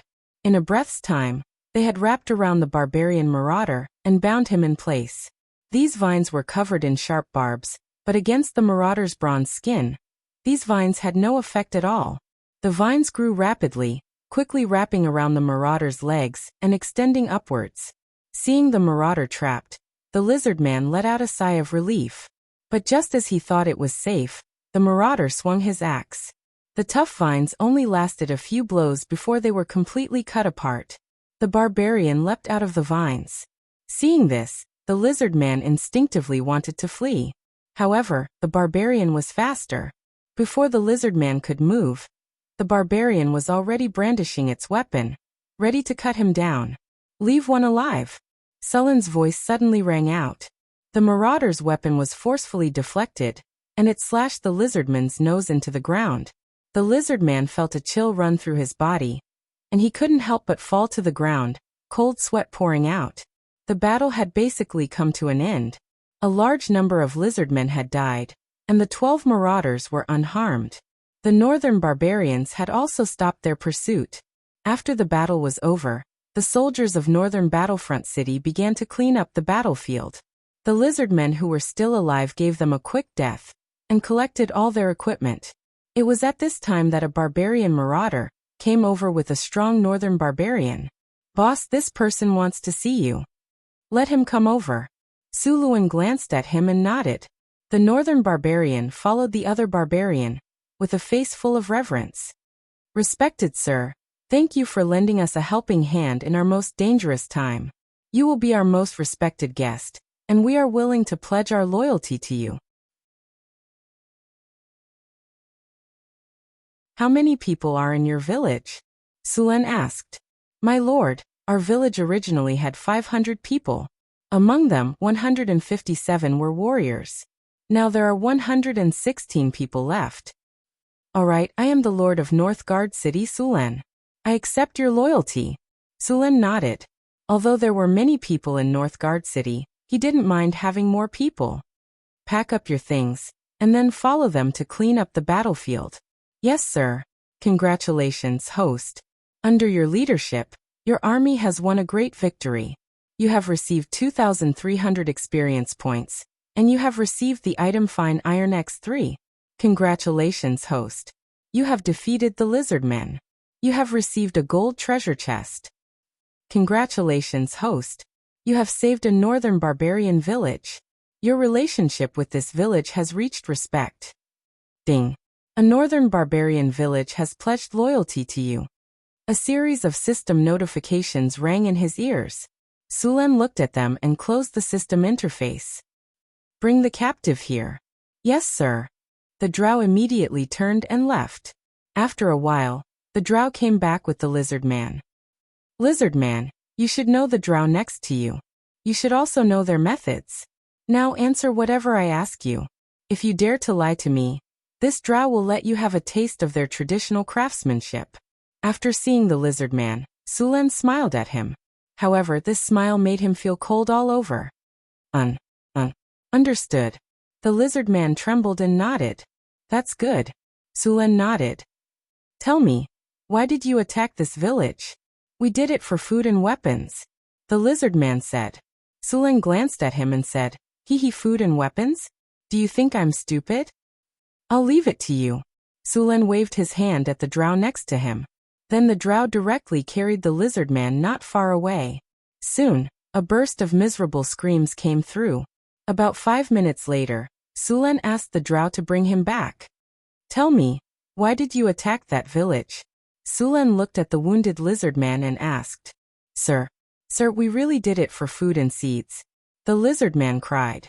"It seems that you won't cry until you see the coffin. It's the sturgeon migration season now. You shouldn't be short of food. You're telling me it's for food?"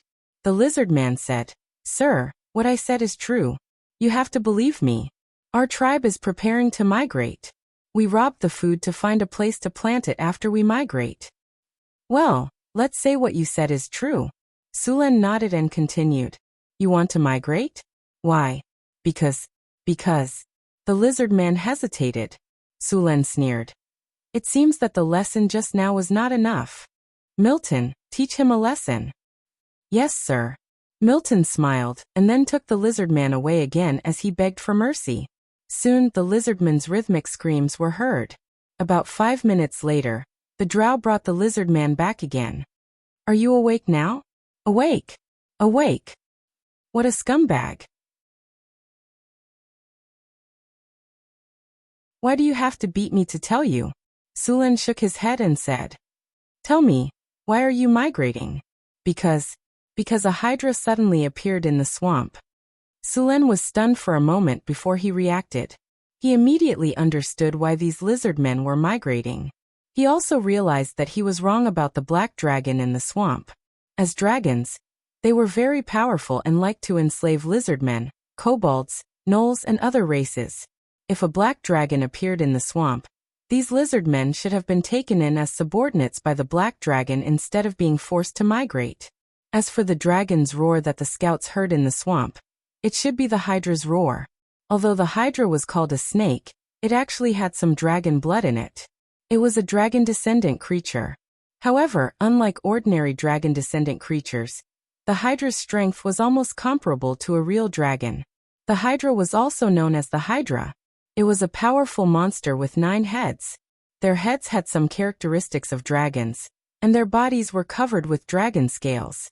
Its 9 heads could spit out venom or other breath attacks. Furthermore, they had powerful poison and recovery abilities. These creatures were similar to dragons.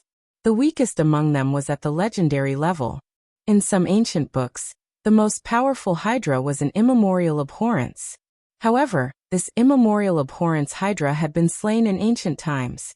Sulen did not know if there were any hydras of this level. Although hydras had the strength of a legendary level, they did not know how to gather subordinates.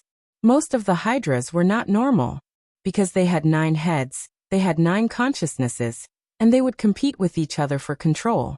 Like demons, hydras were chaotic and evil creatures. They would attack any creature they saw. When there were no enemies, the 9 heads of hydras would even kill each other. It could be said that hydras were in a state of schizophrenia all year round. It was not an ordinary split, but 9. Therefore, hydras that were in a state of chaos for a long time did not gather subordinates. These lizard men did not want to die, so they could only leave the swamp and migrate. Although the hydra was chaotic, its fighting strength was not weak. It was even stronger than a white dragon. Its regenerative ability was very strong. As long as one of its heads was not dead, the hydra would not die. As long as it had enough time, even if only one of its heads was left, it could grow back the other 8 heads. At the same time, the environment of the hydra's living area would also change. For example, the swamp would become a poisonous swamp. In the area it lived in, the swamp would be highly toxic. If the hydra was not dealt with, perhaps after next year, the sturgeon in the Red Sand River would no longer swim. The poisonous water in the swamp would pollute the river, and from the downstream to the estuary, a large number of creatures would die. Of course, the hydra's body was not ordinary. Its skin was comparable to a real dragon's skin. Its blood was also a precious alchemy material that could be used to make dragon blood potions. Its fangs, scales, organs, and so on were all very good materials. After learning that there was a hydra here, Sulen had already regarded it as prey. Although the hydra was powerful, it was still relatively easy to deal with compared to the dragon. This was because the dragon liked to enslave a large number of monsters. The older the dragon, the more creatures it could enslave. Many times, the dragon-slaying teams were killed by the dragon's servants before they could even see the dragon. What's more, dragons were very cunning. Among the chromatic dragons, except for the red dragon, the other chromatic dragons liked to sneak attack. Hydras, on the other hand, were different. The 9 heads fought with each other without thinking, so it was easier to kill a hydra.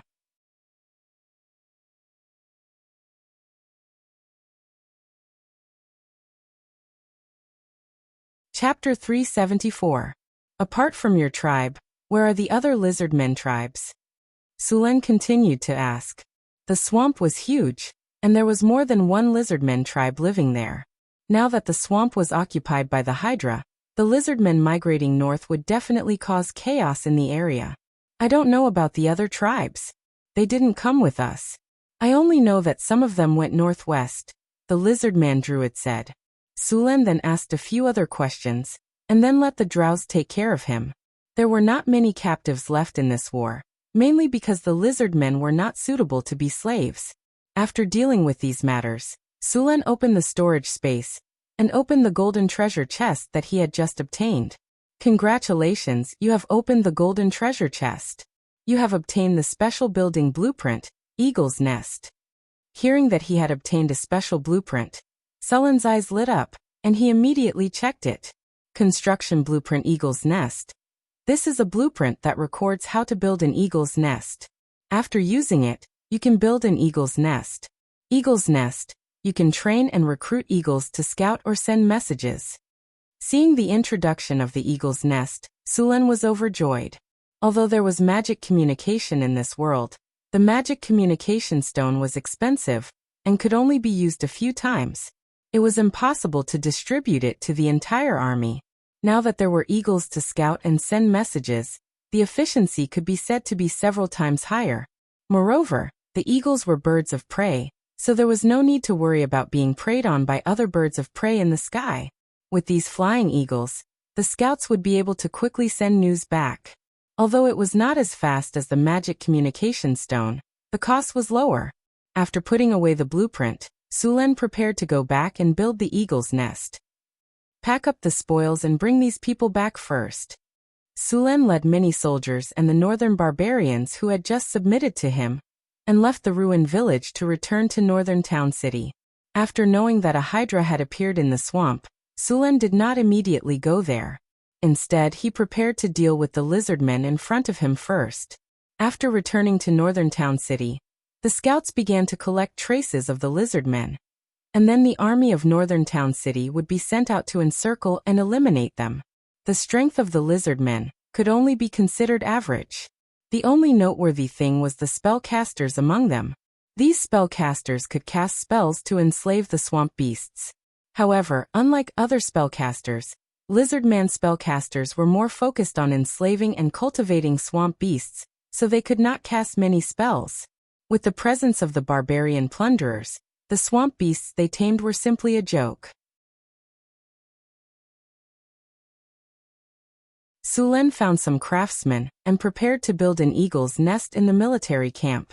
An eagle's nest was not a bird's nest, but a special institution for training, cultivation, and reproduction. The eagle's nest was not small.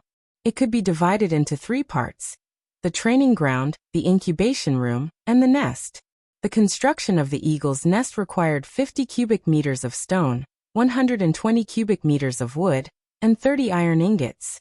Sullen had the warehouse hand over the materials to the craftsmen and told them to follow the blueprint. After arranging the construction work, Sullen began to look for suitable eagle's nest. After the eagle's nest was built in the game, one could recruit eagle's nest with money. This function did not exist in the real world. One had to capture some eagle's nest first, then send them to the eagle's nest to be tamed. After the taming was complete, professional training was required. Only after passing this could the eagle's nest become a messenger eagle. Capturing eagle's nest naturally did not require him to do it himself. Sullen had the city hall issue a mission to capture eagle's nest and collect eagle's eggs. 2 days later, a large number of adventurers sent all kinds of eagle's nest to the city hall. The eagle's nest didn't need to be too big for the eagle's nest, so the large eagle's nest was eliminated. Although they couldn't be used as messenger eagles, they could still be raised as pets. Sullen selected a few medium-sized eagle's nest from these eagle's nest. He was going to send them to the eagle's nest for training after it was built. The craftsmen in North Town City were very experienced in construction. It didn't take much time to build an eagle's nest. It only took 5 days for the eagle's nest to be completed. Sullen went to the military camp. A strange building had been erected next to the camp. This building did not look like a normal house. The eagle's nest was surrounded by a 5-meter-tall wall. Inside the wall was a training ground. On both sides of the training ground were incubators and nests. There were also all kinds of training tools on the training ground. Eagle's nest, special building. The eagle's nest can be used to cultivate, train, and breed eagles. After strict training, the eagles can be used for reconnaissance and communication. Current number of eagles, 0 for 500. Please replenish the eagles as soon as possible. Number of eagle trainers, 0/5. Please select 5 suitable eagle trainers. Daily maintenance, 500 Kinner. Training speed +18, indestructible +22, disease reduction plus 25, incubation speed plus 20, mutation plus 2. Sulen was very satisfied after checking the attributes of the eagle's nest. The eagle's nest had an additional mutation plus 2. The mutation attribute had appeared once when Sulen built the Cryopterus incubator. After that, a Cryopterus mutated and evolved into an ice Quetzalcoatlus. Now that the eagle's nest had this attribute, Sulen wondered what kind of surprise it would bring. The eagle's nest required 5 eagle trainers. Sulen opened the building's attributes to check the requirements. Even ordinary people could become eagle trainers. With the blessing of the building's attributes, they could quickly master the skills of training and training the eagles. However, if he wanted to make the eagle trainers better, he would need someone with talent. It would be best if they had the talent of animal companions. Usually, only rangers and druids had the talent of animal companions. The only ones who had this talent in Northern Town were half-elves. Sulen found Grace and asked her to recommend 5 half-elves to become eagle trainers. With the half-elves as eagle trainers, the eagle's nest could finally be put to use. Sulen sent the eagles he had captured to the eagle's nest for taming. It would take a month to tame the eagles. The eagle's nest had an attribute that increased the taming speed. With the half-elves' animal companions talent, the taming time was reduced to 20 days. Sulen nodded in satisfaction when he saw that he could receive a large number of messenger eagles in 20 days. After checking out the eagle's nest, Sulen began to increase the number of eagle trainers in the army. From now on, every scout in Northern Town City would have to carry an eagle. A squad of 50 people would have 3 eagles, and an army of 1,000 would have 3. Other than the army, the caravans and the city hall in Northern Town City would also need eagles to send messages. Mirror Lake City and Centaur City would also have eagles to send messages. When all of Sullen's territories had eagles, the speed of sending messages would greatly increase. Of course, in addition to the eagle, Suluan did not cancel the magic communication stone. These magic communication stones would supplement the eagle's communication. When there was a major event or an emergency, and the eagle's communication speed was slow, the magic communication stone would be used at this time. While Sulen was busy building the eagles, Northern Town City's army was clearing out the lizardmen tribes that were migrating to the north. At the same time, they recruited a dozen Northern Town barbarian tribes of various sizes. These Northern Town barbarian tribes ranged from 3 to 500 people to 100 people. In total, Northern Town City had gained 2,000 people. These Northern Town barbarians had strong bodies. Sulen transferred some of them to the army. The barbarians were also part of the Northern Town barbarians, so their leveling up was the same as the barbarians. They also had berserk like the barbarians, so they could only form their own groups. Other than these barbarians, 2 half-elven villages had also joined Northern Town City. Sulen was very welcoming to the half-elves.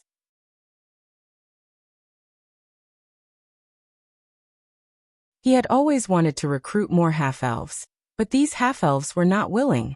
Also, because of Grace, Sulen could not force them. This time, when the lizardmen invaded, Sulen took advantage of the opportunity when the lizardmen were besieging the half-elven villages. He helped them defeat the lizardmen and gained their favor. That was how he recruited the 2 half-elven villages into Northern Town City. Now the number of half-elves in Northern Town City had exceeded 1,000. While he was clearing out the lizardmen, Sulen did not forget about the Hydra in the poisonous swamp in the south. 1/3 of the scouts in Northern Town City had gone to the poisonous swamp to collect information.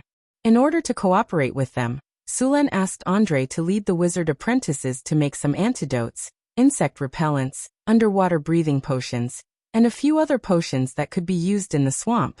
With the help of these potions, these drows could enter the poisonous swamp more easily and obtain the information Sulen wanted. Although Sulen was powerful, he would not underestimate his opponents, especially dangerous targets like the Hydra. There were 2 origins of the Hydra's bloodline. One was said to be from the ancient Hydra with multiple heads, and the other was from the Hydra.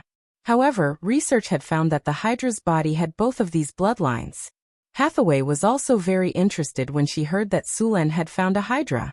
Therefore, when she heard that Sulen was preparing to deal with the Hydra, She also came up with various ideas and plans. The most annoying thing about the Hydra, other than its powerful recovery ability, was its venom. According to the legends, even the gods were very afraid of the venom of the ancient Hydra. Although the Hydra in the poisonous swamp was not as powerful, it still did not feel good to be bitten by it.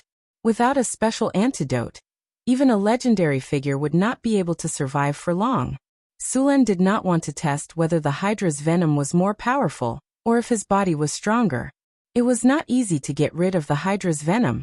This kind of antidote required a lot of precious magic materials.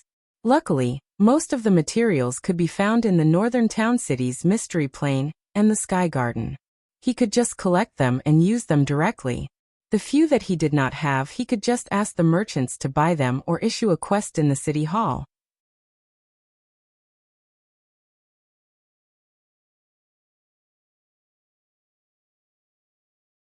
Chapter 375. After a friendly match with Hathaway, Sulen left the astrology platform feeling refreshed. Hathaway's mastery of Greece was getting better and better. Even the little succubus Chrissy couldn't compare. Sulen and Hathaway discussed Transfiguration, Wizard's Hand, Art of Tentacles, and other magic books in detail. In the end, Hathaway was exhausted and had to end the match. Hathaway also had some new products. For example, a special oil that could be used together with grease. It was made by Hathaway using the essence of more than 10 flowers. Not only was it smooth, but the smell was also very fragrant. Just a little bit was enough to make it very smooth. They walked out of the wizard tower through the stairs. The elemental energy in the wizard tower was very dense. The elemental pool in the wizard tower had transformed the entire wizard tower into a place where elemental energy was active. Wizards could live in this environment like fish in water. Boom. A muffled sound was suddenly heard, followed by a burst of black smoke coming out of a laboratory not far away. 2 golems quickly rushed over, and the door of the laboratory opened. A man in a tattered sorcerer's robe ran out of the room, wearing a pitch-black robe. The 2 golems didn't say anything and directly sprayed liquid at the man. "Stop. Stop. I don't have any radiation on me," the man said angrily. However, the 2 golems didn't care about his protests. They kept spraying the man's body back and forth before stopping. Then the golem sprayed the lab again. Sulen finally realized that the black silhouette was Wizard Lorraine. Wizard Lorraine also saw Sulen next to him. After being stunned for a moment, Wizard Lorraine smiled awkwardly and said, "Haha, experiment mistake basic hee no problem. No problem. It's just that these golems are making a big deal out of nothing. Mr. Sulen, can you ask Ms. Hathaway to change the settings of the golems? They're too rude." "I think that's a good idea. Magus experiments are very dangerous, so these precautions are necessary." Su Luan looked at Luo Lin, who was like a drowned rat, with a trace of mockery in his eyes, and said righteously, "Alright, I knew it. You guys just want to see a joke." Wizard Lorraine snapped his fingers and used a cleaning spell to clean the dust and water off his body. "You're underestimating me. I've been professionally trained in noble etiquette. No matter how funny it is, I won't laugh unless I can't hold it in." Sulen left the wizard tower in a good mood and returned to the Lord's castle. At that moment, the drow scouts who went to the swamp came back with some information. "Sir, we found the Hydra in the poisonous swamp," the drow with a scar on his face said. "Where is it in the poisonous miasma swamp?" Su Luan leaned against the chair in the study and asked. Scarface took out a parchment scroll and said, "Sir, this is a simple map of the swamp that we drew." He handed the parchment scroll over. Sulen took the parchment scroll and spread it on the table. There was a very simple topographic map drawn on the parchment scroll. A winding line represented a river, and the paths in the swamp were also marked. In a place that looked like a lake in the swamp, there was a mark of a multi-headed snake. In addition to this snake, Sulen also found a few marks of small people on the west side of the swamp. "This snake is a 9-headed snake, right?" Sulen pointed at the map and asked. "Yes, sir." Sulen continued to ask, "What are those small people on the west side of the swamp?" "Sir, we found a swamp giant tribe there. There are about a dozen of them," Scarface explained. Swamp giants. Sulen looked up at him in surprise. After confirming again, Sulen nodded. The swamp giants were one of the branches of the giant species in the multiverse.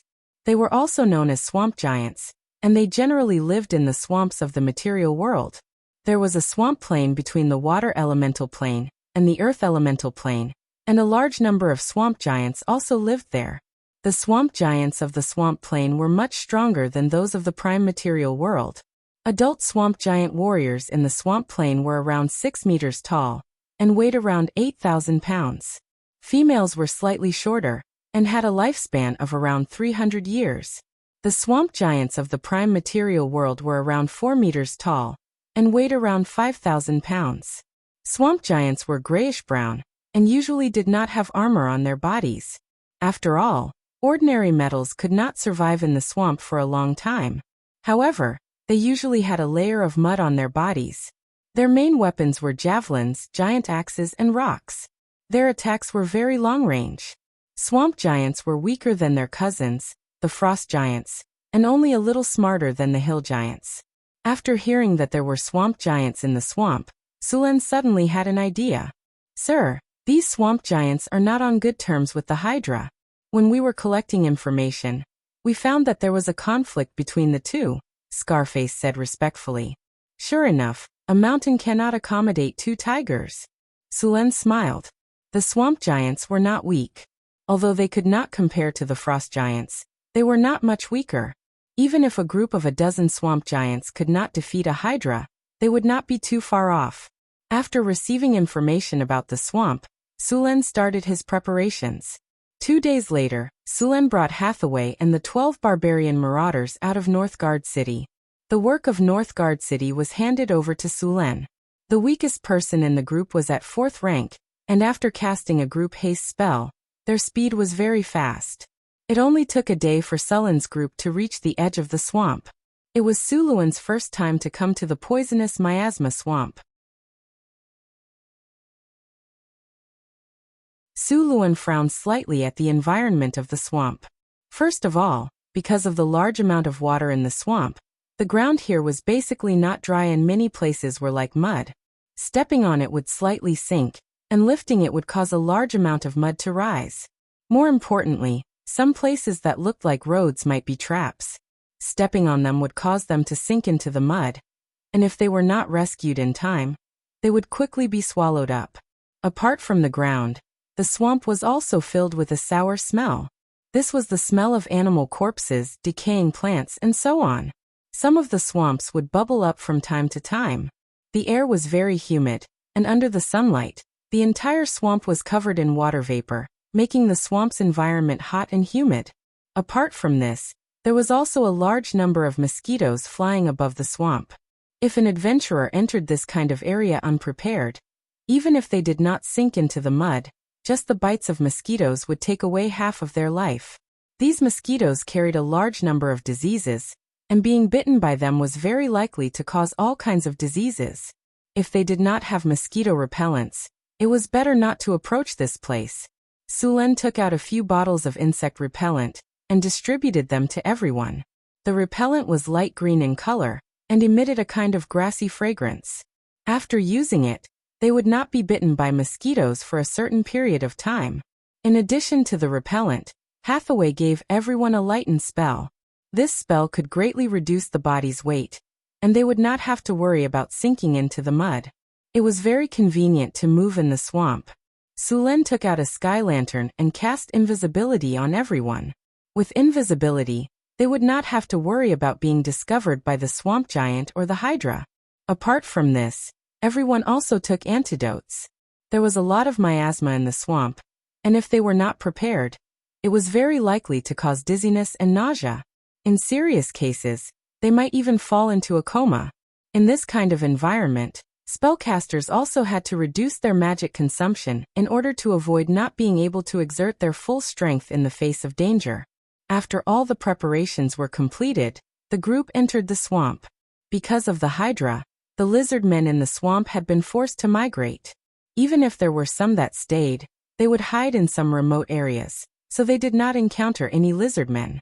Although there were no lizard men, There were many other creatures in the swamp, such as swamp lizards, swamp crocodiles, and some birds and snakes that lived in the swamp. It was said that there were also Titan pythons living in the swamp.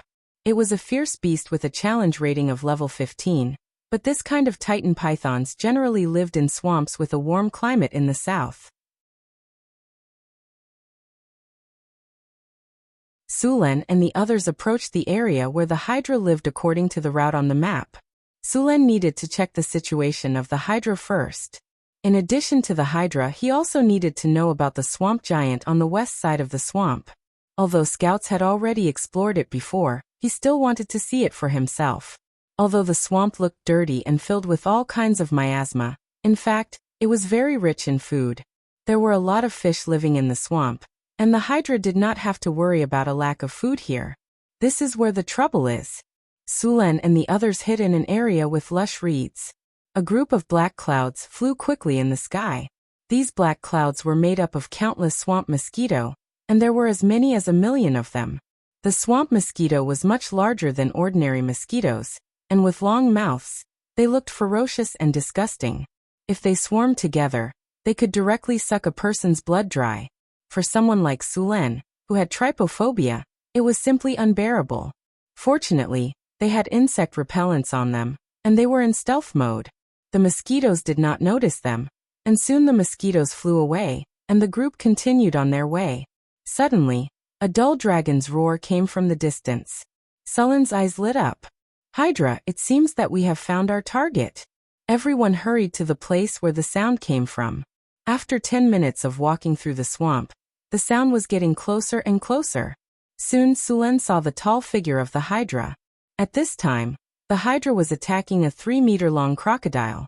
Under the siege of the Hydra's many heads, the crocodile only lasted a few minutes before it was killed by the Hydra. Then Sulen saw the 9 heads began to fight for food.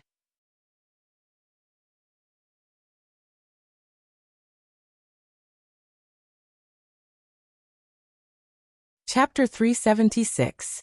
The Hydra's 9 heads fought with each other, and a 3-meter-long swamp crocodile was torn to pieces in just a few minutes before being devoured by the 9 heads.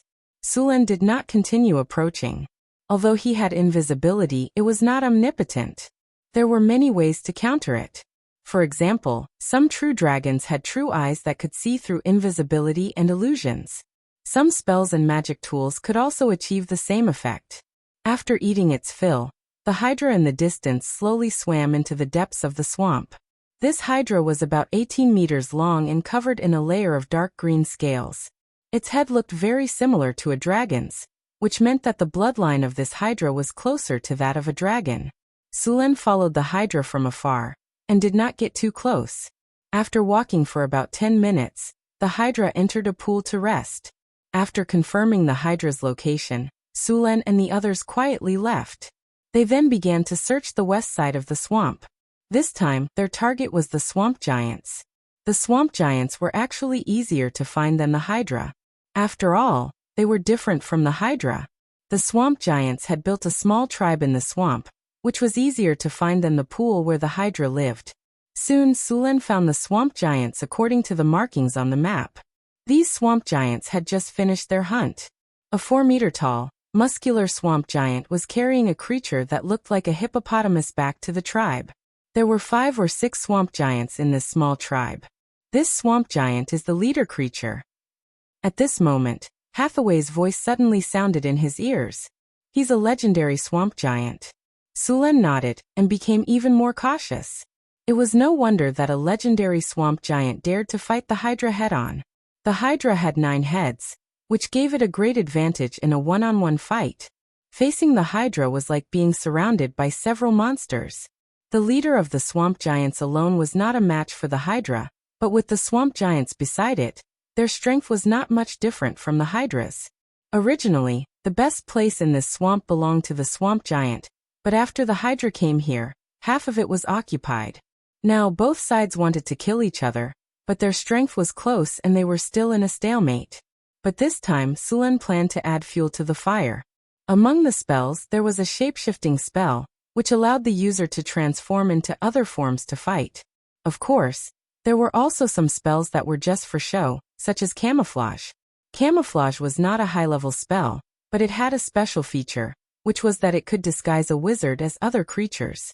Camouflage was different from illusion spells. Camouflage could disguise oneself very closely to the real body. Other than the real body's strength, it could even disguise one's scent. However, camouflage required a casting medium, which was to disguise something on a creature's body, such as hair, scales, and so on. With an idea in mind, Sulen began to look for a suitable target. At this time, the swamp giants came back from hunting.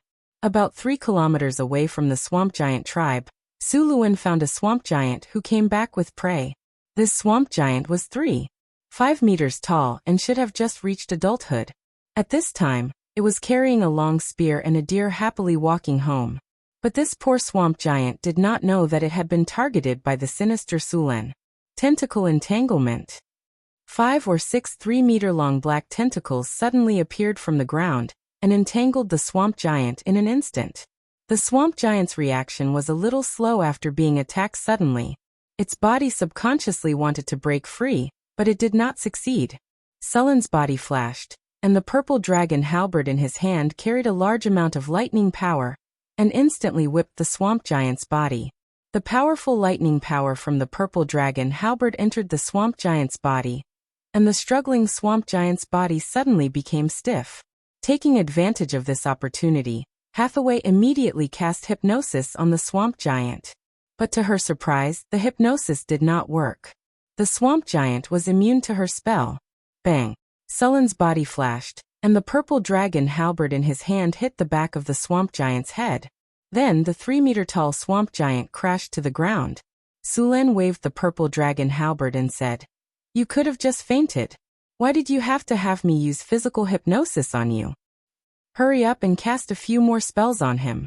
If he suddenly wakes up, things will be troublesome." Hathaway rolled her eyes at Sulen and deliberately dragged out her words. "Got it." Then flashes of light flashed, and various negative statuses were placed on the swamp giant. The swamp giant could not resist. After subduing the swamp giant, Sulen's plan officially began. Hessian collected some hair and blood from the swamp giant, and then cast disguise on Sulen. With a flash of light, Sulen's body was wrapped in light. The next second, he turned into a 3-meter-tall swamp giant, exactly the same as the swamp giant that had fallen asleep next to him. "How is it?" Sulen stretched his body. "Not bad. It's the same as before." "That's good. This spell lasts for half an hour. It must be completed within this half an hour," Hathaway reminded him. "Don't worry." Sulen waved his hand.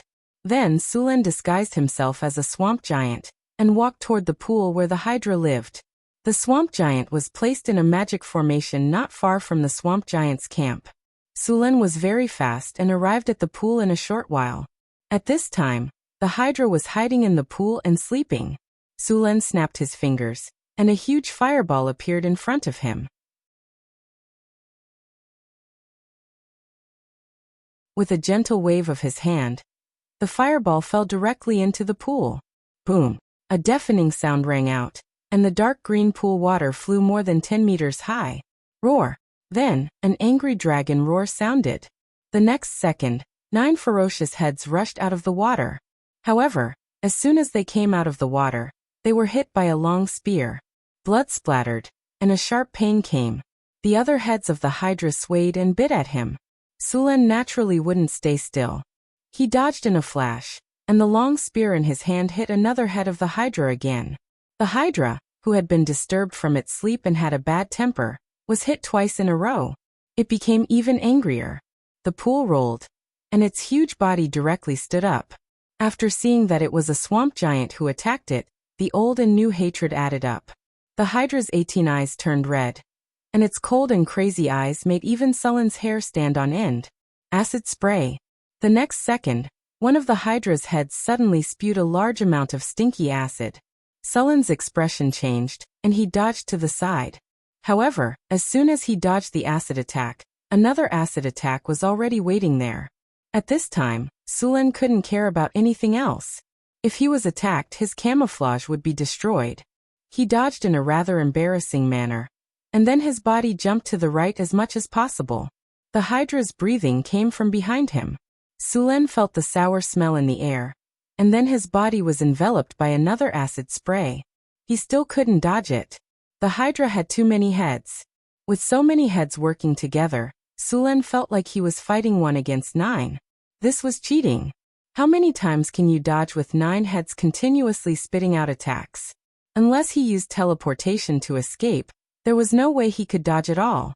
The stinky corrosive liquid enveloped Sulen. At this time, a light flashed and a translucent energy barrier appeared on the surface of Sulen's body, blocking all the acid outside. However, the area where the acid and the energy barrier came in contact kept making sizzling sounds.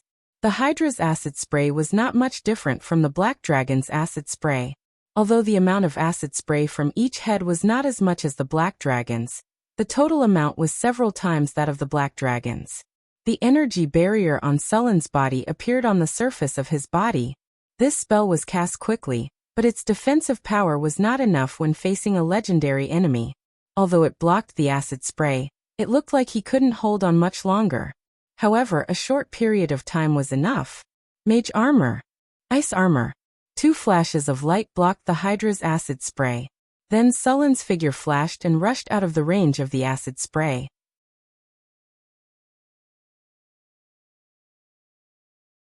The Hydra thought that it had killed the swamp giant that dared to disturb its sleep and attack it, but the next second, the swamp giant rushed out of the acid spray, and once again hit one of its heads with the spear in its hand. After being attacked consecutively, the Hydra became even angrier and rushed forward with a roar. This time, Sulen didn't entangle with the Hydra anymore. His figure flashed and he ran away. Although the Hydra couldn't fly and its body was big, its movement speed was not slow.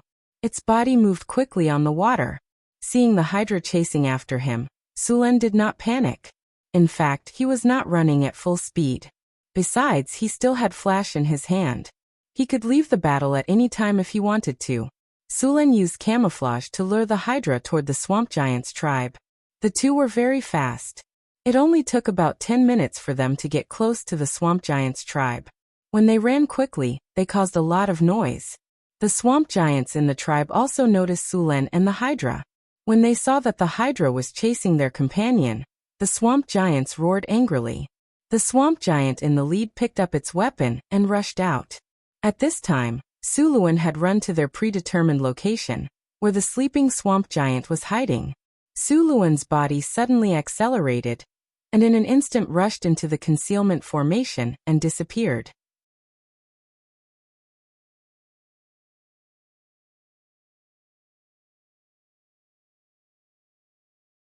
Chapter 377. After Sulen entered the magic array, he instantly disappeared and reappeared several kilometers away. At the same time, the magic array lost its effect, and the swamp giant woke up from its slumber. However, by the time it woke up, the Hydra had already rushed over. The infuriated Hydra didn't notice the difference between the two swamp giants and directly attacked. The two heads bit at the swamp giant from the left and right. Before the swamp giant could react, it was bitten by the Hydra. In the next second, a trace of ruthlessness flashed in the Hydra's eyes as its head exerted force and tore off the swamp giant's arm. Roar! The swamp giant felt intense pain as blood gushed out. However, as a rank 4 creature, it was an entire rank lower than the Hydra. Now that it was bitten by the Hydra, it had no chance to resist. In just a few breaths, the swamp giant was killed. The swamp giant leader, who was rushing over, saw this scene and its eyes instantly became bloodshot. It grabbed a boulder and threw it at the Hydra. Bang! The rock was like a meteor as it ruthlessly struck one of the Hydra's heads. Flesh and blood splattered everywhere. Seeing their comrade killed, the swamp giants wanted nothing more than to cut the Hydra into pieces. They roared and charged forward. With 13 swamp giants and a Hydra, the entire battlefield became extremely intense. No one could approach the battle between the giants and the Hydra. The battle was extremely intense, but it wouldn't be easy to determine a victor. Although the swamp giants clearly had the advantage in numbers, the Hydra was much larger. Part of its body was hidden in the swamp, making it impossible for the swamp giants to attack it. Its 9 heads fought with different people. The swamp giants didn't have much of an advantage against such a large monster. However, both sides were already in a heated battle. Even if the victor couldn't be determined, both sides would suffer. Sulen led the marauders and barbarians to secretly observe the battle from a distance. He wasn't in a hurry to take action. Instead, he took out a set of tables and chairs from his spatial storage and set them up. He took out all kinds of dried fruits and munched on sunflower seeds while chatting with Hathaway. Come on. Yes, that's it. You should chop off its head with an axe. Sulen grabbed a handful of pistachios, crushed the shells with his palm, and ate them. It seems that these swamp giants are not going to make it. According to the size of the Hydra, this level of attack is not enough to kill him. Those swamp giants are in trouble. Hathaway leisurely leaned back on the chair and chatted with Sulen. Indeed, Hydra's recovery ability is very strong. If this continues, Hydra's chances of winning are very high, Sulen said after watching for a while. Hathaway picked up a bear biscuit and said, "Do you think we should help those swamp giants? After all, one swamp giant died because of our plan." It's a little different between the two sides. How can I help? Are you going to do it, or should I? Sulen rolled his eyes at her. Besides, if we do it, won't it be obvious to both sides that someone is watching from the sidelines and waiting to benefit? Oh, that's true. Forget it then. As for the swamp giants, I can only say sorry. I don't think they'll mind. Hathaway once again saw a swamp giant being sent flying by the Hydra. I don't think they'll mind. Anyway, there's a direct conflict of interest between them. Although this swamp is not small, it can't accommodate two legendary powerhouses. Yes, that's it. Give it a good beating. Sulen waved his arms excitedly and shouted, "We have to be careful when we fight in the future. By the way, do you have pistachios with you?" Hathaway asked after eating a bear biscuit. Of course. Sulen took out a bag of pistachios from his storage space and handed it to Hathaway. Thank you. I didn't expect you to have so much space in your storage equipment. Hathaway took the pistachios and gently broke them open and ate. Didn't you learn Mageweth engraving? You've also learned those arcane scars. You can try to make a storage bag with more space by engraving, Sulen said while stuffing things into his mouth. Yes, the Mageweth engraving method saves more space, and you can engrave more arcane scars. With more inscriptions, the space of the storage bag will naturally be bigger. Hathaway nodded. Is that swamp giant preparing to launch a sneak attack? He's so big. Does he think the Hydra can't see him? Hathaway continued after glancing at the battlefield. Although all 9 of the Hydra's heads were entangled, he still noticed the swamp giant. His body moved, and the tail hidden in the swamp suddenly swung out, sending the swamp giant who wanted to launch a sneak attack flying. However, the swamp giant's sneak attack was not useless. Another swamp giant took advantage of the Hydra's distraction to hit him hard. How long do you think they'll fight for? Sulen picked up a piece of beef jerky and ate it happily. I think it'll take at least an hour, Hathaway said after watching for a while. By the way, Frodo's cooking is getting better and better. This beef jerky is delicious. Indeed, the halflings are geniuses in cooking. Their food processing is simply irresistible. Hathaway agreed. He's almost emptied my inventory. I don't know how long he can stay in northern Battlefront City. Sulen spread his hands helplessly. Halflings usually didn't stay in one place for too long. They naturally liked to travel. This time, Sulen relied on various cooking methods and various creative ideas to make Frodo stay. When Frodo learned all the recipes, or when Sulen didn't have anything new, it would be about time for Frodo to leave. I've asked Frodo for a recipe. I'll make it for you to try when we get back, Hathaway said with a smile. Forget it.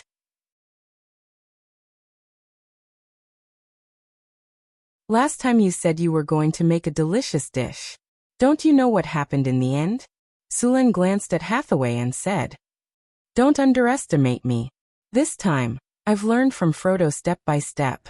I'll definitely surprise you, Hathaway said confidently. I think I should prepare some gastric lavage, vomit-inducing potions and antidotes in advance. Sulen rolled his eyes and said. Hathaway heard Sulen's words and glared at him fiercely. Then she stepped on his toes and snorted arrogantly. She no longer looked at him. The battle was still very fierce. Both sides were obviously going all out. Judging from their posture, it was clear that they were going to fight to the death. The Hydra's injuries were very serious. One of his heads was obviously dead, and the other head had countless scars from the giant axe. Even the eyes of the middle head were pierced by expressions. The swamp giant leader was also seriously injured. 2 of his ribs were broken. The other swamp giants were also injured. In this situation, should we continue to fight to the death or prepare to retreat? Sulen said with a smile.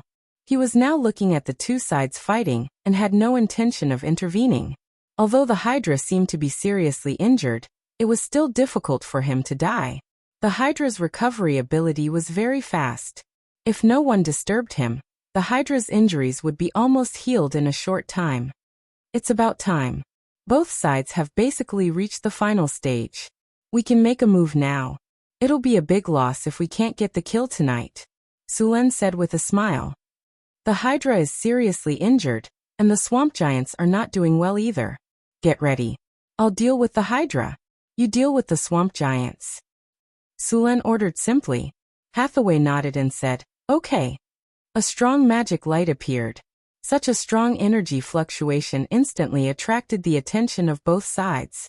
The next second, Sullen's figure suddenly appeared beside the Hydra. Suluen's body appeared in midair, and his whole body was shrouded in a layer of thunder and lightning power.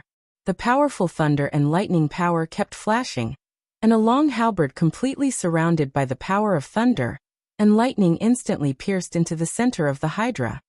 Lightning spear. The dazzling lightning power flashed. The next second, the purple dragon halberd with boundless power instantly pierced the Hydra's head.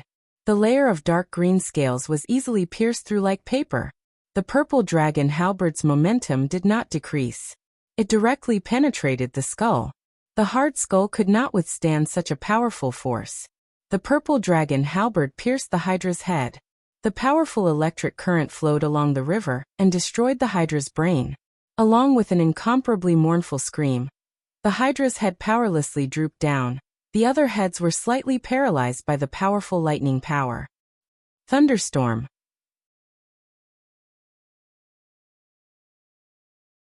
A powerful lightning energy instantly exploded out, and just as the Hydra's body was about to recover, it was immediately struck by a lightning bolt that was as thick as a water bucket. Bolts of lightning quickly descended, and the Hydra's body was charred black. Flesh and blood flew everywhere, and a large amount of lightning jumped about on its body. Even the Hydra's powerful healing ability was reduced to a minimum under this lightning energy. Smooth slash. 5-inch Sulen did not relax his vigilance. While the Hydra was attacked by the thunderstorm, his figure quickly streaked across the sky. The purple dragon halberd in his hand was constantly waving. The powerful force directly cut off several of the Hydra's heads. Blood splattered everywhere. There was an ear-piercing sound of metal and bone colliding. The Hydra was originally in a seriously injured state. After suffering such a fatal attack, its life force quickly slipped away.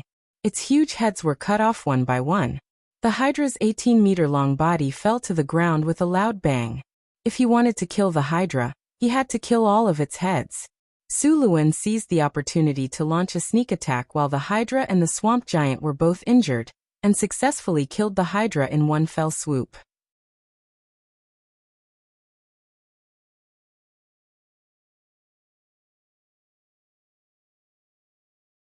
Chapter 378.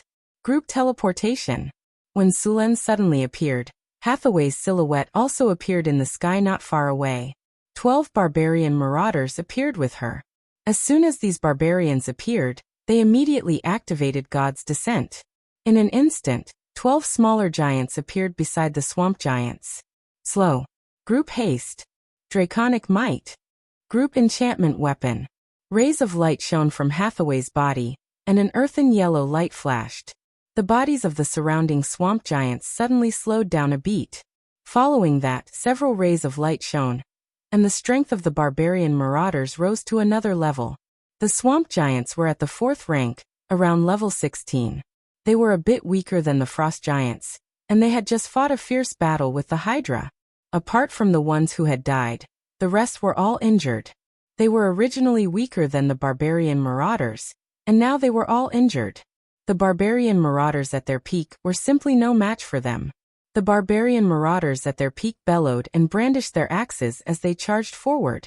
The leader of the swamp giants saw his companions being beaten back and roared, throwing a huge rock at Hathaway. The watermelon-sized rock flew towards Hathaway like a cannonball. Bang! A figure jumped up high and waved the giant axe in his hand. With a bang, the giant boulder was smashed into pieces. It was Johnson. "Your opponent is me." Johnson half-knelt to reduce the impact from before and quickly charged forward. The leader of the swamp giants wasn't to be outdone either. Its eyes were bloodshot as it roared and charged forward. The two giants, one large and one small, collided with a loud bang. Although Johnson's strength wasn't inferior to the swamp giants after activating God's Descent, the swamp giants were much bigger. They naturally had the advantage in a head-on clash. So Johnson's body kept retreating, but the swamp giant's body wasn't in a good condition either. The powerful recoil made his injuries even worse. Greater spell sequence. Bursting Fireball *3, enhanced spell. Icicle *3. 3 huge fireballs shot out in a row. The swamp giant that was fighting Johnson couldn't react in time, and was hit by the 3 bursting flames. Rumble. A violent explosion rang out, and even Johnson, who was nearby, was pushed back by the explosion. Blood and flesh splattered everywhere, accompanied by a blood-curdling scream. The 4-meter-tall swamp giant was blasted more than 10 meters away, its body charred black. Then 3 icicles flew out, instantly piercing the swamp giant's body. Under these consecutive attacks, the swamp giant was unable to resist at all, and its aura had been reduced by more than half. Its injuries were quite severe. A magic staff appeared in Hathaway's hand.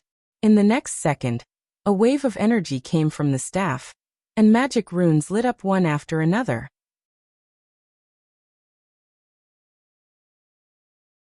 Hathaway quickly chanted a low incantation, and the instant she finished, she pointed at the swamp giant not far away. Death's Finger, enhanced spell. A black energy full of death aura flew out of her hand, and hit the swamp giant in an instant.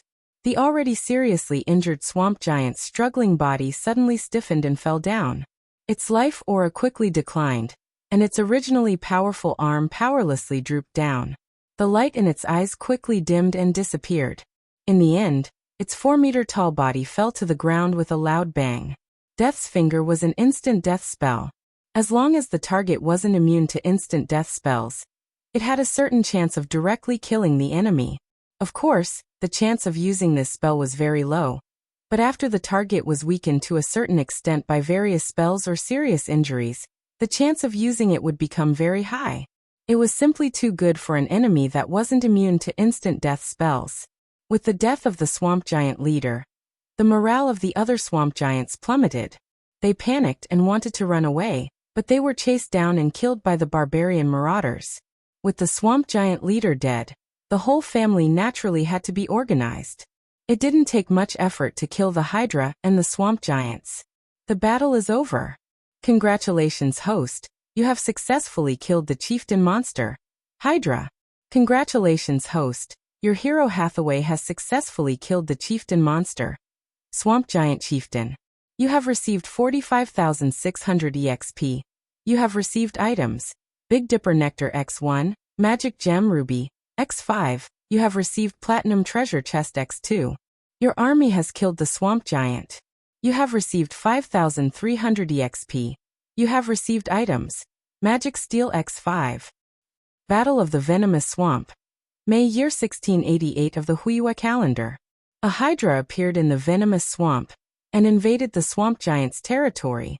You schemed to incite a battle between the Hydra and the Swamp Giant, and when they were both injured, you successfully killed 2 legendary monsters. Your name is widely spread in the northern wastelands. Your fame +20. Congratulations, host. You have killed the Hydra leader. You have received 1 legendary skill point. With the end of the battle, a series of system notifications rang in Sullen's ears. Sulen, I feel like I'm going to break through. Hathaway suddenly said. Breakthrough? You're going to break through to the legendary rank? Sulan looked at Hathaway in surprise. Hathaway nodded. Yes, I have a feeling.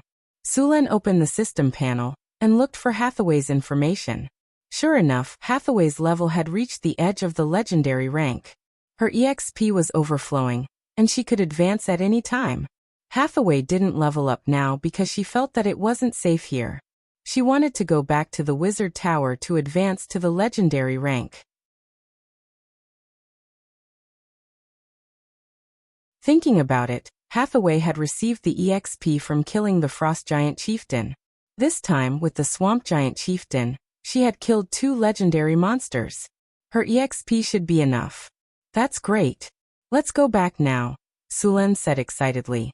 Next, Sulan and the others began to quickly search for the loot, mainly the corpses of the Hydra leader and the Swamp Giant.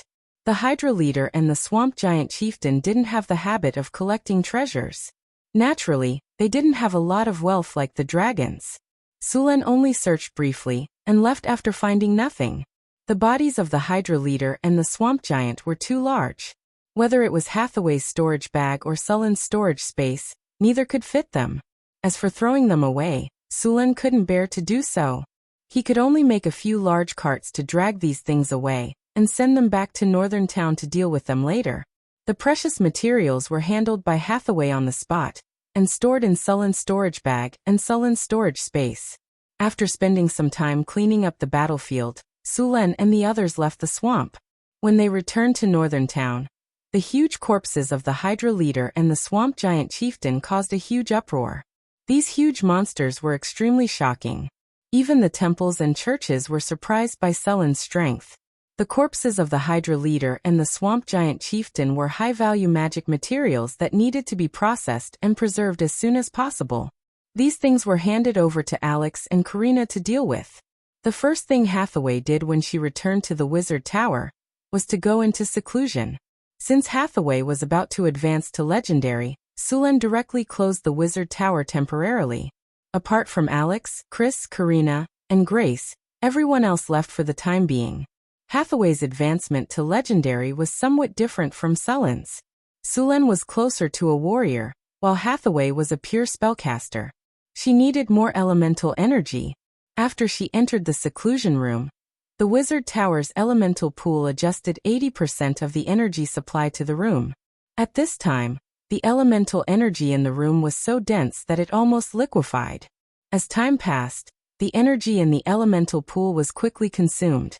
Because of the shielding circle set up in the seclusion room, the outside world didn't know the state of the room. So Hathaway's advancement didn't spread out. After waiting for about 3 hours, the door of the seclusion room finally opened. Hathaway walked out with a face full of excitement. As soon as the door opened, Alex couldn't wait to rush over and ask, "How was it? How was it? Did you succeed?" Judging from his expression, he must have succeeded. Chris, who was at the side, said with a smile. But why did her tone sound a little sour? "Legendary wizard, huh? How do you feel?" Karina asked. Hathaway smiled and said, "Successful advancement. I feel like I've seen the world again." Although there was only one rank between a legendary wizard and a great wizard, the difference was like heaven and earth.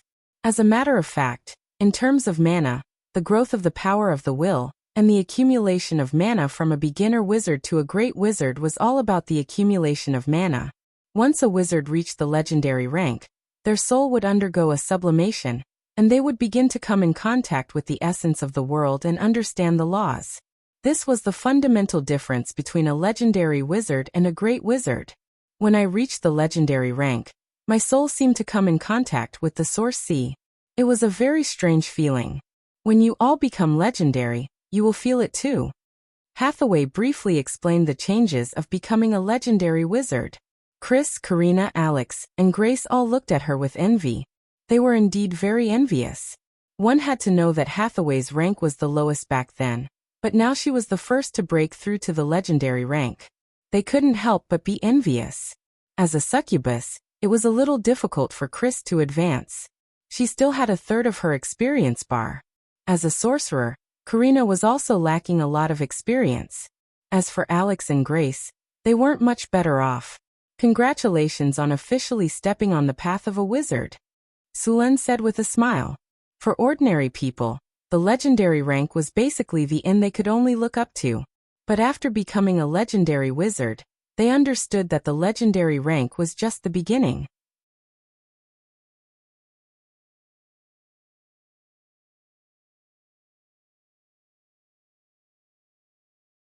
Chapter 379. Hathaway becoming a legendary was a big deal for the Northern Battlefront City.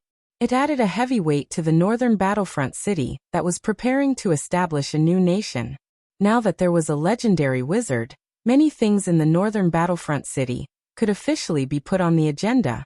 For example, the Wizard Tower Spirit. A Wizard Tower Spirit had to be at least a legendary rank before it could be made. Now that Hathaway had become a legendary wizard, it was time for the Wizard Tower Spirit to be made. Only with a Tower Spirit could the Wizard Tower be considered a complete Wizard Tower. After Hathaway finished her advancement, Suluan also started to check his harvest. He had taken the Big Dipper elixir to increase constitution. Suluan's constitution had reached 44 points, and after taking the Big Dipper elixir, it increased to 47 points. The other magic gems and magic steel were directly stored in the warehouse. These two items were considered relatively precious magic materials. Small magic gems had auxiliary effects in many experiments, while large magic gems played a key role in many situations. They were also often used in some magic tools. As for magic steel, it had a wide range of uses. The outer shell of the steel golem was made of magic steel, and many constructs used magic steel. Sulen opened the storage space and saw two white treasure chests with a faint golden light. They were the platinum treasure chests he got from killing the Hydra. He chose to open the treasure chests, and there was a flash of light. The familiar sound of the system rang in his ears. Congratulations, host, you have successfully opened the platinum treasure chest. You have received 10 pieces of Oniac steel. Congratulations, host, you have successfully opened the platinum treasure chest. You have received a legendary soul crystal. The light faded, and Sulen began to check the items in the treasure chest. Oniac steel was also a type of magic metal, and it was more precious than magic steel. 10 ingots of it were 500 kilograms.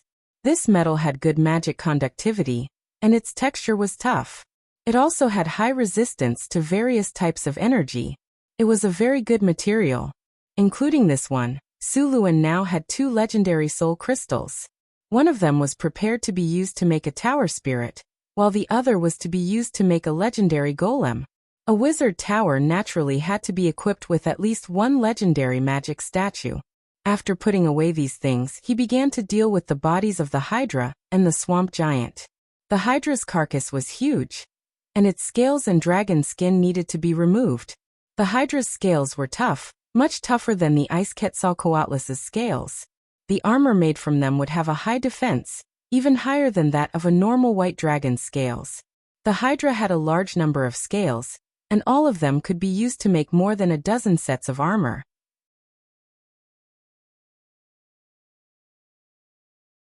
The Hydra skin was also very tough, and could be used to make dragon skin armor and dragon skin robes. This kind of legendary material could be used to enchant even more powerful spells. Apart from the dragon skin that wasn't suitable to be made into magic robes, the rest of the dragon skin could be made into magic robes.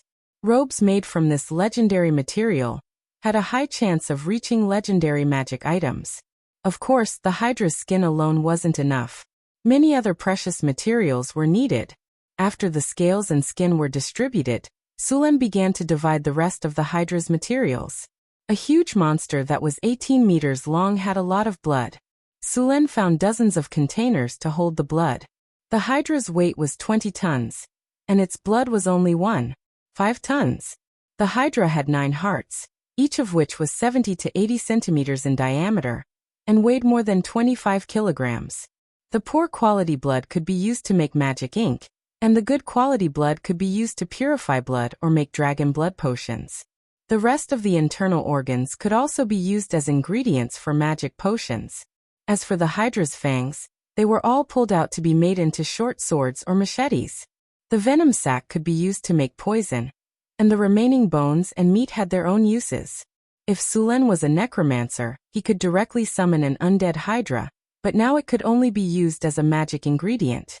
The meat could be used after being processed. This hydra had a total of about 10 tons of meat. In order to preserve it for a long time, Sulen arranged for the meat to be made into dried meat. After dealing with the hydra's body, Sulen began to deal with the swamp giant's body. The way he dealt with the swamp giant's body was similar to the way he dealt with the frost giant. Sulen also purified some blood from the swamp giant's blood. However, compared to the frost giant, the swamp giant's blood this time was much less. The quality of the swamp giant's blood was also slightly inferior to the frost giant's. In the end, the swamp giant's blood could only be used to inscribe the bloodline Mageweth on the 4 barbarians. Sulen planned to choose a few more barbarians to inscribe the Mageweth on them when he had time. In the following days, Sulen became very busy. A large amount of blood needed to be purified. A part of the hydra's blood was concocted into mana ink, which could be used to write scrolls. The remaining part of the blood was purified by Sulen. The hydra's blood contained a certain proportion of dragon's blood, which Sulen used a runic array to purify. Sulen only managed to extract a bottle of dragon's blood from the last ton of hydra's blood. As for the rest of the dragon's blood, it could not be separated due to technical issues. The amount of dragon's blood in such a bottle was not even enough for one person. After the purification, there was only about 1% of the blood left.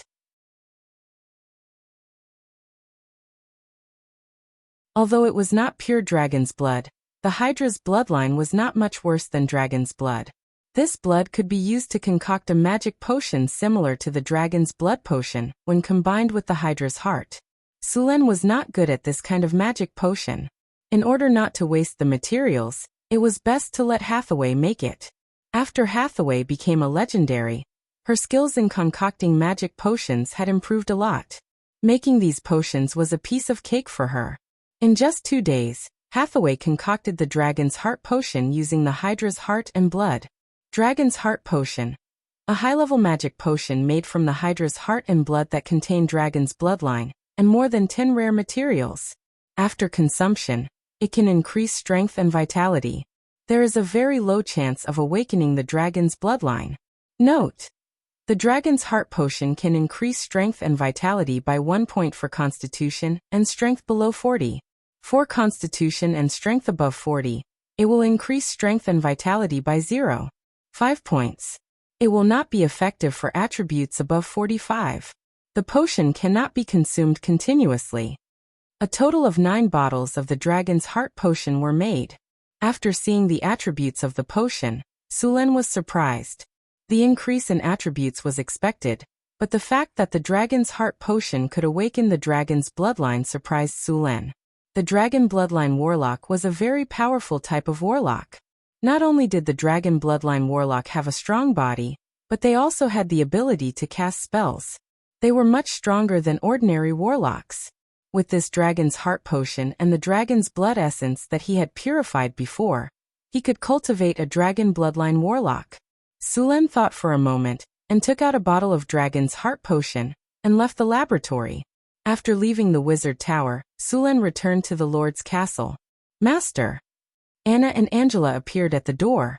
They looked very happy. During this period of time, Sulen had been busy and had not stayed in the castle for a few days. The 2 little half-elf maids lifted their skirts and bowed to Sulen. "Welcome back." Sulen smiled and hugged the 2 little maids in his arms. He then slapped their perky buttocks and let them go. "How have you been?" Sulen asked. "Everything is good," the 2 little maids said with slightly blushing faces. Sulen smiled and whispered in their ears, "I'll reward you tonight." Then the 2 little maids' faces became as red as apples, looking very attractive. "Oh right, where is Phyllis? What has she been doing?" Sulen looked around and asked. "Madam Phyllis has been practicing martial arts. She should be in the castle's training ground now," Anna whispered. Sulen nodded. "Send someone to invite her here. I have something to ask her." After a while, Sulen saw Phyllis hurrying over. Seeing Phyllis's outfit, Sulen's eyes lit up. As a princess, Phyllis was not just a pretty face. She had also learned the royal sword skills, but her strength was average. Phyllis had her long blonde hair tied behind her head. She was wearing a white hunting suit and a pair of riding boots. Her straight legs looked even more slender under the combination of the riding boots and the hunting suit. Her body looked slim and graceful, and there was a hint of heroism on her beautiful face. "Sulen, you were looking for me?" Phyllis ran to Sulen and asked with joy. "Yes, come with me. I have something to tell you." Sulen took Phyllis's arm and walked upstairs. Phyllis's white jade-like face suddenly turned red. She whispered, "Sulen, it's still daytime." Sulen was slightly taken aback. Then he knocked her head in annoyance. "What are you thinking? I have something to ask you." "Oh." Phyllis nodded with a red face, but there was a flash of disappointment in her eyes. The two came to the room.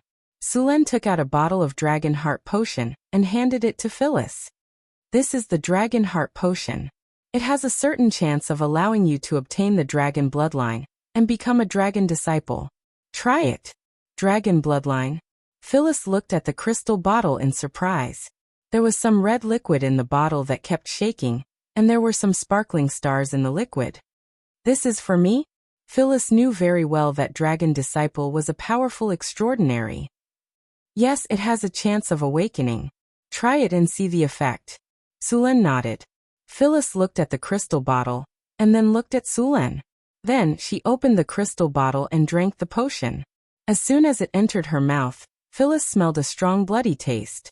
She almost vomited. Fortunately, she knew the value of the potion and forced herself to drink it. You're tuning in to the Li Mei's Sword of Destiny YouTube channel.